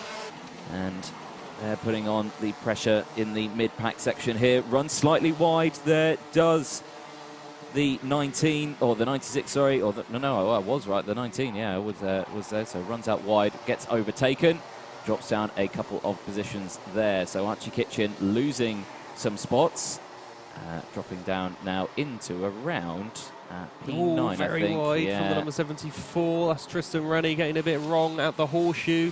Found a couple of tyres on his right side, bouncing across the grass, but did well to not lose any further positions from that, really. Dropped 9th down to 12th there, so nightmare for Tristan Rennie as we move towards 8 minutes to go. Billy's Blind very close between these three drivers into the S's once more, sweeping through that quick chicane, if you like, with the 40 and 73 having a good squabble here as well. That's in the middle of the pack, with 9th and 10th having a good little squabble there. Jamie Perrelly alongside Kieran Kay, who, as I mentioned, had a brilliant start to the race. Archie Walker, meanwhile, just behind Kay. He's climbed 8th position, started 19th up to 11th now. So brilliant start from him. Collins and Higgins as well, both made massive progress, and they're now the leading two. Indeed they are. So less than 8 minutes to go then for the Junior Rotax final. This race has flown past, if I'm brutally honest. 12 laps completed. We're on lap 13 at the moment. There's a good shot of Perrelly there as he goes through one of the Project 1 racing karts there, as you can see. Nice liveried up, the number 40 as it goes through. Currently in 9th place, Kieran Kay, as you say, just behind in 10th, one of the KR Sport drivers. Still leading the way though. GP plate of Harrison Collins. Matthew Higgins just behind still. They are 2 tenths apart at the moment. 6 tenths further down the road is Voisin and Matty Hingley. So Matty Hingley's managed to get himself up into P4 now. Sam Gornell has come down now into 5th place. So still kicking off at the sharp end of the field. We're back at the sharp end of the field as we cross the start-finish line. You can still see there the GP plate leading the way. Matthew Higgins, though, right behind him. I know he's his teammate, but, you know, he wants that win here. He had it earlier. He had it last week. He wants it again this week. And as they go through, the S's absolutely nose to tail. Oh, do you know what? I thought he was going to go for a lunge there down the inside of turn 4. He didn't quite do it just yet. There's still 6.5 minutes left to go. You've got to remember, Callum Voisin is still there in 3rd place. Any decision that is made here is going to be, well, it's going to be very close with Coles Racing so far behind, so close behind. Absolutely, and he could really benefit from that, particularly if Higgins does make a slightly optimistic move on his teammate. But, well, you said it, teammates, the last thing you want to do is to come together, is to interfere with each other. Looked like there might have been a slight nudge there by Higgins on Collins. Hopefully for him that won't have incurred any front-fairing penalties. Of course, as always, all of these race results provisional for the time being until they do go and get assessed by the scrutineers, etc. after the race. But it's our 16th lap of the race. You need a really a lot of fitness, especially in races such as long as these, very physically demanding. And the top two will know about that. They're racing harder than anybody else at the very front of the affairs at the moment. Collins just about ahead of Higgins for now. Higgins been reeling him in though. Is there going to be a chance for Higgins to get up the inside of one of these corners? Callum Voisin though, as you said, there and ready to pounce. Yeah, I think these two, they're trying to break away. They're not overtaking just yet. They're trying to make 8 wheels work better than 4. And Voisin is, he's not falling for it. Coles Racing's driver is right there still in 3rd place, not falling behind at all. If he is, it's very marginal of the gap that he's got. The rest of the field come through your shot now. A good shot there of them. As we go back here, this is again still 1st, 2nd and 3rd through turns number 4, the 13 there, and the 96 under pressure. Sam Gornell under pressure from Harry Reynolds and Harley Horton. You can see there as they go through, again, one of another Coles Racing drivers as they go through, and that looks like a wobbly nose cone I'm seeing there on that KR Sport car, I think it is, just behind. I think Harley Horton's front nose, or the NASA panel, is a bit wobbly at the top. I'm not sure if that's potential for anything, but I did see a big wobble on that, which he hit the curb. Yeah, hopefully for him not a major issue, certainly not with the performance of the kart. Ultimately, you want to get to the end is the first priority before you start worrying about all the penalties and that comes with it. The performance of the kart absolutely of utmost priority, but Collins ahead of Higgins, still that remains the story. As you said, I think they are trying to work together at the moment, but Callum Voisin just has so much pace around this circuit, and other three now. There we go, Voisin up the inside of Collins as Higgins made the move. He's managed to get past, but Voisin has followed through as well. And, well, he's going to try and reclaim the position. So close between the pair of them. Voisin does lose out, and now alongside him is Matty Hingley now, who's joined this group as well. He's in 4th place, and the GP plate of Collins, ultimately the only thing that's changed there really is that Higgins has overtaken Collins, but it looked like a whole lot more. He's reclaimed the position on Voisin as well, who's right there, and he'll be desperate for that 2nd place now as Higgins looks to try and replicate his victory from last weekend. Just over 3 minutes to go, and I suspect it could be a very exciting 3 minutes, Anthony. It could be indeed. Argenti Motorsports join the party here at the front of the grid. So Matthew Higgins now leading from Harrison Collins. Harley Horton has received a warning flag. The number 20, who's currently in 6th place. So I think there, just a warning. Keep your head down, crack on. Callum Voisin, like you say, holding on to 3rd place at the moment, but now under pressure from Matty Hingley. Up 5 positions in 4th place. Has managed to close up this group. But it looks like Matthew Higgins has managed to open up a slight gap now to these drivers behind. So 1st place broken away. Now we've got a battle for 2nd place. 3 karts all involved. Collins, Voisin and Hingley. Nose to tail in towards the hairpin of turn number 4. Like I say, less than 3 minutes left on the clock. We're nearing the end of this race, but there's still a long way to go. I don't think there's going to be any let up from any of these 3 drivers, and I can't see there's going to be a lot of working together to try and necessarily catch up Higgins. They'll just be desperate to try and get themselves further up the order. I don't know if Higgins is going to be caught at all, but has a late lunge on the inside. He's managed to overtake there. Voisin overtaken by Hingley, who's now up into 3rd place, and Voisin finds himself in the lowest position of the race so far, 4th for Callum Voisin, and I wouldn't say that his pace necessarily merits that, but Higgins now leads the way by nearly a second over Harrison Collins. It's looking good for those DHR karts at the front. It's looking very comfortable at the front there for the O plate and the GP plates at the moment. 90 seconds left on the clock for the Junior Rotax final, and it's still all to play for at the front. 7/10 of a second is the gap between Higgins and Collins. Not much going on there, but a little further back here, this is still scrapping away. This is 2nd, 3rd and 4th. Then here's 5th and 6th place, the 96 and the 35. Oh, sorry, I say the 96 and the 20 of Harley Horton and Sam Gornall. I think Harley Horton's managed to get past, actually. He has indeed. So there we go, as they exit out of the final corner, ducking your head down into the slipstream. And we start lap number 25. So it's been a long old race on this one. I'd be absolutely knackered. I'd be out this kart on the floor, passed out after this race. Well, I'm not one for endurance. But as we look down the straight now, and towards turn number 4 again, just staying nose to tail. No overtakes just of yet. Half a minute to go left on the timer. So they're going to cross the line this time. They're not going to see the last lap board, but they will see that it's 30 seconds to go. And therefore the next one will be the last lap board as Higgins leads as they begin the 26th lap. As you say, that is some serious arm work there. And well, number 20, you just see Horton leading Gornall around as they head onto the Sturmey straight once again. 10 seconds left on the clock. Next lap, as we mentioned, the final one, as Horton doesn't want to give up his position to Gornall towards the end here. Gornall has dropped a couple of positions over the course of this race so far, maybe slightly disappointed with how it's gone. But Matthew Higgins, by the way, he started 8th and is now leading the race quite comfortably. It has been a hell of a drive from the O-plate. And knew he had the pace from last weekend, of course, able to replicate that now at the highest standard when it comes to British Kart Championships. You just don't get much higher standard of, well, you don't get a higher standard of racing in the UK, really, when it comes to karting here. Final lap of the race. Any late changes to see? Voisin has managed to close a gap back up to Hingley. There's not very many chances to overtake now, though, as they come out of buttons and in towards the top end for the final time. The exit here absolutely crucial, but it is going to be Higgins who's delighted with the win and takes the checkered flag ahead of Harrison Collins. It is a 1-2 for the DHR.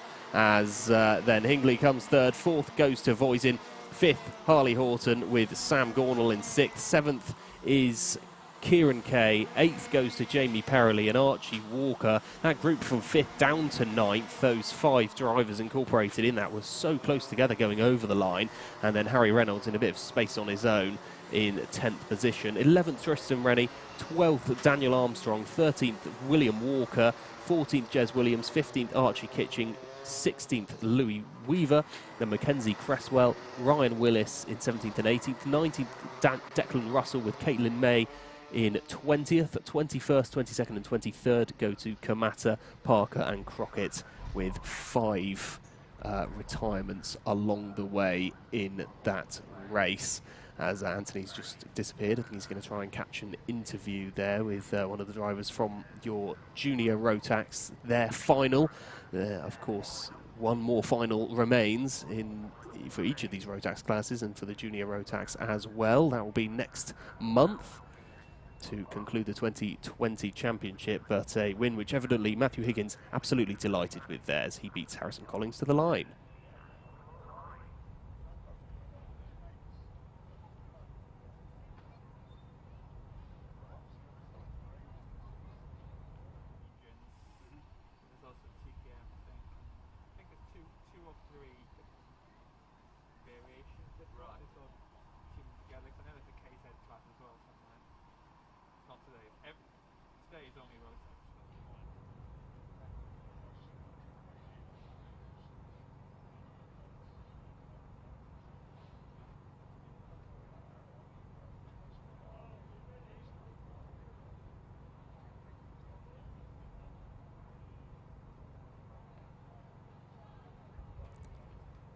So that's your junior Rotax final then.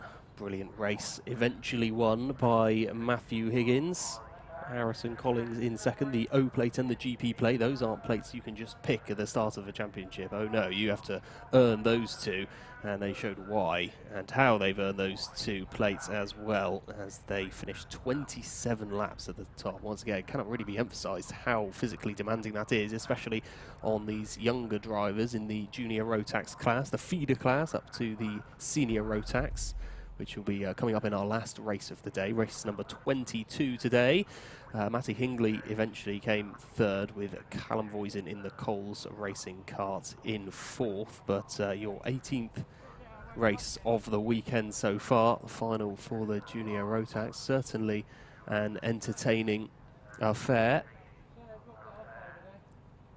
Just having a little look at where the championship standings are with these drivers, but my iPad isn't cooperating. Not ideal there, but as I mentioned, Collins delighted with that victory.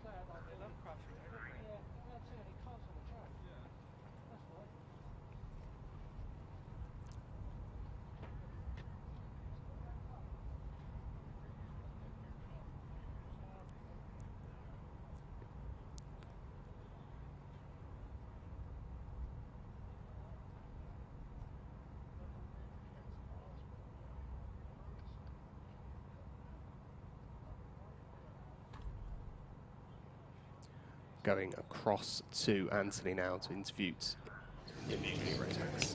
Well, we are down in the scrutineering bay. We've just come out of the scrutineering bay. Matthew Higgins, again, a fantastic race that was. It looked a bit tough earlier on in today with some of the pre-finals and the finals, you know, with the slick tyres and everything like that, but it's come together and we've got a win in the final. Yeah, it was really difficult pre-final. It was just one of them things where it was a bit of a gamble with any call.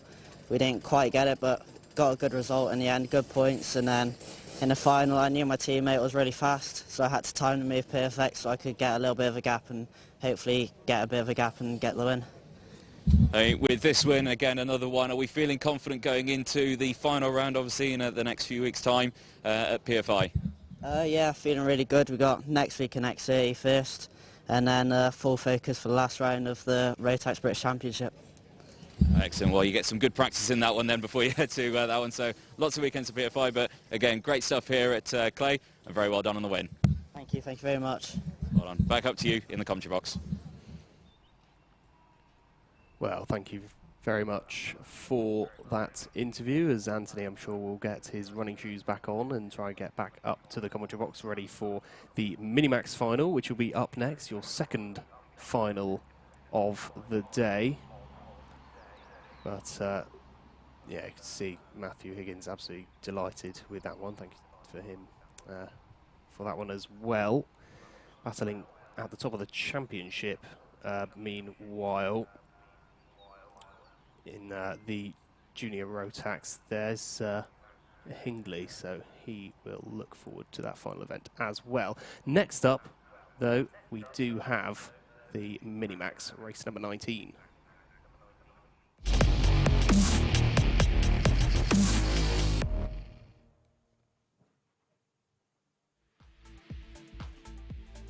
Your Minimax final then pits Mackenzie Douglas alongside Harry Linden on the front row. Stephen Duncan is alongside Bryn Collins on row 2.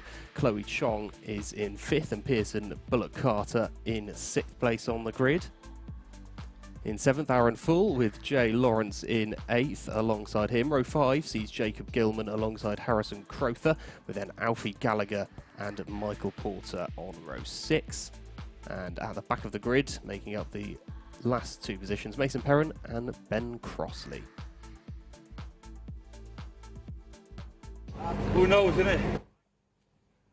So Minimax up next then, as we can see the drivers. They're quite early into their karts, ready and sat down, as number 24 of Douglas Mackenzie on pole in the grid. He will be starting on the optimal side of the grid, alongside the O-plate of Harry Linden, who has shown on many occasions around Clay Pigeon Raceway just how competitive he can be. And with Douglas Mackenzie up top, though, and alongside him is going to prove a tough opponent. But 14 drivers we can expect to start this race. Race number 19 of this weekend, and the final for the Minimax once again with each of the Rotax classes. Micromax are up next, not officially part of the Rotax calendar as of yet, but for the rest of the classes will be their final championship round next month. So we look forward to that one. Anthony's rejoined me again. I'm back. I'm out of breath slightly. It was a long run down there to the scrutiny away from the commentary box. I wasn't as fit as I once was. I need to get. It's like I feel that. Yeah, being in a commentary box, sitting down all day, sometimes standing up all day. Yeah, it's wearing off. It's getting on to me. But yes, here we go then for the next final of the day. Of course, the Minimax. We saw some great racing earlier on today, and we had the privilege of having Chloe Chong, one of the Minimax drivers, joining us on the track walk yesterday, which you've seen a couple of times today. And yes, we can see them all there, lined up, ready to go, having a quick chat with the number 24. You can see there on your screen. That is Mackenzie Douglas for Coles Racing. I've got the pre-final grid in front of me. I haven't got the final grid. But, there you go, you've got it there. That's fine, yes, a lot of this one. Harry Linden starting 2nd place. Yeah, you can see him there in the background, looking primed, ready to go. And I think as people start to get out the way, they are going to be lined up in just a moment to head out for their final.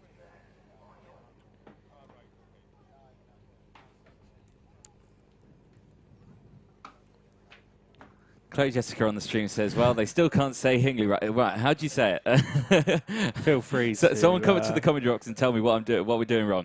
I'd love to know. Because I want to comment your pronunciation. Yeah. I'd love to get it right. So please, someone come and tell me how I say it right. that was exactly what Magic Hamera came up yeah, earlier, exactly. right? Yeah, exactly. Told me how to say his name, and there you go. Now I know how to say Magic Hamera's name. There we go. So, Phil getting ready. Last couple of checks then on the number 16 that you can just see there. Just making sure everything's tucked in, ready to rock and roll. Bit of a delay to this one. When is the start time for this race? Minimax final start time is 1/4 past the hour, which is in 3 minutes' time. So everyone was primed, ready on the dummy grid very early on. So that's very, very good there. So all lined up. We had it earlier. It was a round. It was the first round of the the series. The 2020 season kind of kicked off with the XS line. It was, we had it there. Some of the drivers missed the start of the race, so they missed. I think it was the pre-final that they missed. They didn't get to the dummy grid in time, and they missed out on their race. So they're very strict on when you are on time. But everyone here primed, ready to go. Yeah, and in the karts early as well. Yeah, they were the in the 177s. I think it was their pre-final. They waited till about 10 seconds before the race before they hopped in their karts. But different story for the Minimax. It is indeed a different story. They're primed, ready to go. They're an eager bunch of drivers, are the Minimax grid. And, of course, with Minimax, again, just trying to find a piece of paper. There they are, with the Minimax. 14 of them primed and ready to go. Obviously, the O-plate of Harry Linden, Dan Holland Racing, the Alonso chassis. Very nice chassis. I've not driven one, but I've seen many of them. They look very comfortable things to drive. A lot of these drivers going for the Tony Kart chassis, of course. They're a very favourite kind of chassis out there. The Cosmic chassis as well you've got.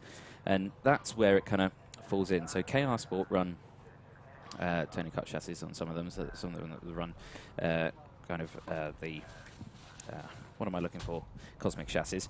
But the stickers, like I said, they look identical. So it's really hard to put them away. So yeah, someone needs to design a new sticker plate for either one of those teams, because it will make massive sense.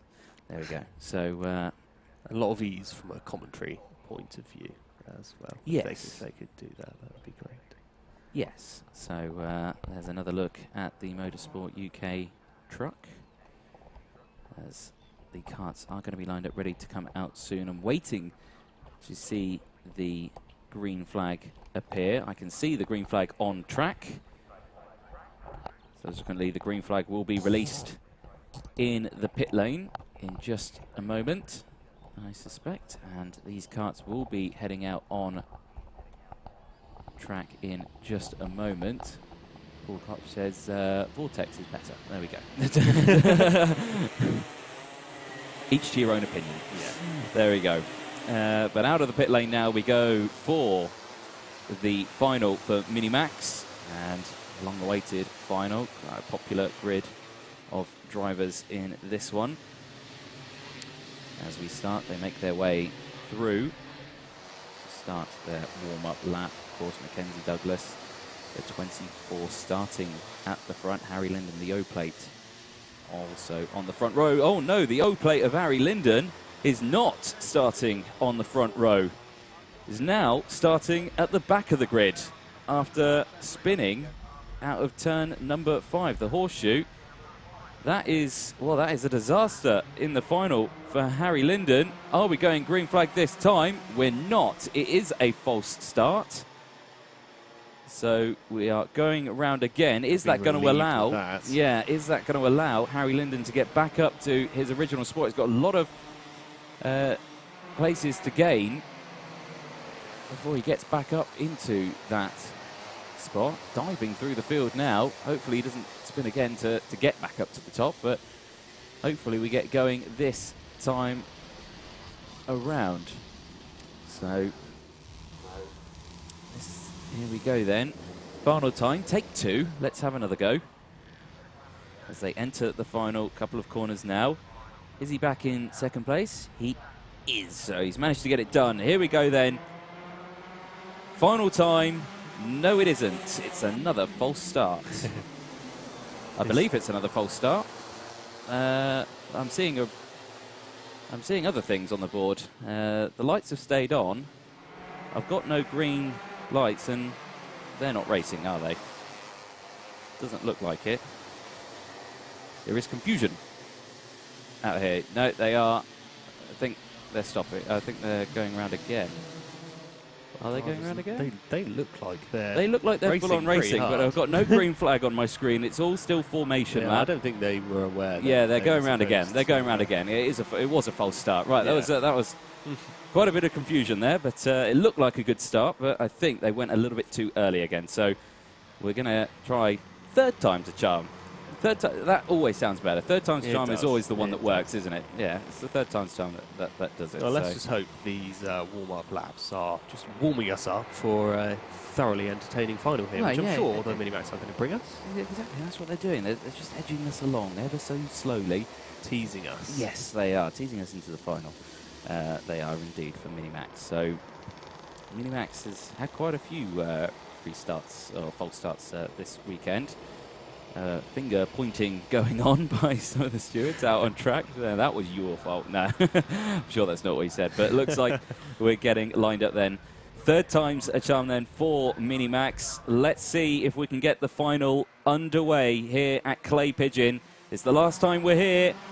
And across the line, and it's green flag, and away we go in towards turn one. It's a good start. Harry Linden moving up now straight away into the lead at the start. You can see Full as well, trying to get down the inside on the number 31.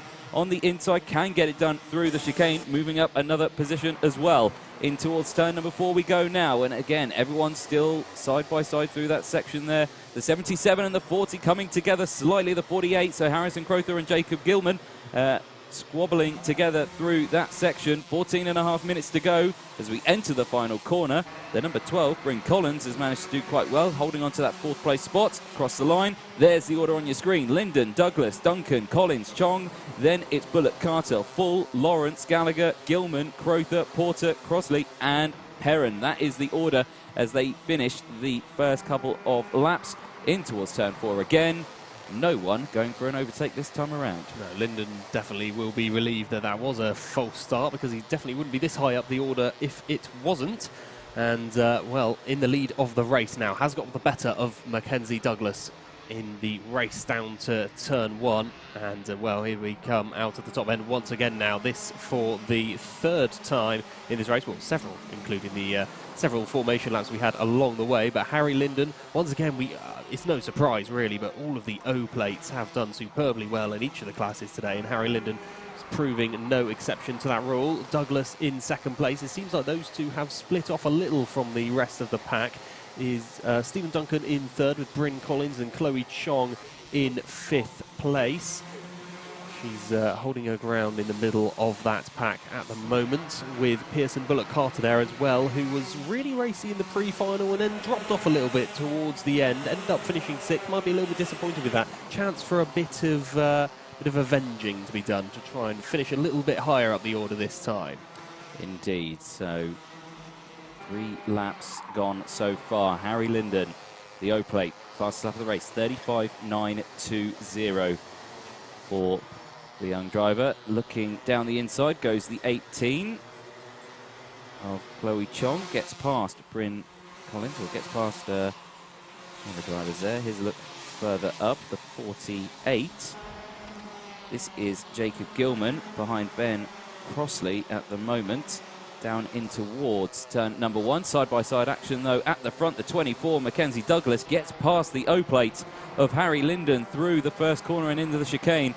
On the outside goes Linden, tried to get the switch back again very quickly, couldn't quite do it. So Mackenzie Douglas, fastest lap of the race, and also gets the lead. Very good lap from Douglas's point of view. Harry Linden will be determined to try and reclaim that position, but they just had a little bit look behind them once again, could try and use the ethos of let's work together to try and escape further up the pitch.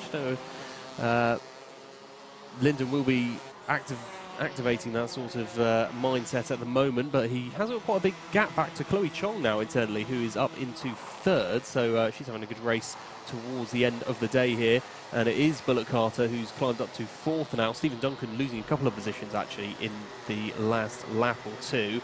And there is Chloe Chong just heading into the top bend now, actually out of Buttons. Having a little look behind as well as we continue looking at this battle for 3rd place. It looks like the number 15 is going to get alongside. That's Bullock Carter on Chong. I think he's going to be able to do that. Doesn't drift out wide once again. Capable on the brakes. That's a good overtake there into Billy's blind, and that is Pearson Bullock Carter up into third. Indeed, nicely done. Ben Crosley, though, fastest lap of the race this time around, 35.420. The number 56 car currently in 8th place out on circuit, up 6 positions from the original starting spot, so doing nice and well there. But the front two, Douglas and Linden, nose to tail. Then here's a little further back.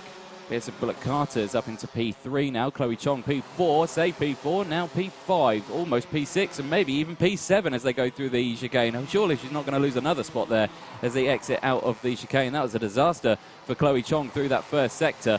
Dropped like a stone in a river, that was, and that was a huge shame as you went through that one. Little nudge through turn number 1, and then it's just a concertina effect, isn't it? Yeah, it's just exactly what we've been talking about today, how when you lose one position, you lose more than just that one. So little time in the grand scheme of things, but so many positions because everyone's so bunched up together. That is the joys of karting for if you're behind, but a massive pain if you are on the receiving end of that one. And Chloe Chong, unfortunately, on that occasion, now has it all to do again. Was having a really good race up to that point, but unfortunately dropped down the order a little bit there. Just nothing you can do when you're in that position. You're in a non-preferable part of the circuit. You're on the outside of the corner, perhaps, and there's just driver after driver, and they have to find their way through. And there's no way you can go two abreast into the S's there. You have to find your way through. As dives up the inside, does Linden. Goes a little bit too wide, though. That grants the opportunity for Mackenzie Douglas to reclaim the lead. Now then, getting a little bit racier, these two. Looking very competitive in the, well, heading towards the sort of middle section of the race now. Douglas and Linden don't want to get too vicious at this stage. Still want more to give come the end of the race, but a little teaser into what we can perhaps expect to see from the top two. Indeed it is. There is Aaron Full there, the 31, piling on the pressure on the number 15, Pearson Bullock Carter, pulling out of the slipstream, looking to the inside of the first little kink of the start-finish straight in towards turn number 2. And the rest of the field just slotting through. No one going for a lunge just of yet. The 14 going to the outside. Crossley, another fastest lap of the race, 35.360.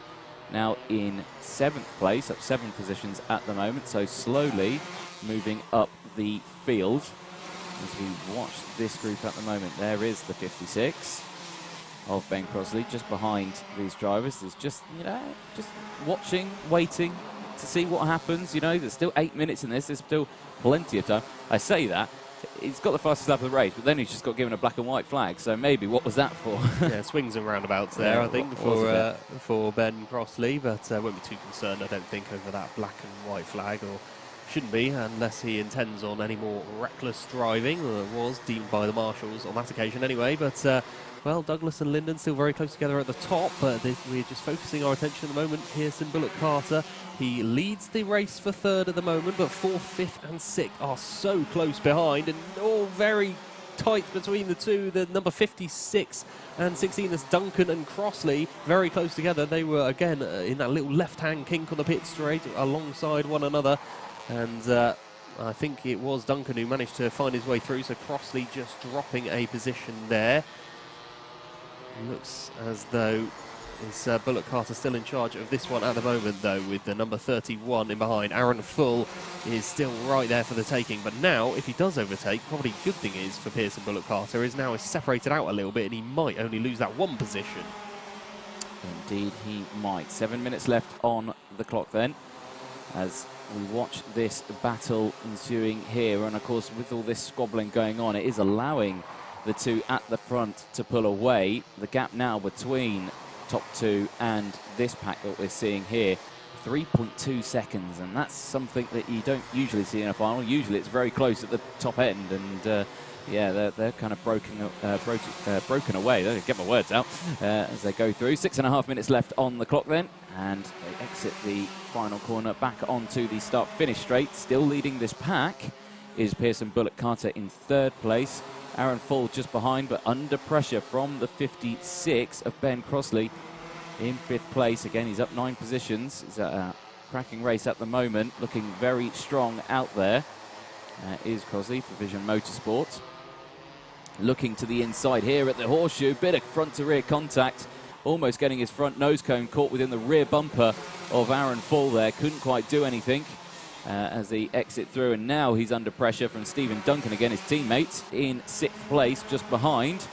Any slight mistake he may make could have a very quick result in losing positions, as we saw earlier on with the number 18, this part of the circuit, in this group as well. But Chloe Chong still in there, in the mix in this group, wanting to capitalise and get back up that order. And you can just see her there at the back of this one. It's still looking very racy down the inside, the 14 of the 16. Nicely done. So that's Alfie Gallagher moving up into 6th position. There is support on the stream for Alfie Gallagher there from his fans at home. So good to see that on the stream. 5 minutes left on the timer then. The gap between Mackenzie Douglas and Harry Linden at the front is very nose to tail, and as I say it, we cut to it here in towards the hairpin now. Through the horseshoe, the double apex again, absolutely nose to tail, not swapping any paintwork here, or stickers, as I should say. It's not really paintwork, it's stickers on plastic bumpers. So as they exit now onto the start-finish straight, and absolutely nose to tail, nothing between them. Again, not squabbling, just not going for any overtakes, staying in that single file position. This is the battle that's keeping our eyes interested, though, and that is this battle for 2nd place. How many karts are involved in this one? 4, 5, 6, 7? 7 karts all for 2nd place. Yeah. Oh, 3rd, I should say. What a watchable event this is turning into, this Minimax final here. If this is anything to go off, I'm sure the PFO final, when the stakes are even higher, is going to be a brilliant one to watch as well. But Bullock Carter, well, has Crossley. I think he's just got past Aaron Full there, so he's now the closest opponent to Pearson Bullock Carter. Has a quick look behind. He'll be able to see that it is now the number 56 instead of the 31, who's right in the would-be rear-view mirrors if they had mirrors on kart. And it's Gallagher then in behind in that battle as well. Chloe Chong, who dropped a lot of positions in that one sort of series of corners, but has done well to kind of claw back up the order, and right on the back of this chain of karts as well. Always a chance to get through as Crossley dives up the inside at the horseshoe of Pearson Bullock Carter and makes quick work of the number 15, something Aaron Full wasn't able to do, having been behind the number 15 for so long. But Crossley up into 3rd now. Yep, nice move there into the horseshoe and wanting to close that gap up. The gap now 5.2 seconds to the 2 up ahead of Douglas and Linden, who are still again nose to tail out on circuit. So that's going to be a tall order to try and get in front. Has a big look over the shoulder just to see the gap, and it's already starting to open a gap. Alfie Gallagher then with more support on the stream. I'm sure we can check that out as well. But there we go. Douglas still ahead of Linden. It's not yet threatened to boil over as such. Again, I think the two of them just working together, but you'd imagine that Linden would certainly attempt an overtake by the end of this race. Crossley now leading this battle for 3rd. 4th is Pearson Bullock Carter with Aaron Full in 5th place. 6th, Alfie Gallagher. And 7th place, Chloe Chong, who's still right there in the mix as well, along with Bryn Collins, who's also part of this pack. And it's very interesting to look at the divide, actually, from 1st down to 6th. All of those karts have either retained or improved on their positions, and everyone from 7th downwards has lost positions over the course of the race so far. So evidently right in the mixer there as far as grid positions have been concerned in this final. Yeah. Eyes are back on the front 2 again, Douglas and Linden. They were getting a bit scrappy through the first couple of corners that time around. Again, just eyeing up what he's going to do in those last minute or so. We are 2 minutes remaining of the race, so we're nearing that time of what's going to happen for the lead. We exit the final corner again. This is where Linden has been looking to get past Douglas. Yeah, he is, and now he does make the manoeuvre at Billy's, but he drifts out too wide, too heavy on the brakes, and Douglas instantly reclaims that position. Well, if he didn't know he was there, he does now. Linden definitely makes his presence known at Billy's there, and so defensive into the hairpin, really reluctant to try and concede that straight away. And, well, them being very defensive is going to cost more time than if they were chopping and changing positions, really. You're so out of the racing line, you're going to lose a lot of time to now, is it Aaron Full? I think it's Ben Crossley, who still should be in 3rd place. But these top two, Linden still having a little look as they go across the line and into Billy's. Is very defensive, and the number 77's going very slow. That's a shame for Harrison Crowther. Looks like his race is over in this final. Shame to see there. Harry Linden couldn't get it done at Billy's once again, but into the hairpin. Surely he's not going to attempt it around the outside, and he doesn't. Douglas remaining ahead for now. Yep, so still scrapping away. Down the inside, though, goes Harry Linden in towards the horseshoe. Gets the job done that time around. Now under pressure from Linden as they go, or from Douglas, I should say, as they exit the final corner. Are we going to see a lunge in towards turn one from Douglas? Across the line, here we go. Linden goes defensive. Holds that inside line, stops the car on the apex, but finds a way through. Does Douglas side by side through the chicane? Absolutely side by side, swapping paintwork on the wheels, forcing onto the grass, switches to the outside. Steady now, boys. You've got a lead of 2.5 seconds, but you've got to be careful because you're going to lose that lead very quickly. We're into the last 15 seconds of the race. Linden still leading from Douglas as they go through in towards the final corner now. I think is last lap board going to come out this time, or are they going to cross the line with a second remaining? They cross the line with 2 seconds remaining. Douglas gets a warning flag for that one through the chicane. Again, Linden goes defensive through turn number 1. He doesn't try and copy the move he did last time, does Douglas. Douglas stay behind as they exit through the chicane. A big look over the shoulder, covers the inside again, does Linden. Sideways, under braking, goes Douglas. Can't get the move done this time around into the hairpin. Last lap board's going to come out this time, though. Yeah, what a race we're seeing here from these two. Definitely got a bit hairy that time, coming out of the S's onto the Sturmey straight. More than a few blows shared between the two. But the top two so close together, and you can see just from that shot there how much this has enabled third down to sixth to really reel in the top two. But Linden once again holding that inside line. He's got just to hold on for one more lap now in this Minimax final. Douglas just behind, heading down the Sturmey straight. Douglas having a little look over his shoulder. He's got to try and attack, but Linden's going to cover that inside line. Got to be careful not to drift out too wide at the hairpin. Into the horseshoe they go then for the final time. Once again, understandably taking that narrow inside line as Harry Linden doesn't want to give anything away here to Douglas in the closing stages. Ben Crossley is now right there in the race for the lead, but it's going to have to be one of these two, and I think it is going to be Harry Linden who's just going to be able to hold on to this with Douglas. He's going to put his hand in the air, but he nearly didn't win it, you know. Douglas alongside right at the end, but Linden does come out victorious.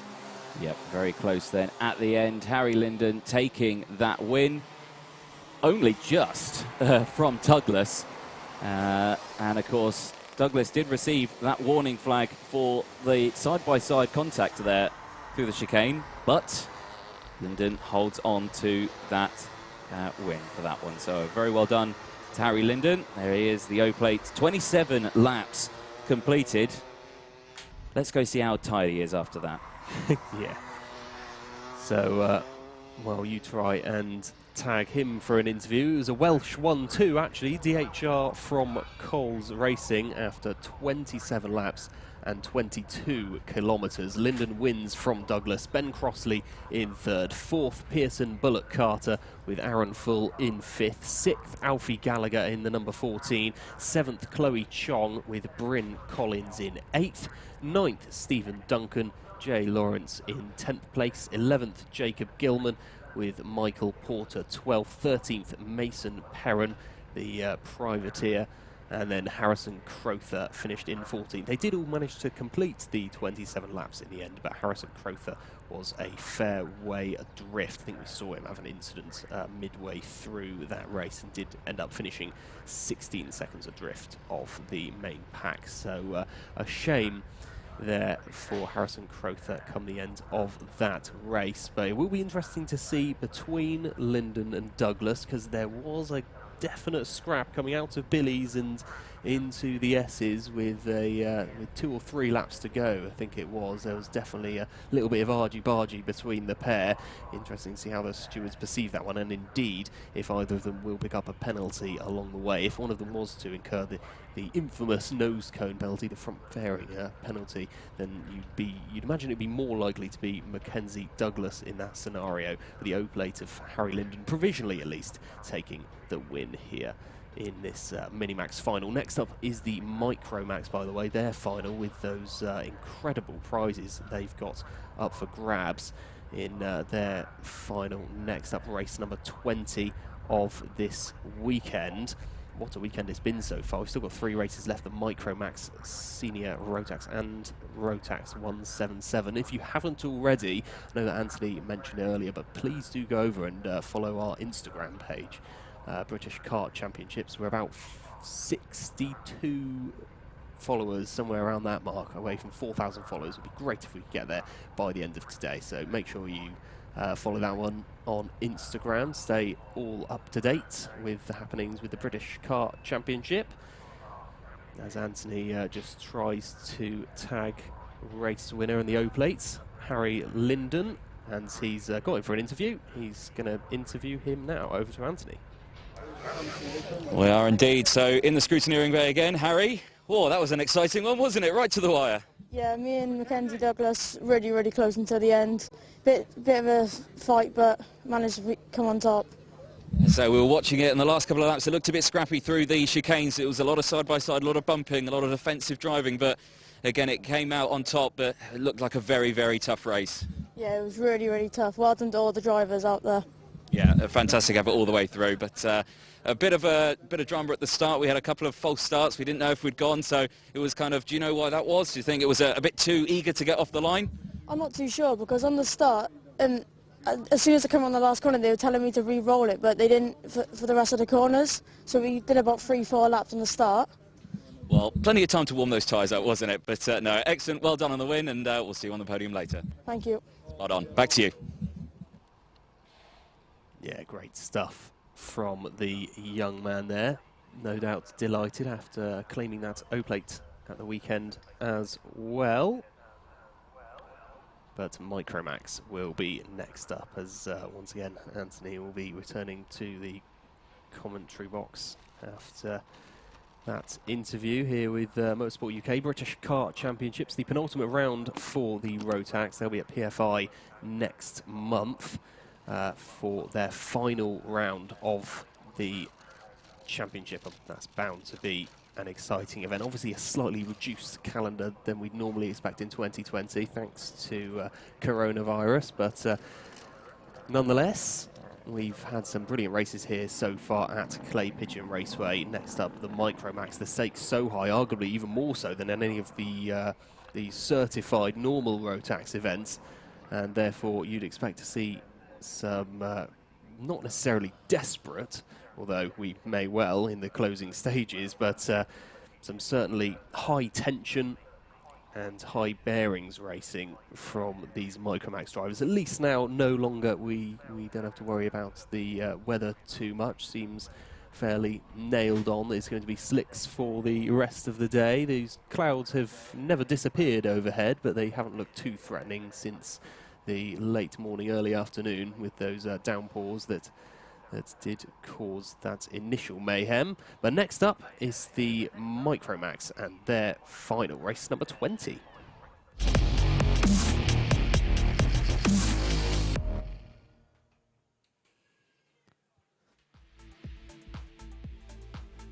Here's a look then at the grid for the Micromax final coming up next. In Spanswick, the 69 starting on pole position. Got Timo Jungling alongside him. Dalton Hayward in third place. Jacob Ashcroft in fourth.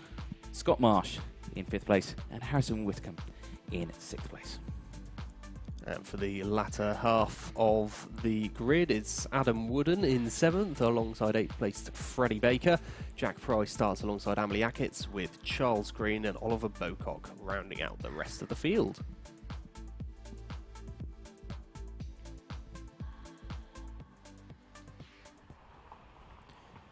There we go. It's very cold out there. Didn't have a jacket on there, and it's just like, quickly run down as quickly as I could. Try warm up, try get your body heat up, let's go down. Goodness knows how these drivers feel out there in those race suits. I suspect they've got lots of layers on underneath to try and keep them nice and warm.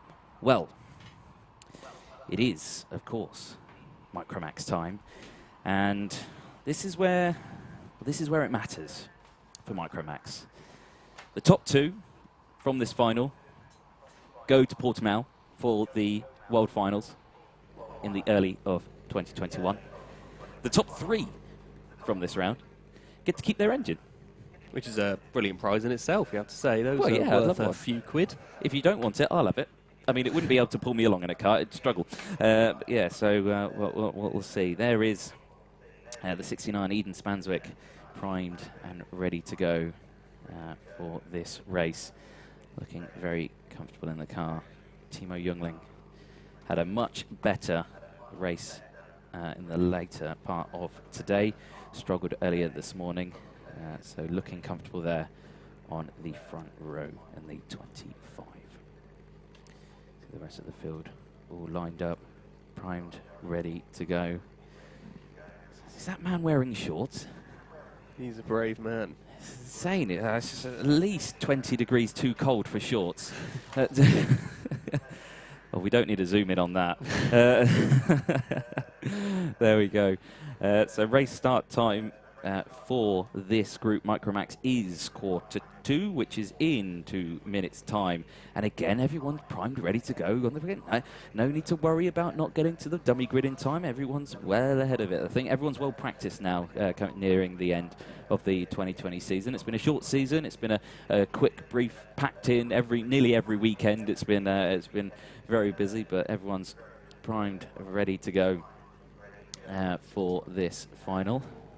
And you can see everyone just lined up. A few more last-minute words of encouragement for the drivers as they get themselves ready for today. Of course, the 12 drivers we've got in this one, a couple, 3 privateers that we've got out here. Freddie Baker, Jacob Ashcroft, privateers, and Dalton Hayward. They're the 3 privateer drivers who are out in this one at the moment. Some of them running the Tony Kart chassis, some of them running the Synergy chassis as well. So difference all the way through the field. But the one thing that isn't different is, of course, those engines. They all get delivered. They all pick the number out of the hat. They get their engine. They put it on the cart. They keep it for the weekend. And then at the end of the weekend, they give it back. Apart from this weekend, where the top 3, like we say, are going to be keeping those lovely Micromax engines, which when I looked at the radiators on them, I thought, oh, wow, they're really cool. Tiny little radiators on the side of them. They look amazing little things, very well engineered. And yeah, I'd say I would love to have a go in one, but like I said, I think it'd struggle to pull me along. I think it would be all right. They're surprisingly powerful little machines, but yeah, perhaps not the ideal one for either one of us. No. Someone lend me a senior Rotax. I'll whiz one of those around for a bit. I mean, I'd bin it straight away. I'm terrible. I'd be at the back of the field.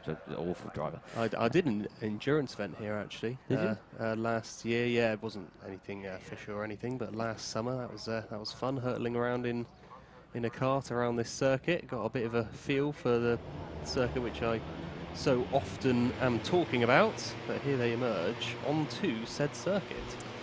They are indeed. So final time for the Micromax. We're going to find out who is going to be keeping those engines and heading to Portimao in early 2021 for the World Finals at the end of this race. You can see their drivers frantically warming those tyres again, even though they're told not to. Support on the stream for Jacob Ashcroft and James.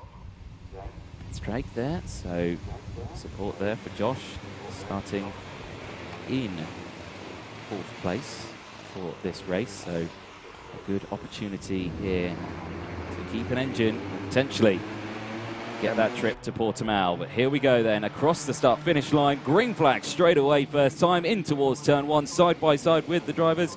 And it's a good start still from everyone all the way through the field. Jungling under pressure, dropping down into about 4th place, I think. That's allowed straight away. That's allowed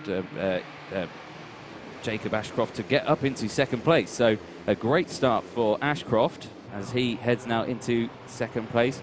Jungling trying to fight back, the 47, trying to dive down the inside. That's Scott Marsh trying to get an opportunity on this as well. The 18, Freddie Baker there, under pressure as well from the 44 of Adam Wooden as they exit the final corner.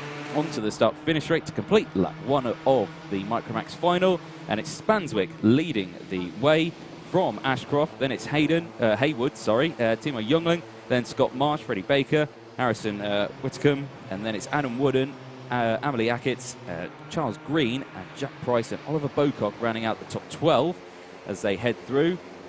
as the couple of the drivers go through. The 66 and the number 11 side by side all the way through that field. That's Whitcomb and Ackett, who are scrapping away. Oh, we've got someone off in the barrier.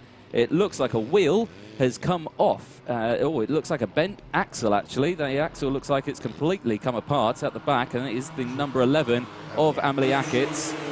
So that is a huge shame. Looking racy out there, but the kart with a malfunction. Yeah, and well, I was just keeping an eye on Freddie Baker, actually, in those opening couple of laps. The number 18 at one bit, I think he did give quite a shunt to Harrison Whittaker.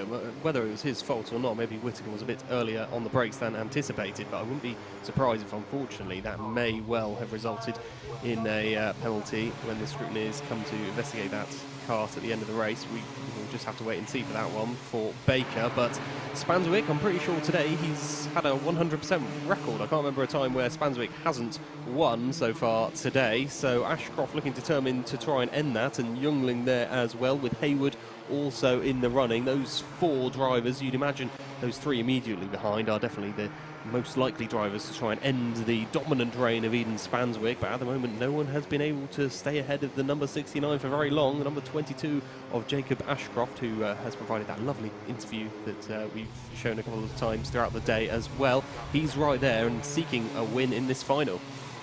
He is indeed. 12.5 minutes left on the clock. Spanswick still leading the way, but under very close pressure from Jacob Ashcroft, who's right on his rear bumper as they cross the start-finish line. Is he going to look to the inside here at turn one? Yes, he does. Thank you very much. Jacob Ashcroft takes the lead here in the Micromax final, race 20 of the day, with 12 minutes to go. He's happy with that one, and as they head now around turn number 4, leading this train of 4 karts, you've got Ashcroft, Spanswick, Hayward and Youngling, all nose to tail. Less than 12 minutes to go. Dalton Hayward in third place then. He'll be licking his lips now, the prospect, with Spanswick just ahead of him. He would have seen how Ashcroft got past. See if he can replicate that feat, but Timo Youngling just out of touch of those top 3 where they get those prizes. Of course, get to keep your engines as the top 3. Youngling, well, the number 68 having a look up the inside as well. He's got that on Spanswick, I think. Dalton Hayward up to second place, overtaking Spanswick, and he is now in second, but now he's going to try and reclaim that place, is he? And Youngling's going to surely follow through, which he does. Spanswick quickly make sure that he's not in third for long. Back up into second place, Youngling follows through, and all of this benefiting Jacob Ashcroft a huge amount at the front. But, well, wasn't behind for long. Spanswick hasn't really been as low as second place for most of the day, but was third at one point. Quickly reclaimed that position with Timo Youngling following through, and he's now in third, also within a chance, or within the running at the moment, to get that engine out of his kart and take it home. Indeed, indeed. So less than 11 minutes to go on the timer. And Ashcroft, leading the way. Gained 3 positions on this one. He's had an absolutely storming start to this final. And slightly pulling away as well. He's not the fastest driver out on circuit. Fastest lap is Harrison Whittaker in 6th place, the number 66. But only very close behind in terms of lap times. As we watch here still, second place of Eden Spanswick, under pressure from Timo Youngling, who's right on that rear bumper of the young driver. They head through the chicane, again clipping those curbs. These karts look tiny compared to those curves, so when they hit them it looks quite comical, but they get through it. It looks quite painful as well. I wouldn't want to hit those curves after too many times. But they head through. Less than 10 minutes on the clock then. All eyes still on this battle for second place. These top 3 that you can see here are currently going to keep their engines. The top 2 currently maybe going for a trip to Portimao. Yeah, brilliant prize for Ashcroft and Spanswick if they can hold on to it. And, well, Jacob Ashcroft as well, a privateer, so great to see him potentially going to the World Finals for the Micromax in this final, looking to try and earn just that, but Spanswick is right on his bumper now. Timo Youngling will be considering his options here. I'm sure he'll certainly try to find that window of opportunity if Spanswick can seek a small gap of Ashcroft's. I'm sure he won't need asking twice if there is an opportunity there to be had, which the number 22 could offer, but out of the top end and the top 5, who's at the top? It's the top 6 actually, so close together. They're going to come across the line and confirm just how close they all are together. 0.7 separates those 6 karts, so about a tenth averaging out just over between all 6 of them as they head down the Sturmey Straight once more. Nothing to separate these drivers. And 7th place, Freddie Baker, a totally different story for him, totally on his own. No man's land for the number 18. But Ashcroft still leading the way for now. Yes, indeed. So that gap he had opened up has slowly disappeared, and now we've got 5 cards.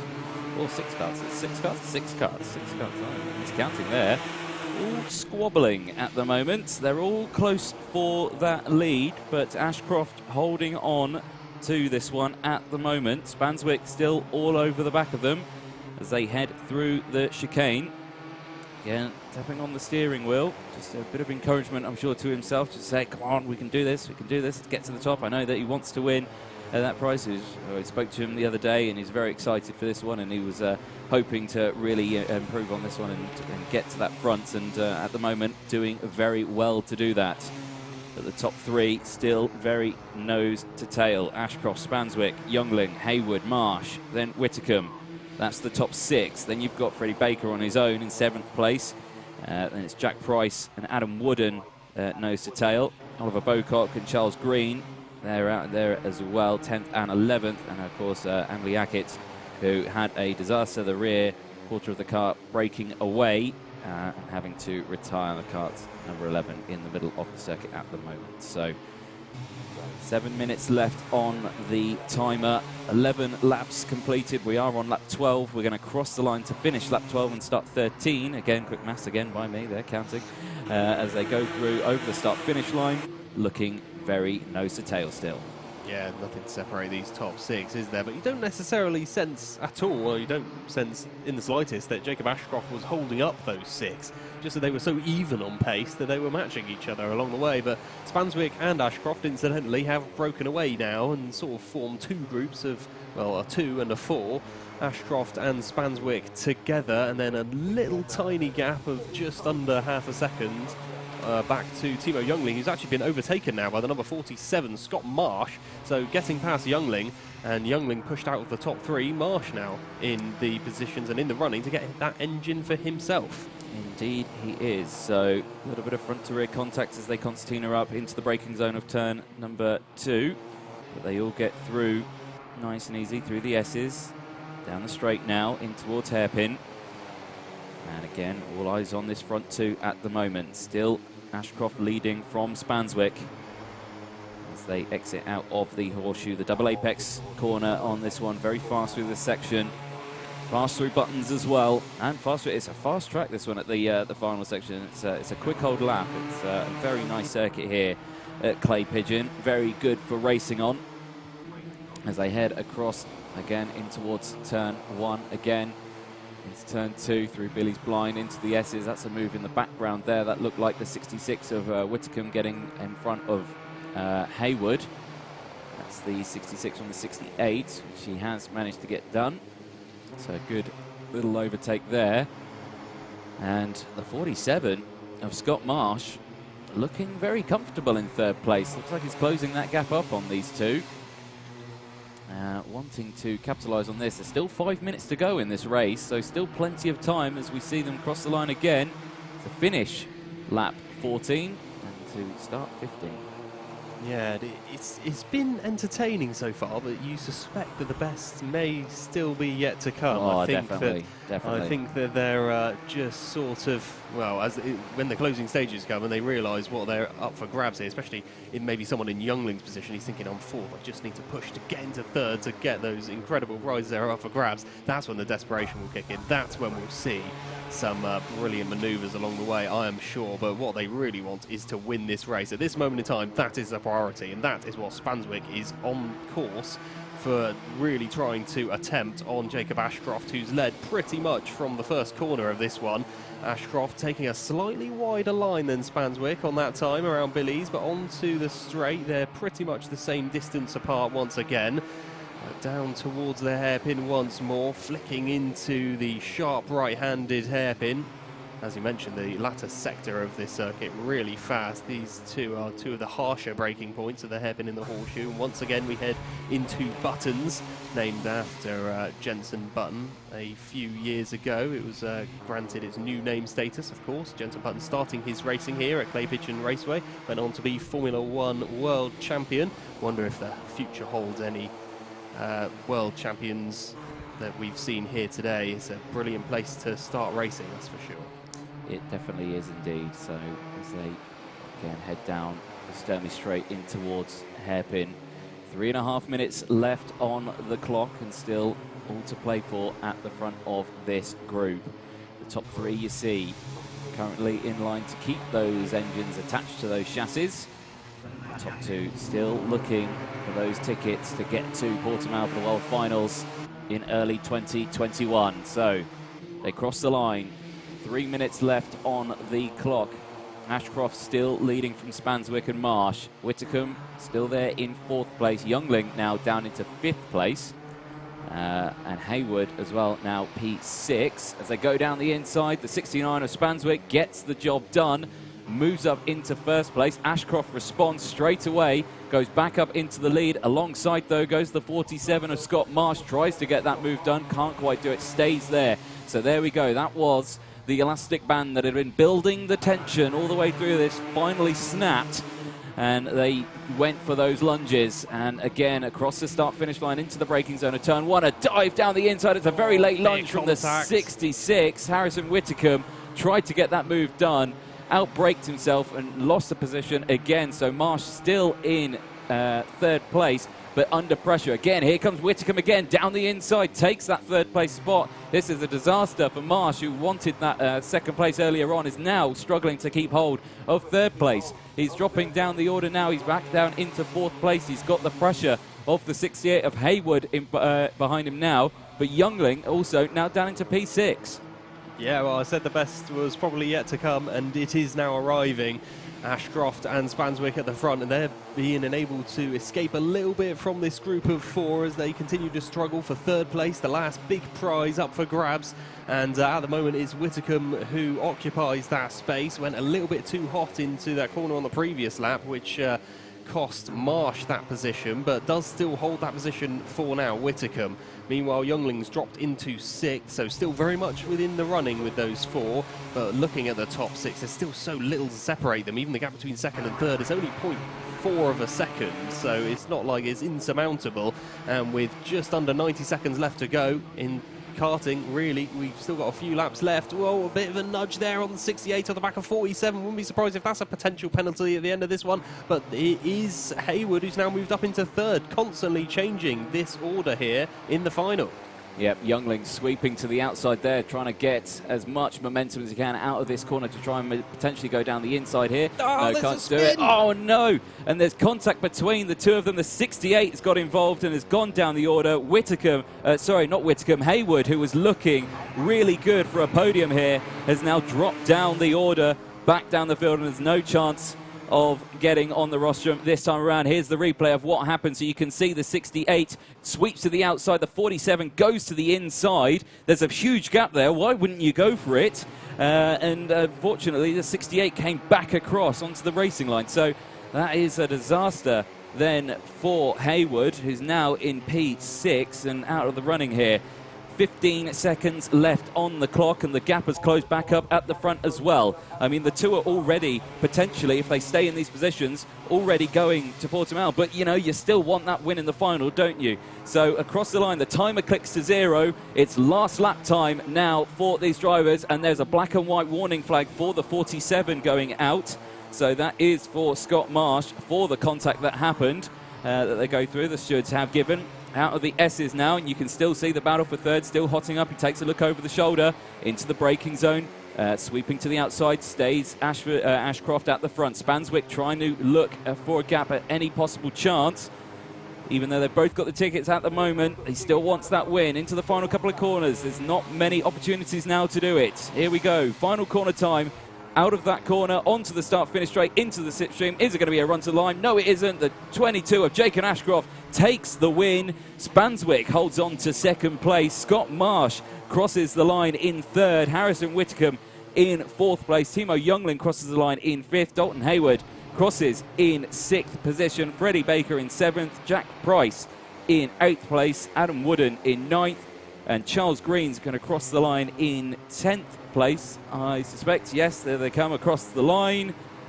And Charles Green takes 10th place. And Oliver Bocock crosses the line in 11th place. But your race winner, the number 22, after 24 laps, Jacob Ashcroft. Yeah, what a race that was. Arguably, maybe the race of the weekend so far. There was a lot up for grabs. And you could really tell from the quality of the racing that that was the case. So just confirmation of your order then of this Micromax final. Booked their 2 tickets in 2021 for the World Finals have Jacob Ashcroft and Eden Spanswick. Anthony's just going to try and corner Jacob Ashcroft for an interview. And Scott Marsh then in 3rd, who also take home that engine. And, well, as he's mentioned before, you usually with this class, it would be names into a hat. You take the engine, you put the engine on the cart, you return the engine at the end of the weekend. On this occasion, you get to keep the engine, so Scott Marsh is able to keep his engine. Harrison Whitcomb finishes in 4th, and Timo Youngling in 5th position. And those 3 karts, Marsh, Whitcomb and Youngling, all wrapped up in that incident with Dalton Hayward as well. All 4 of them were so close together. Hayward eventually falling and, well, being the victim of it, falling down the order, and unfortunately for him, finishing in 6th place when he really looked on for 3rd. It's just unfortunate there. Freddie Baker in 7th in the end, and not really close to anyone either side. Jack Price in 8th, 9th Adam Wooden, with Charles Green in 10th, and 11th place Oliver Bocock, and Emily Ackett's retired on lap 1. The only really heavy part of a bit of impact in that race was Ackett's in the barrier between the hairpin and the horseshoe there. So unfortunate for Ackett's. Everyone else was able to get home cut and dry. So luckily for them, get away with it. But yeah, provisional top 3. It was definitely a few hairy moments along the way then, but they knew the stakes. They knew what they had to do to try and get into the top 3. And Jacob Ashcroft was able to take the victory there. Privateer as well. So great for a privateer to get one of the top few positions, and indeed to take the engine and those tickets. So great stuff from the Micromax as they look to implement their way into the British Kart Championships calendar. And a bit of discussion going on in the YouTube comments as to whether that was a racing incident or whose fault that was. But I won't spare you my opinions on, well, I'll spare you my opinions is what I should be saying on that particular event. I think you can make your own mind up as to whose fault that was at the horseshoe. Just got a little bit too close for comfort, especially as far as Dalton Hayward is concerned, who unfortunately drops down the order down to 6th place. But it was really close between Ashcroft and Spanswick right to the end, but does end the reign of Eden Spanswick in the end. Jacob Ashcroft, the number 22, taking the victory. And, well, first place for him, winning by just 0.06 of a second. That is how close it can get after that many laps as well. 24 laps of the Micromax to finish with less than a tenth separating the 2 drivers.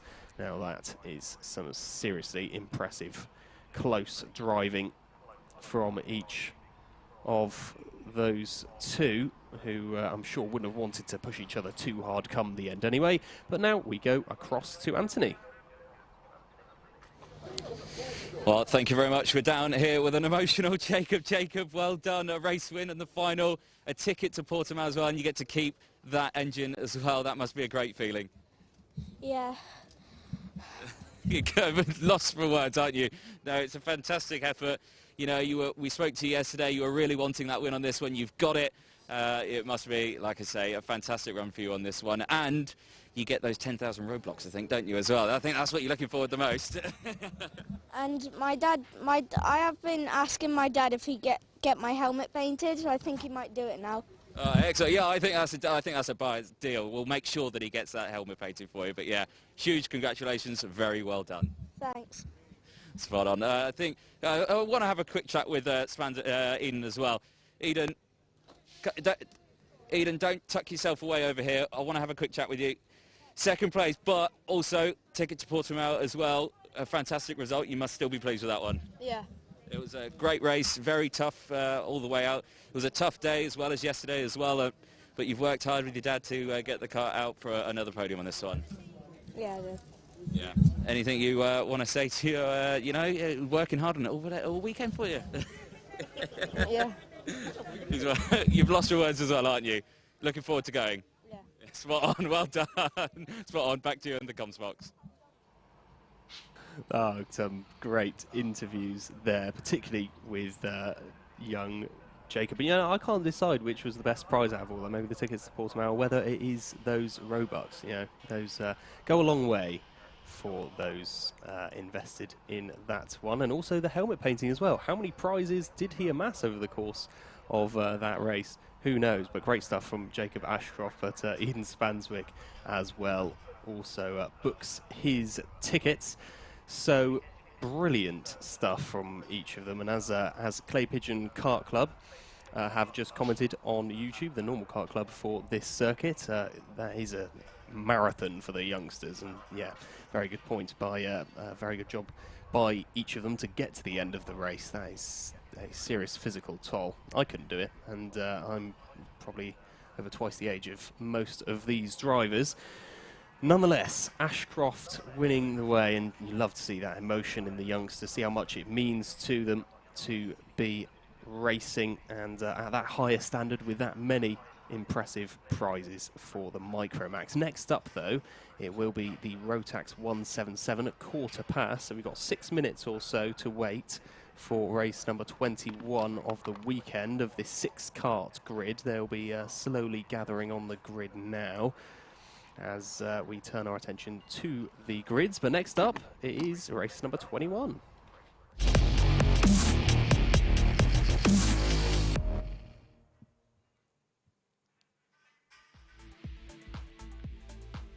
It's the Rotax 177 final then, and it is Colin Davis, who, having won the pre-final, starts on pole alongside Henry Ayres, the O-plate. Row 2 sees Oliver Appleby pitted alongside James Ockenden. Cole Edwards starts alongside Matthew Easton on row 3, neither of them having finished the pre-final. They both want to improve this time.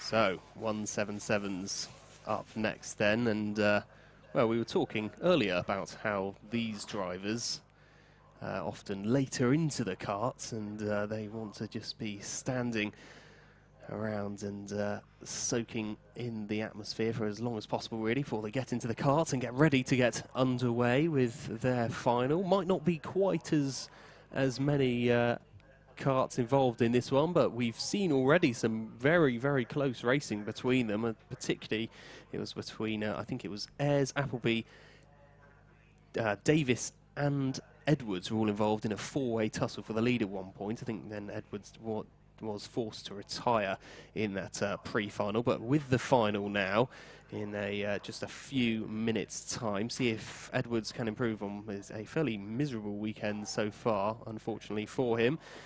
And Colin Davis from the front row alongside Henry Ayres. I'm sure that Ayres will be wanting to improve on that second place, which he claimed earlier on, as will Oliver Appleby in third from that second row, who'll be looking to get as good a getaway as possible. Maybe starting on the inside of Henry Ayres there might give him a slight advantage on that run down to Billy's blind for the first corner of this race. But, well, brilliant race, and we've seen a lot of compliments come through for several of the drivers, and indeed the standard of the racing as well over on YouTube. So yeah, it really was a fantastic affair. Let's hope for more of the same when it comes to the 177s, as a lot of them look lovingly at their karts, ready to get underway with this final. Anthony has returned with me to the commentary box. You said you were a bit out of shape, but I don't imagine you will be after today. Well, yeah, no, neither did I. No, I forgot to take a bottle of water for one of the cameramen. He messaged me during that last race. Oh, could you send me a bottle of water, please? And totally forgot. So then I just had to run back, then back, and then back again. Oh, so well, you'd definitely be the fighting fit then, ready to race. I've done my steps today. I don't usually do my steps on a commentary weekend because I'm tucked away in the comms box, sitting down, not doing much. And yes, so I'll catch my breath back. Yeah, a little bit more. Absolutely. Well, you've still got a couple of minutes left to do Oh, that. jolly good. I believe. Jolly good. Have we? We've done the grid already, haven't we? Yes. We have. Excellent. You're way ahead of me. That's yeah. All been confirmed. These 6 drivers lining up for their final. A couple of, well, 3 privateers, half the grid made up of privateers. It's Davis at the front, and then Edwards and Easton who make up the rear of this grid, with then Ayres, Appleby and Ockenden in the middle. Each of these 177s, as the sometimes we see the 177 Masters, none of them today. We've just got the 177 class, so each of these between, I think that makes them between 16:30, I believe. And Davis will be starting on the front row. Just see them in shot there. Davis alongside Ayres. And there is one of our cameramen who's dressed far too smart for a cameraman, Will Dendu, who's now running away. He's done quite a bit of running today. So there's the bottle of water. There you go. Do you see the bottle of water you grabbed? That was all down to you. That was. He's got that bottle of water there because of me. There you go. I'm sure he's very appreciative of that. So there we go. Tucked away. So drivers now taking their seats. You can see as there's just jumped in. There's Chris from Kart Pics with his big camera heading out on circuit now to get some photos. Give us a wave, Chris. There he is. You've made the stream. You've made it. Well done.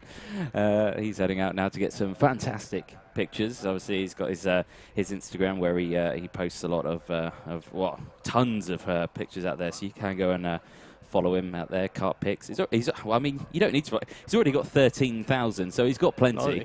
But if you want to add to that 13,000, go nuts with it. I would. It's very good. So I think he's heading out now to get those good pics. And again, a nice shot there. All the flags, the wind, nice and calm here at Clay Pigeon. Sun slowly starting to set as we're kind of stuck in this kind of weather vortex here. It's stayed relatively calm all the way through this. I think going into the last finals, let's have some carnage again. Bring the weather. I did think maybe towards the start of the day we were going to have one of those days where you just think we're not going to know if it's slicks or wets for the next race, for every single race today. But it has calmed down definitely. Well, from the morning where we saw that downpour which caused havoc in the early races, but now it's been slicks ever since. But yeah, I mean, if a downpour was to happen midway through this race, it would certainly throw a spanner in the mix, that's for sure. And also definitely would for the senior Rotax final after this one. So yeah, carnage would definitely ensue, but we may still get some of that anyway. We know how competitive some of these drivers are in the 177s, and indeed in the senior Rotax, with a huge field of karts as well, coming up 34 in the race after this one. Indeed, indeed. So here we go then. Rotax 177 heading out onto the circuit for their final of the Clay Pigeon weekend. 6 karts all the way through today. I'll update the timing screen because I took the phone away, which was my hotspot for my timing. There we go, I've updated it now. 15 minutes, of course, plus the 1 additional lap. As they head through now on a completely bone-dry circuit here now. There is not a wet patch to be seen. They make their way round the final couple of corners. And all lined up, ready to go. They had a false start last time around, but not this time. Hopefully. As I say, we've not got there yet. Out to the final corner. Just wait for it, go! Green light's on, and it's away we go, in towards turn number 1. Ayres gets on that, curves on the inside a little bit, Appleby, and in a little bit closer for contact in the middle of that pack there as the rest of the field slide through the order. All nice and clean through the first sector. Yeah, got away with it, all 6 of those drivers then. Cole Edwards remaining in 5th for now. We were seeing that really good battle between himself and the top 3 earlier on in the pre-final, in which Colin Davis came out victorious in the end. Hope to see a little bit better for a little bit better fortune really for Cole Edwards as far as the E-plate's concerned, as they go across the line for the first time, completing the first lap of this race. It's Henry Ayres who leads the way from Colin Davis. Davis might have been in some superb form, but Henry Ayres getting the better of him at the end of that first lap, and then his third, fourth, fifth and sixth are nose to tail. Nothing separate them, bumper to bumper, heading around the horseshoe now. As the number 12, well, Edwards stuck on the outside here. Difficult to do anything there, but May, if you just get the advantage, hold the inside for the buttons. Nothing that can be done there, though. Right on the back of the number 12, though, James Ockenden, who's under some real pressure here. He is indeed. 2 laps down already. And the rest of the pack looking a lot closer now in terms of pace positioning. The front two slightly breaking away. They've got a 1.1 second lead at the moment. Oh, dear, bit of contact and jostling in the background. And that was the 95 of Easton, who ended up on the curb on the outside, and I'm not sure how that happened. It was great kart control to hold on to that one. Here we go. Here's a replay of what happened. So out of the final chicane, he wasn't alongside. No, he just ends up on that curb on the outside. So well to save that. Yeah, really close effort. So that was, I'm sure the underside of that kart's not going to be too happy. No, probably won't be too pretty either. They do have a little investigation into that afterwards, the team, which I'm sure they will. But Ayres leading the way, already 0.2 of a second ahead of Colin Davis now. That leads beginning to, well, as I said, it was beginning to open up a little bit, but actually I think Davis has been closing in over the course of this lap, and now the O-plate under a little bit of pressure again from the number 71. Perhaps someone who he wouldn't be expecting to have so much pressure from, particularly before the pre-final, but Davis definitely showed his worth in the pre-final, and now here in the final, once again putting pressure on Ayres and letting him know, yeah, I'm to be taken seriously here in this number 71 machine, and the number 34 at the moment can't keep up with them of Appleby. He's quite on the same wavelength as the top two at the moment in terms of pace, but still a long way to go. Indeed there is. So 4 laps down. We're about to complete lap number 5 as they go across the start-finish line. Ayres leading from Davis. Davis had a great race earlier on today in his pre-final, looking very comfortable and took that win. In second place here though, staying on the back of Ayres. Ayres obviously this time hasn't got Appleby in front as a distraction, and that's what he had last time around, which is I think played dividends. You know, Appleby is very, very quick around this circuit, and there's support for him on the stream as well for Appleby. So great to see on the broadcast. It's 11.5 minutes left to go, and Davis again. It just looks like he's just winding up, ready to do that little lunge that he did before. Rest of the field's starting to spread out a bit now. 1.2 seconds between these two scrapping away and Appleby. Then it's another half second back towards Cole Edwards. And Matthew Easton is another 2 seconds further down the road. And then Ockenden, who has gone down into 6th place. So I'm not sure what has happened to Ockenden there. Had a bit of a disaster. So under 11 minutes to go.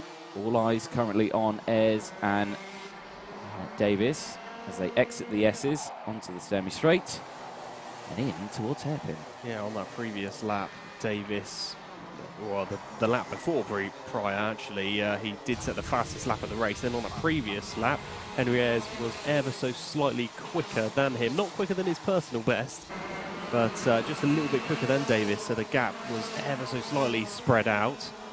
But with these 177 drivers, you've got to carry a little bit more weight, of course, around, because you have to make up that weight limit.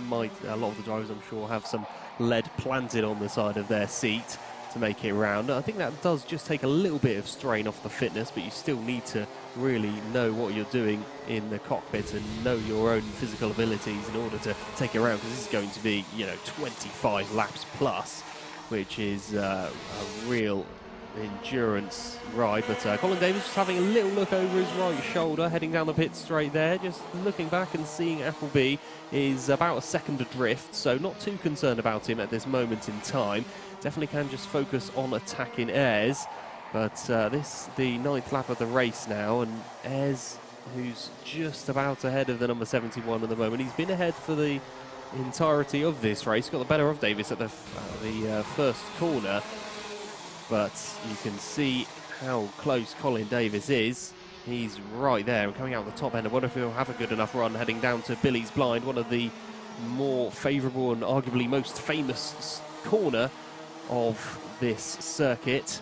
And into the S's once more, down to the snowy straight. You can see how much rubber has been flung off at the S's there over the course of this weekend. And well, Ockenden is now over 0.6 seconds behind race leader, so he's beginning to spread out a fair amount, especially a little bit further down the pack with Easton and Ockenden.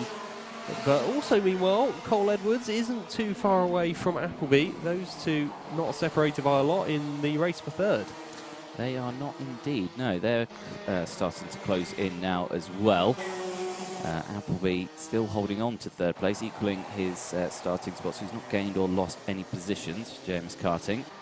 But he has got Cole Edwards just behind, like you say, yeah, the E-Plate, who had a disaster earlier on today.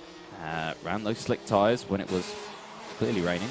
But he then subsequently pulled into the pit lane after one lap of that race. Another look over the shoulder for Davis, just to see where Appleby is. Looking at the sector times, Appleby is faster through sector 2. And that's it. So Davis and Ayres, sector 1 last time around were identical. They're not identical this time, but they're just equal on pace. They're not gaining anything. They're not losing anything. And if they are gaining anything, it's very minimal.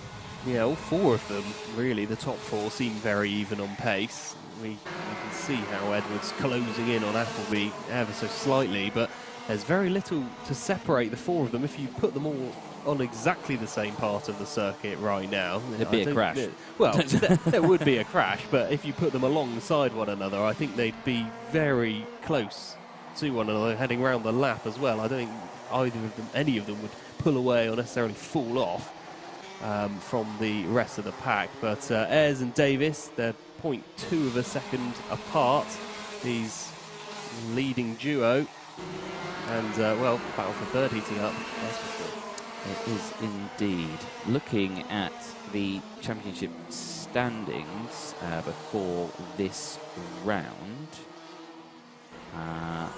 they are, well, Matthew Easton was leading this championship, Oliver Appleby in second. And looking at the points as well, we can see Appleby is leading the championship at the moment, 552 points at the moment after the heats today. Easton in second. Ayres currently third, despite the fact that he is now in second place, I think. It's been overtaken indeed by Colin Davis then, so replicates what he was able to do in the pre-final as well, getting himself past Henry Ayres and into the lead of the race. Bit of deja vu as far as the number 71 is concerned, but he won't mind that one bit. He's just got a few minutes longer to try and hold on to this one. But Cole Edwards and Oliver Appleby in third and fourth, and I don't think that Edwards is, maybe he is ninth in the championship, so definitely not within the running really for the championship here. But yeah, turning their attention obviously to the last round next month. In November we'll see the conclusion of this 177 championship. Appleby, Easton and Ayres all very, very close together come the championship table here. But tell you what, I don't know if Ayres is beginning to struggle a little bit here, because Davis 0.4 seconds up the road now already, having got past, and looks like Edwards is closing in as well in the E-plate. So E versus O potentially. Henry Ayres in second place may come under some pressure from the E-plate soon, with Edwards having overtaken Appleby. Indeed, so 17 laps in. We are on lap 18 at the moment, less than 5 minutes to go. And Davis now leading the way from Ayres back to where we started at the beginning of this. Davis breaking away now as well. That gap now half a second between the two of them. And that is, like I say, Edwards, or Appleby, I should say, closing in. Well, no, it is Edwards, sorry, closing in on Ayres. Yeah, Ayres has struggled, I think, a bit since Davis has overtaken. Ayres has seems to have lost a yard of pace along the way, because he seemed fairly even with pace when he was in front, but since being overtaken, Davis has really been able to pull away pretty effectively. Over half a second now, his lead, and Cole Edwards definitely seeking a second place here. What that will culminate in regarding the championship, I'm sure we'll find out more about that at the end of the race, or indeed next month. But major impact for sure. Connor Davis leading this one, and can't really see anyone stopping him at this stage. No, he's looking very comfortable there out at the front. Colin Davis being 7th in the championship overall, he's had some really good points. I mean, now with the live points that we see, this puts him up into 4th in the championship. But yeah, he's had a tough old season, but showing his true strengths here at Clay Pigeon, clearly a favourite circuit on him. He's worked hard on the kart setup and got it out in this one. Obviously, a great effort by him and his team. Obviously, being one of the privateer teams and being at the top, it must be a great feeling to be at the front of one of the classes. Absolutely. Ask Jacob Ashcroft from the previous previous race. He was very happy, very emotional. Which was really great to see. But yeah, Edwards as well in privateer himself, also reeling in Ayres. Could see a privateer top 2 potentially. And our attention here just on the number 71 race leader, Colin Davis. He knows his way around this circuit. I feel like I've read out his name a fair few times over the years. As gets a little bit sideways into the horseshoe. Not sure that was exactly optimal racing line, but has enough of a margin that he won't bother him too much. Ayres and Edwards is certainly the one to watch in terms of any late position changes we're likely to see. It certainly seems that Appleby in 4th place is very much striking a lonely figure. I don't think he's going to promote or demote himself any further positions there, but certainly Ayres and Edwards, that is beginning to close in, and as you mentioned previously, the karts look identical, so potentially difficult to tell the two apart, and they both have letters as their number plates. There you go. They do, yes. That's the only bit that makes it easy. So, like I say, Ayres still holding on to 2nd place. KR Sport, privateer Cole Edwards behind in 3rd, up 2 positions from his original starting spot, looking comfortable there in 3rd place and gaining. And as we go through the chicane, wanting to make up for what happened earlier with the mistake on the tyres. So after that one, a great effort this time around in this final. We're into the last 90 seconds of the race. Last lap board will be coming out soon, and I'm thinking that Edwards is obviously seeing this, he's knowing this, and he's like, right, I need to close up. You can see now that Ayres is, I think he's pulled the pin now, and he wants to try and close that gap. It's 6.2 tenths of a second. Or 6 tenths of a second, I don't know where that point came from. As they go through, it's now down to 5 tenths of a second, so he has closed up about half a tenth there as they finish the rest of this lap. 44 seconds left on the clock. We are on lap 25 at the moment, 24 laps completed. They are going to get this lap and an extra. What sort of lap times are they doing? They're doing 34-second lap times. It's going to be, will the last lap board come out as they cross the line? What does Davis do on this one? Does he slightly ease off, but then he's in the danger zone, but he's only got 1 lap to do it? Does he keep going? He's going to keep going, isn't he? Keep going as fast as he possibly can. He will. But Edwards versus Ayres, definitely one to watch here in the closing 10 seconds. What are we going to see? Late drama between these two. Edwards, who hasn't had a lot of luck today, and Henry Ayres in the O-plate across the line they go. This will be the final lap of the race then, and I wonder if Edwards is just a little bit too far back. Oh no, he doesn't look too far back. He's definitely close enough. He's in lunge distance there in third place is Edwards. Where we're going to see it though, I've no idea. I'm thinking into this corner actually. Here it comes. No, not quite. He thought about it though. He thought about it going into the horseshoe. Couldn't quite do it this time around. We enter the top bend. Final corner, turn 7 on Clay Pigeon. Across the line though comes Colin Davis. He finishes in first place. Ayres finishes in second, and Cole Edwards finishes the race in third. Appleby crosses the line in fourth. Matthew Easton crosses the line in fifth place, and James Ockenden yet to cross the line. Here he comes, crosses the line in sixth place. Well, that shakes up the championship standings then at the moment as they finish the final. Appleby now is leading the championship with 551 points. Easton leads with 542, and Ayres is in third with 537 after that one. Right, I'm going to get my running shoes back on again and be out of breath and go down to the scrutineering bay. There's the results. Yeah, results on your screen then. Colin Davis taking the victory after 27 laps. Again, just can't really be underestimated just how long a time that is, but wins by 0.6 of a second in the end. Very impressive performance from the number 71, who potentially gets himself involved in a potential championship title fight. He's now on 528 championship points, which is only 9 adrift of Henry Ayres, who he ended up beating to the line. Cole Edwards, it was a race that sort of never emerged as totally being a really tense battle. It was certainly aiming to get towards that way, and given 2 or 3 extra laps, I certainly think Edwards would have been breathing right down the neck of Henry Ayres, but wasn't quite to be in the end. Only finished 2 tenths adrift. Oliver Appleby in 4th, 5th Matthew Easton and James Ockenden in 6th place. But no retirements that race. Good to see. I think we've had at least 1, if not 2, for the most part in the 177s of the course of, especially today, maybe yesterday as well, but all 6 making it to the line on this occasion. Race number 21 comes to a close. That was your penultimate race of the day as well. Senior Rotax up next to conclude the events at Clay Pigeon Raceway for British Kart Championships 2020.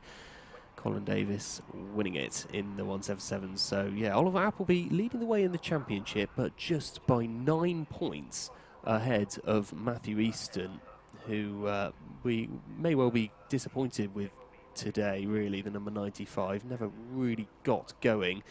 And then other 2 drivers involved in the championship, Henry Ayres and now Colin Davis, really launching himself into a decent position on the championship. Not a huge amount of drivers who have been involved in the 177s this year. Certainly hope, well, next year we can certainly expect to see bigger numbers, as well as the financial impact on a lot of people as a result of the pandemic, I'm sure, has affected entry numbers over the course of that. Not that you know from the Rotax Festival last weekend.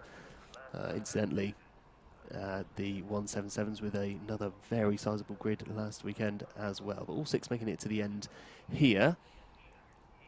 In the end, Colin Davis did start on pole, of course, lost it to Henry Ayres for a decent margin of the race, but then was able to claw back and get himself back into the lead and take the eventual win with the fastest lap, joint fastest lap at the end, 34.34, tied with Cole Edwards, who's also able to set that. He finishes 3rd in the end in the E plate.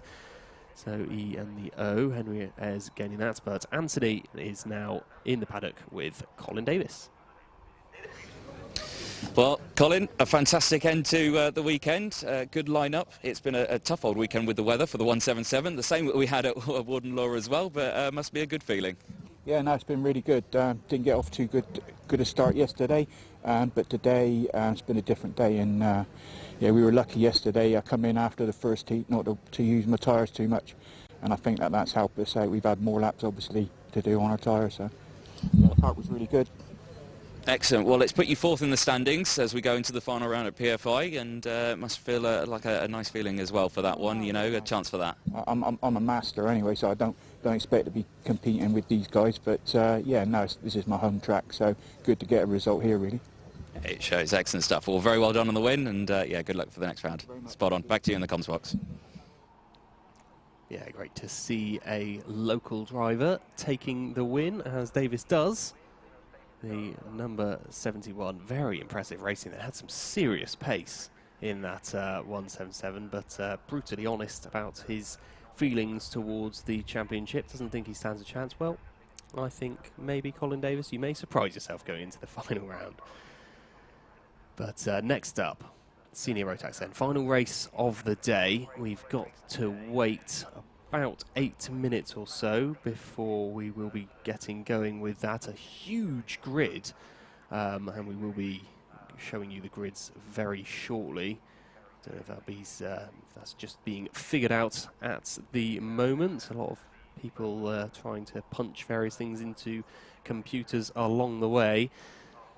But what a day of racing it has been, and a brilliant month of racing here at Clay Pigeon Raceway, with some fantastic prizes up for grabs. Obviously, in the Micromax earlier, we had those 2 tickets away for the World Finals, and the engines as well for each of those 3 drivers, not to mention the championship itself. And then last weekend with some more championship points, and then some brilliant, very kindly donated prizes by Rotax themselves. So just the one more race left to go, and it's bound to be a fascinating affair, hugely entertaining, I'm sure, and a few of those drivers have picked up penalties along the way as well, so lots of drivers to watch who might not be in optimal places on the grid. So therefore, we can expect a few drivers picking their way up through the order. Always creates a lot of entertainment. If they get stuck behind a driver there maybe a little bit slower than, can try and create an opportunity, try and make those gaps where maybe it's not quite as big as they would otherwise be hoping. But 34 cars ready to be on the circuit, which, yeah, huge volume of drivers and a lot of interest in this British Kart Championship, which is only getting better and better as time goes on. This is the only round at Clay Pigeon Raceway. We've also got the TKMs involved, of course, the newer formed Bambino classes, all of which I think conclude next weekend, unless my memory serves me wrong. But yeah, 177's the last one as the sun begins to set on what's been a thoroughly entertaining day of racing. I've really enjoyed my time up here in the commentary box, commentating for you all on this 815-metre long circuit, half a mile, but the races really do fly by. Cram a lot of lap times in, not very many shorter circuits you'll find, especially for such high quality racing as the British Kart Championships. But it does make for a lot of very close contact racing, hopefully minus the contact. That we'll just see, as the race looked like it might have thrown a few spanners in the works at various stages of the day, with various worries of rain and then actual rain happening in the early stages. But the next race coming up, last race of the day, Senior Rotax, will be a dry one, and is bound to be a fascinating one.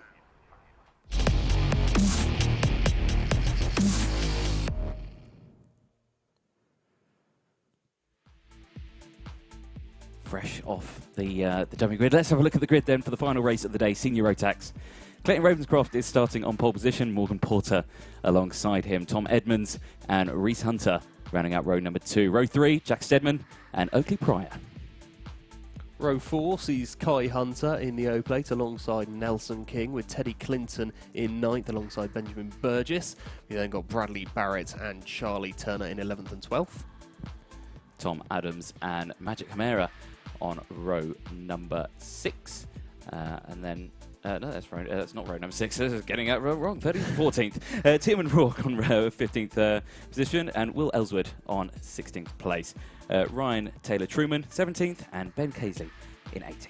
19th and 20th is Jenson Watts and Lewis Malin, with Lewis Halliday in the number 56 alongside Joshua Poland. Ryan Luscombe in the 99 starts 23rd alongside Joseph Taylor. Brandon Klein-Nangelvoort starting 25th place in the number 93. Then it's Thomas Starrar, hurrah for Starrar, in the 26th spot. James Lothar in 27th. Oliver Meadows in 28th place. Sam Stansbury in 29th. And on 30th place, it's Harry Gibson. And still 4 more karts on the back of the top 30 is George Holbrook and Spencer Shinner, with Alexander Baker and Lewis Gilbert rounding out the rest of this 34 kart strong senior Rotax grid race we've got in store. Indeed, we do, yes. It's 34 kart grid. Again, we go from a pretty chilled, well, I say pretty chilled, it's still quite an exciting race at the end, to a race that's going to be, well, I think we're busy from the word go to the word finish, isn't it? So it's going to be a very interesting one. The final race of the day, Senior Rotax, the one I think that everyone looks forward to the most on the stream. If you are joining us on the stream, let us know who you are supporting in the final for this one. You can see there Ravenscroft not in it for the points, but showing his strength in this senior grid.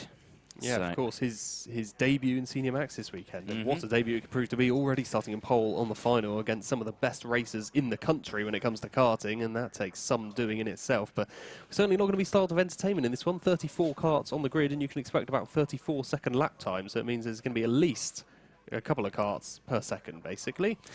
Indeed. So, of course, we had the repechage earlier. We lost 6, and we did start the weekend with 40 competitors. We have lost 6 after the repechage. And, of course, they are not taking part in this final. Last few words from scrutineers. Well, not scrutineers, stewards. Going out, get my wording right. Get my officials correct. Getting everything wrong. There's the shot there from the outside. The clouds have always been looming over the back of us there, but they've stayed there, haven't they? The clouds have been lovely. Over the other... Why are we looking at a camera facing this way? Turn the cameras around. Look the other way. It's lovely, sunny loveliness. Why are we looking at...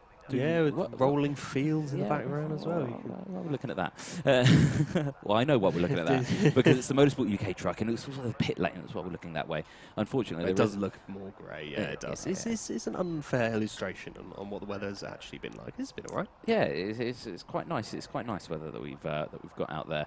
But support in, go Lewis from Jeffrey Stewart out there. So that's assuming that's nice. Lewis Malin. Perhaps, I think, then there's Lewis Halliday as well, who's starting in 21st, so, you know. If you're a Lewis in the pit lane, you've got some support. There we go. There we go, there we go. There's the sun. That's the sort of weather that we like to see. And the one lucky spectator. A man on the bike as well. Yeah, the one lucky spectator there. There we go. Nice zoom in on him. Hope he's enjoying the racing today. I'm sure he is. He has no idea he's made the live stream, does he? Not if you're a man on the hill, wave your hand. We can see you. There we are. Yay! There you go. He knows we can see him. Brilliant, brilliant. Green flag out on track then. I think the karts will be making their way onto the circuit in just a moment. We can get the final race of the day underway, and it's one that everyone has been looking forward to the most. The green flag goes out in the pit lane, and here we go then. 34 senior Rotaxes charge out onto the circuit, and we're going to get the last race of the day underway on time as usual, which is always a nice perfect there. Yes, lovely and efficient. Clay Pigeon Raceway, courtesy of the British Kart Championship, and their scheduling, of course. You can see why I think they are told not to warm up the tyres. You see a lot of them getting very sideways, and I think that has harmed a few drivers over the course of the day. Being told to slow down now on this formation lap, got to make sure they don't accelerate before they're allowed to at the acceleration line on the pit straight here. But look at this, what a shot that is with so many drivers involved. And, well, just got a confirmation. I do mean Lewis Malin was go Lewis, so there we go. I mean Lewis Malin, there we go. So here we go then for the senior Rotax final. We look lined up, primed, ready to go. They charge at the acceleration line. It's green flag, I think it is indeed, for the final race of the day. Senior Rotax steaming in towards turn 1, and it looks like everyone gets through the first corner nice and clean. Can we get through the chicane nice and clean? There's a little bit of squabbling in the mid-pack there as they run wide onto the curb, but everyone gets through in a straight line. Yep, just about getting through. I didn't know how that was going to be then. Looked a bit hairy, definitely going into the S's. You don't want to be really more than single file, but they just about managed to negotiate their way through that circuit as they storm around the latter section of the circuit. Out of the top end we come. Let's find the current race leader. It is Morgan Porter and Reese Hunter are the current top two. Clayton Ravenscroft dropped from pole down to current third place with Tom Edmonds in third. Those leading four already peeling away ever so slightly from fifth placed Kai Hunter, who of course is starting a little bit further down as a result of the penalty he incurred in the pre-final. There's a decent couple of overtakes there from one of the drivers who I can't quite make out who that was, but in the middle of the pack somewhere, gaining a few positions at the hairpin as they all storm around, still going with, I think, all of the drivers at the moment in the senior Rotax been clean so far, and there's still a lot of entertainment still to come. Only just over 60 seconds gone on the clock for the senior max final. We're all over the rear bumper there as they head into Billy's blind. It might have been Benjamin Burgess around that kind of area. It may have been indeed. So 13.5 minutes left on the timer then. Live championship standings or virtual championship standings as they go through. Still sees Morgan Porter, your GP plate, leading the championship with 493 points from Tom Edmonds there where is Tom Edmonds? He's in 5th place at the moment. He's 2nd place in the championship standings though at the moment. So that they are going into the final round. But here we go. 13 minutes left on the timer. Everyone's slotting through. A little bit of side-by-side action there again through the chicane, but back here at the front, the O plate under pressure. Kai Hunter from Tom Edmonds, that 15 plates as they head through in towards the turn number 5 of Horseshoe, through there in towards Buttons, and now final bend onto the start-finish straight again. So leading the way, Morgan Porter from Hunter, Ravenscroft, then it's Kai Hunter, where it actually says Reese Hunter's taken the lead. Has that happened? I can't quite see the moment. Let's see as they come onto I the think it straight. has, yeah. The number 5, yeah. He has, yeah. So he has. Reese Hunter takes the lead of the race as he goes through. That's great.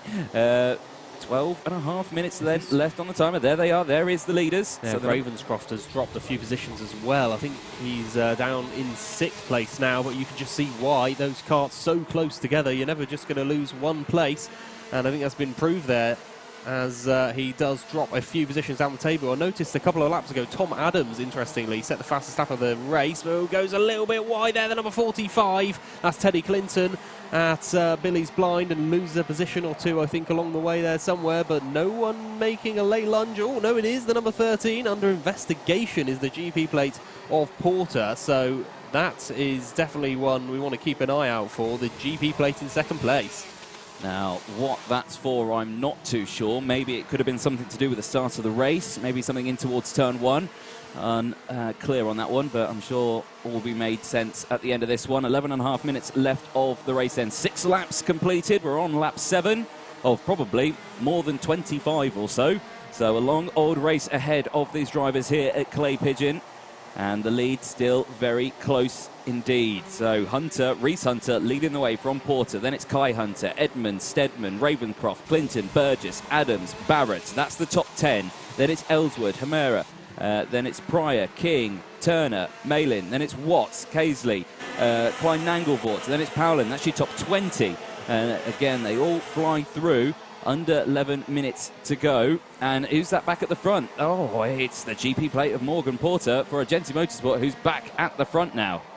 Yeah, made his way back past Reese Hunter, who I think has also been passed by Kai. So Kai Hunter, of the 2 Hunters that were both here last weekend as well.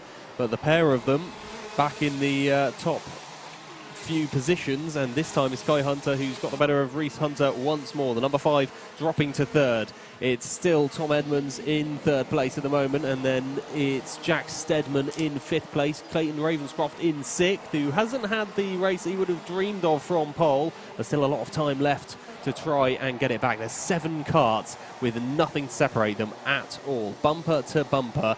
And then, well, even in 8th and 9th is a very watchable battle between those two drivers of Burgess and Adams, who briefly held the quickest lap of the race. I think the last lap, quickest lap, was actually Teddy Clinton, the number 45, in 7th place. Just to show you how competitive it is, middle of the top 10 is the kind of quickest lap times we've come to expect, and that's already in a very competitive field. But Porter leading the way after 9 laps. Kai Hunter and Reese Hunter right on his rear bumper, though.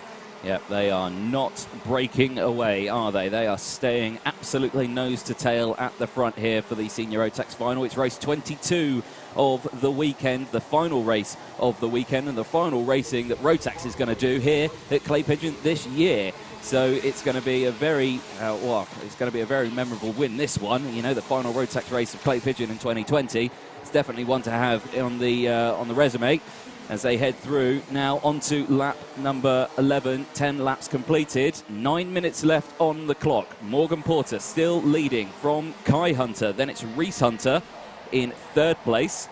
The two drivers going through. A warning flag for Reese Hunter, the number 5 in 3rd place. Not sure what that was for. No. Maybe track limits, maybe a bit of contact. We're not too sure. So as I go through, here is the 62. That is Jack Steadman. He's got Teddy Clinton just behind. Project One's racing. He's got DHR's Teddy Clinton just behind. He's now got Tom Edmonds just behind for KR Sport, actually, I should say. 8.5 minutes. Yep, there you go. That's confirmed on the screen. That was Teddy Clinton losing another spot, but he's still up 2 positions from his original qualifying spot. So he's in 7th place. Started the race in 9th. Going defensive is the 15 of Edmonds from Clinton. So trying to get past. There is... again, the 62, Jack Steadman still holding off there at the front. Here, the battle for 6th place out on circuit, still being nice and strong.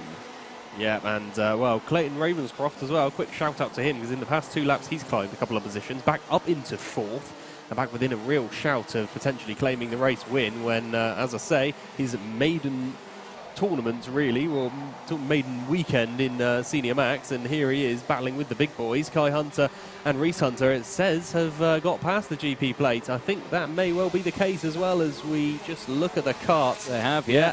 So coming into the top end, it is now Kai Hunter who leads the way from Reese Hunter. We've got Morgan Porter, Clayton Ravenscroft and Jack Steadman. Very little to separate those 5 karts as they head down into Billy's once more. This for the 14th lap of the race. Gets a little bit wide though, does Ravenscroft, and that enables Porter to get back into 3rd when he very briefly lost that position. I think he was trying to overtake there. Couldn't quite do it, Ravenscroft. But now at the hairpin, does manage to squeeze past. Is he he's going to have the inside line for Horseshoe? Is he? No, he's forced out onto the grass. Not sure about that manoeuvre, but Porter does manage to get his way into 3rd. Yeah, that was a very tetchy moment there for Ravenscroft, managing to hold on to it, though, keeping that car on the straight and narrow despite the fact that he went very wide. We've got a car pulling off at the side of the track. It's the 56 that looks like... He doesn't look like he's in the most best of comfort out there, so I'm not sure what's happened out on the circuit at one of the corners. But Marshall's very quickly tending to the driver of the 56. That is Lewis Halliday. Looks like he's in a bit of discomfort, but back here at the front of the field, 6.5 minutes left to go on the timer, and still leading the way, Kai Hunter. Technical flag going out to the 55 of Shiner there, so that's a disaster for the 55. He's had a great weekend, and he's now going to have to pull it into the pit lane. So Spencer kind of there it is. So maybe there's been a coming together with those two. He's had an issue with his car, so he's pulled off in the same spot. And is that some rubbing going on that rear tyre that I'm seeing on one of those other KR Sport karts? Doesn't look in too much comfort, does he? Lewis Halliday there being escorted out of his karts by the marshals, who are looking to very quickly and efficiently get that kart into a safe spot. Yellow flag still waving for the Horseshoe then, so no overtaking in that sector, but there's no problems at all for Kai Hunter and Reese Hunter at the front, who have pulled away superbly from Morgan Porter in third. Stedman has, meanwhile, found himself up into fourth place with Clinton in fifth and Clayton Ravenscroft. And actually, look, we're getting the yellow and red flag out at the horseshoe. Surface. So, yeah, I wonder if there's been... yes. Right, okay. So the 55, I think there's, like I said, there's been some contact. Yeah, He's gone over the kart. He's knocked the radiator, and water from the radiator has gone down all over the circuit. And of course, that will have, obviously, it will have the cooling fluid in there as well, which I know for a fact is very slippery. So dust has just gone down onto the circuit. Blink and you'll have missed it. Race leaders come through, and there's a new patch that you can just see there that they've gone past on circuit. So Kai Hunter leading the way from Reese Hunter still as they go through. Conditions still the same. 4.5 minutes left to go, and they are breaking away. Morgan Porter, the GP plate for Argenti Motorsport, is 1.3 seconds down the road now in third place, and doesn't look like he's managing to keep up or gain any time. No, all very close there as the number 45 gets pushed out wide. Teddy Clinton, not the first time we've seen that in this race, actually. Clinton finding himself on the wrong racing line at Billy's, but a very defensive line this time being taken, I think that is by Porter, who's very reluctant to concede any positions here. And indeed is the number 62, is it the Stedman, that's managed to clamber up towards the top two, the Reese and Kai Hunter. And across the line we go then. I think we've got a back marker somewhere in here as well, just to add a little bit of confusion into proceedings. But the number 97 and 45 racing hard there. That is Teddy Clinton alongside King. So Nelson King also battling hard with him there. And this is a good squabble we're watching in sort of middle of the top 10, that kind of region at the moment. No problems for the top two though. Yeah, working together, the two teammates, Dan Holland Racing drivers, pulling away as they head through. 3.5 minutes left to go. Bit of action there for third place. The 62 of Jack Stedman has managed to pull up into third place now and demoting Morgan Porter off the podium. So again, position changes all the way through the field. Has Jack Stedman got enough to potentially catch the two Hunter drivers for DHR? Can he close that gap? 3 minutes left on the clock there. That's going to be a tough call. It certainly is. Clayton Ravenscroft, of course, started this race in pole. Hasn't had a huge amount of fortune over the course of this one. Currently in 6th. We're just watching here the 75 of Ravenscroft, actually, as I talk about him reclaiming a position. He gets past Tom Adams, the number 17, and back up into 5th place. These three drivers tussling very, very hard as the number 15 of Tom Edmonds is right there as well. I thought for a second that was Stedman then, but he's a little bit further up the road. Morgan Porter in the GP plate in 3rd place meanwhile, but looking at this battle then, out of the top end we go, and a brilliant little group of 4 there as well. I think that's Ellswood, Clinton, Burgess and Barrett all involved in that one. Looks like the number and yeah, Charlie Turner in 13th position. Yep, so 2.5 minutes left to go on the timer, nearing the end of this race. Still nothing between the top two. Kai still leading the way, the O-plate from here is his brother Reese, the number 5 in 2nd, less than 2 minutes on the clock. We watch the rest of the field go through the order. There is the 15 that we are seeing. That's Tom Edmonds. He's got Tom Adams just in front of him, so we've got 2 Toms next to each other. That's very good. So it's the 2 Toms, nose to tail, as they head through the chicane up towards the hairpin. 90 seconds left on the clock, though, of the senior Rotax race. Yeah, nothing quite like brotherly rivalry to incentivise you to go on and win this race, especially considering Reese Hunter finished 2nd to his little brother Kai last time out. He'll be wanting to try and get the better of him this time, but once again focusing on Ravenscroft here. Oh dear, number 12. Number 12. Who is number 12? It looks like his race over for him. I can't see Josh who that Powlin. is. Josh Powlin. Oh no, he's dropped. He's way down the order, 29th now. Yeah, he's out the race. So that's a huge shame for Josh as well. Yeah, well, we're into our final 60 seconds of racing now. Our last race of the day, the senior Rotax drivers, race number 22 of a action-packed weekend. And Kai Hunter still leading the way. Ravenscroft having to defend quite hard here from the number 17 of Tom Adams, who's desperate to try and get back into 5th place. Ravenscroft has been a bit further up and a bit further down. He's had a bit of a seesaw in terms of the race standing so far on this one. Tom Adams, likewise, actually, he's switched around a fair few positions over the course of this one. Tom Edmonds in 7th, watching on with eager intent, just wondering if he can latch on to any potential overtake that Adams might be thinking about making, but nearly a 5-way battle we're seeing here for 5th place, even though the top 4 seem fairly certain now how they're going to be finishing. The timer ticks over to 0 now, and it's final lap time this time around. The leaders exiting the turn 5 horseshoe. Their brown buttons now in towards the final corner. And I have to say, Jack Steadman's managed to close that gap up quite a bit for Project One Racing in 3rd. He's now within a second, but can he close that within this last lap? It is final lap time as they head through the chicane now. Back with your race leaders, 1st, 2nd and 3rd. A look over the shoulder for Kai Hunter as he enters the turn 4 hairpin. The exit's now nice and clean, nice and steady from these two brothers as they exit now of the horseshoe in towards buttons. There is Jack Steadman in 3rd place. It doesn't look like he's going to have any momentum to take a podium, but across the line, Kai Hunter crosses the line in 1st place. Reese Hunter takes 2nd. Jack Steadman crosses the line, can't get 2nd place, but he can settle for 3rd. Morgan Porter, the GP plate, he crosses the line in 4th place. Clayton Ravencroft again in the final, finishing 5th. A fantastic result for the driver who's new to the championship on this one.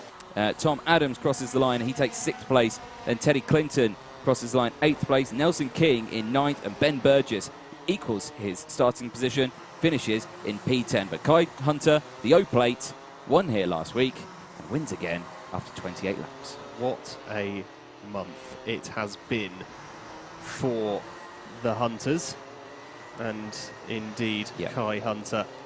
Final running order then: Hunter, followed by Hunter, Kai and Reese, with Jack Steadman, Morgan Porter, Clayton Ravenscroft, Tom Adams, Tom Edmonds, Teddy Clinton, Nelson King, Ben Burgess as your top 10, Will Ellswood, Charlie Turner, Matthew Demera, Brandon Klein-Nagelvort, Joseph Taylor, George Holbrook, Bradley Barrett, Sam Stansbury, Jenson Watts, Oakley Pryor rounding out your top 20, James Lothar in 21st, then Harry Gibson, Ben Casely, Thomas Storer, Tiernan Rourke with Alexander Baker 26th, 27th Oliver Meadows, 28th Lewis Malin, then a handful of drivers who weren't able to conclude the race there.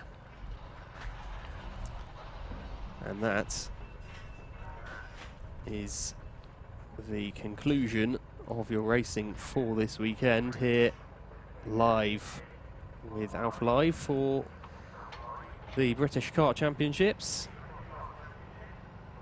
And the Senior Max finishing us off then. It certainly leads to an intriguing championship affair going into the final round. It's Porter who leads the way, Morgan Porter in the championship. 552 championship points to Tom Edmonds in 2nd place, 530 he's amalgamated so far. Nelson King, who finished in 9th, is 3rd in the championship. Kai Hunter and Reese Hunter in 4th and 5th, and Teddy Clinton drops down the order actually into 6th as a result of these finals. Obviously all of these provisional as well. The scrutineers will have a look at the carts, decide if there's any further action to be taken on them.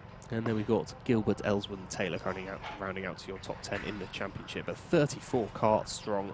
What a final, and what a weekend of racing here at Clay Pigeon Raceway.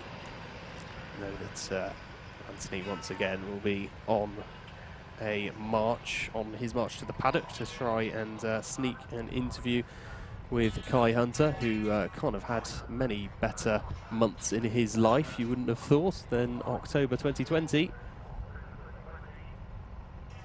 Won the O-Plate and then wins in the O-Plate in the British Kart Champs. A very impressive drive from the young man. Finishing ahead of his brother as well, doesn't get much better than that, as the day does draw to a close.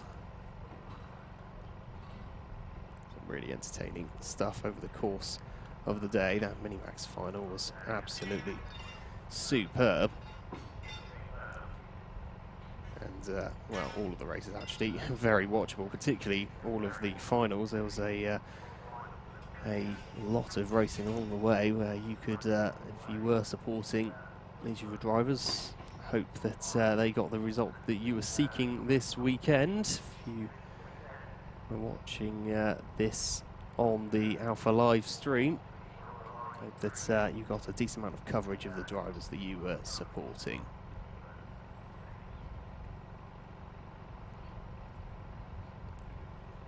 That then it for the month of October as far as it's concerned for the Rotax, and indeed the racing here at Clay Pigeon Raceway. Each of the drivers just getting their karts back onto the trolleys. Whether they will have some practices in between or not, who knows, but they'll be concluding their championship at PFI next month. But those karts to be retired to their garage or wherever they live for a little while longer in this slightly shortened championship then. Kai Hunter coming out victorious in this one in the end. The top three were actually separated by less than a second, so it was a little closer than perhaps we were giving it the initial credit for there. But as the sun begins to set on what was a thoroughly entertaining, if overcast for the most part, day here at Clay Pigeon Raceway, a brilliant event start to finish, and the races today certainly led to a few spills, but majority of thrills as far as it's concerned. And here we go, Anthony in the paddock then. He's speaking to Kai. Well, I'm in a bit of a Hunter sandwich here. I've got Kai on one side, I've got Reese on the other side, but Kai, we'll start with you. A race win, another one, well done. Yeah, I know, it was starting from 7th because of the bumper penalty in the pre-final, and I just had to work my way through, and as the race unfolded, opportunities arose, and then I just took them when I could, and obviously got the win in the end, which was mint. It was a fantastic result, of course. Going into the final in the next couple of weeks, you know, it's going to be a great result for that one. But speaking to Reese here, he says he let you have that one. I don't know if you would call that, but by far he was the hardest to beat. Yeah, he's always the hardest to beat because he knows you're inside and out. So if you make a move, he knows where you're going to do it and stuff like that. So it's like he's definitely the hardest person to drive against on the grid. Awesome stuff. Well done on a first race. We'll talk to the second race, Reese, again. You say you didn't let him have it. Go on, be honest.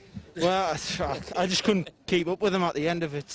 He just had the pace at the end of it. Just kept on taking half a tenth out of us every single lap. And but I was glad to come second anyway for the points for the championship. I know, say it's been a fantastic weekend. The weather's been playing havoc with us today. We had obviously the battle with the slicks, the wets earlier on, and you know, coming into this one, it's a great result at the end for the final. Yeah, it was a great result. I had both heats yesterday, so I was versing people on the heat 2. I was versing people with fresher tyre, so I had a disadvantage going into the second heat. So to come from 8th in the pre-final to 4th in the start in the final was really good, and then I got a good start in the main final, which put us ahead at the start. Well, excellent. A great result this weekend, and yeah, can't wait for PFI. Yeah, thank you. Spot on. Back to you.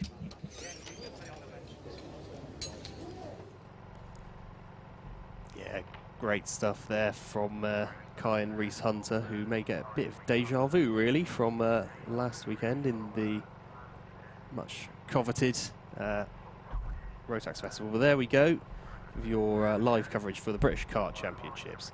Brilliant stuff here from Clay Pigeon Raceway. Thank you to Anthony, and I've been your commentator to Sam Hunt. Thank you very much, and take care.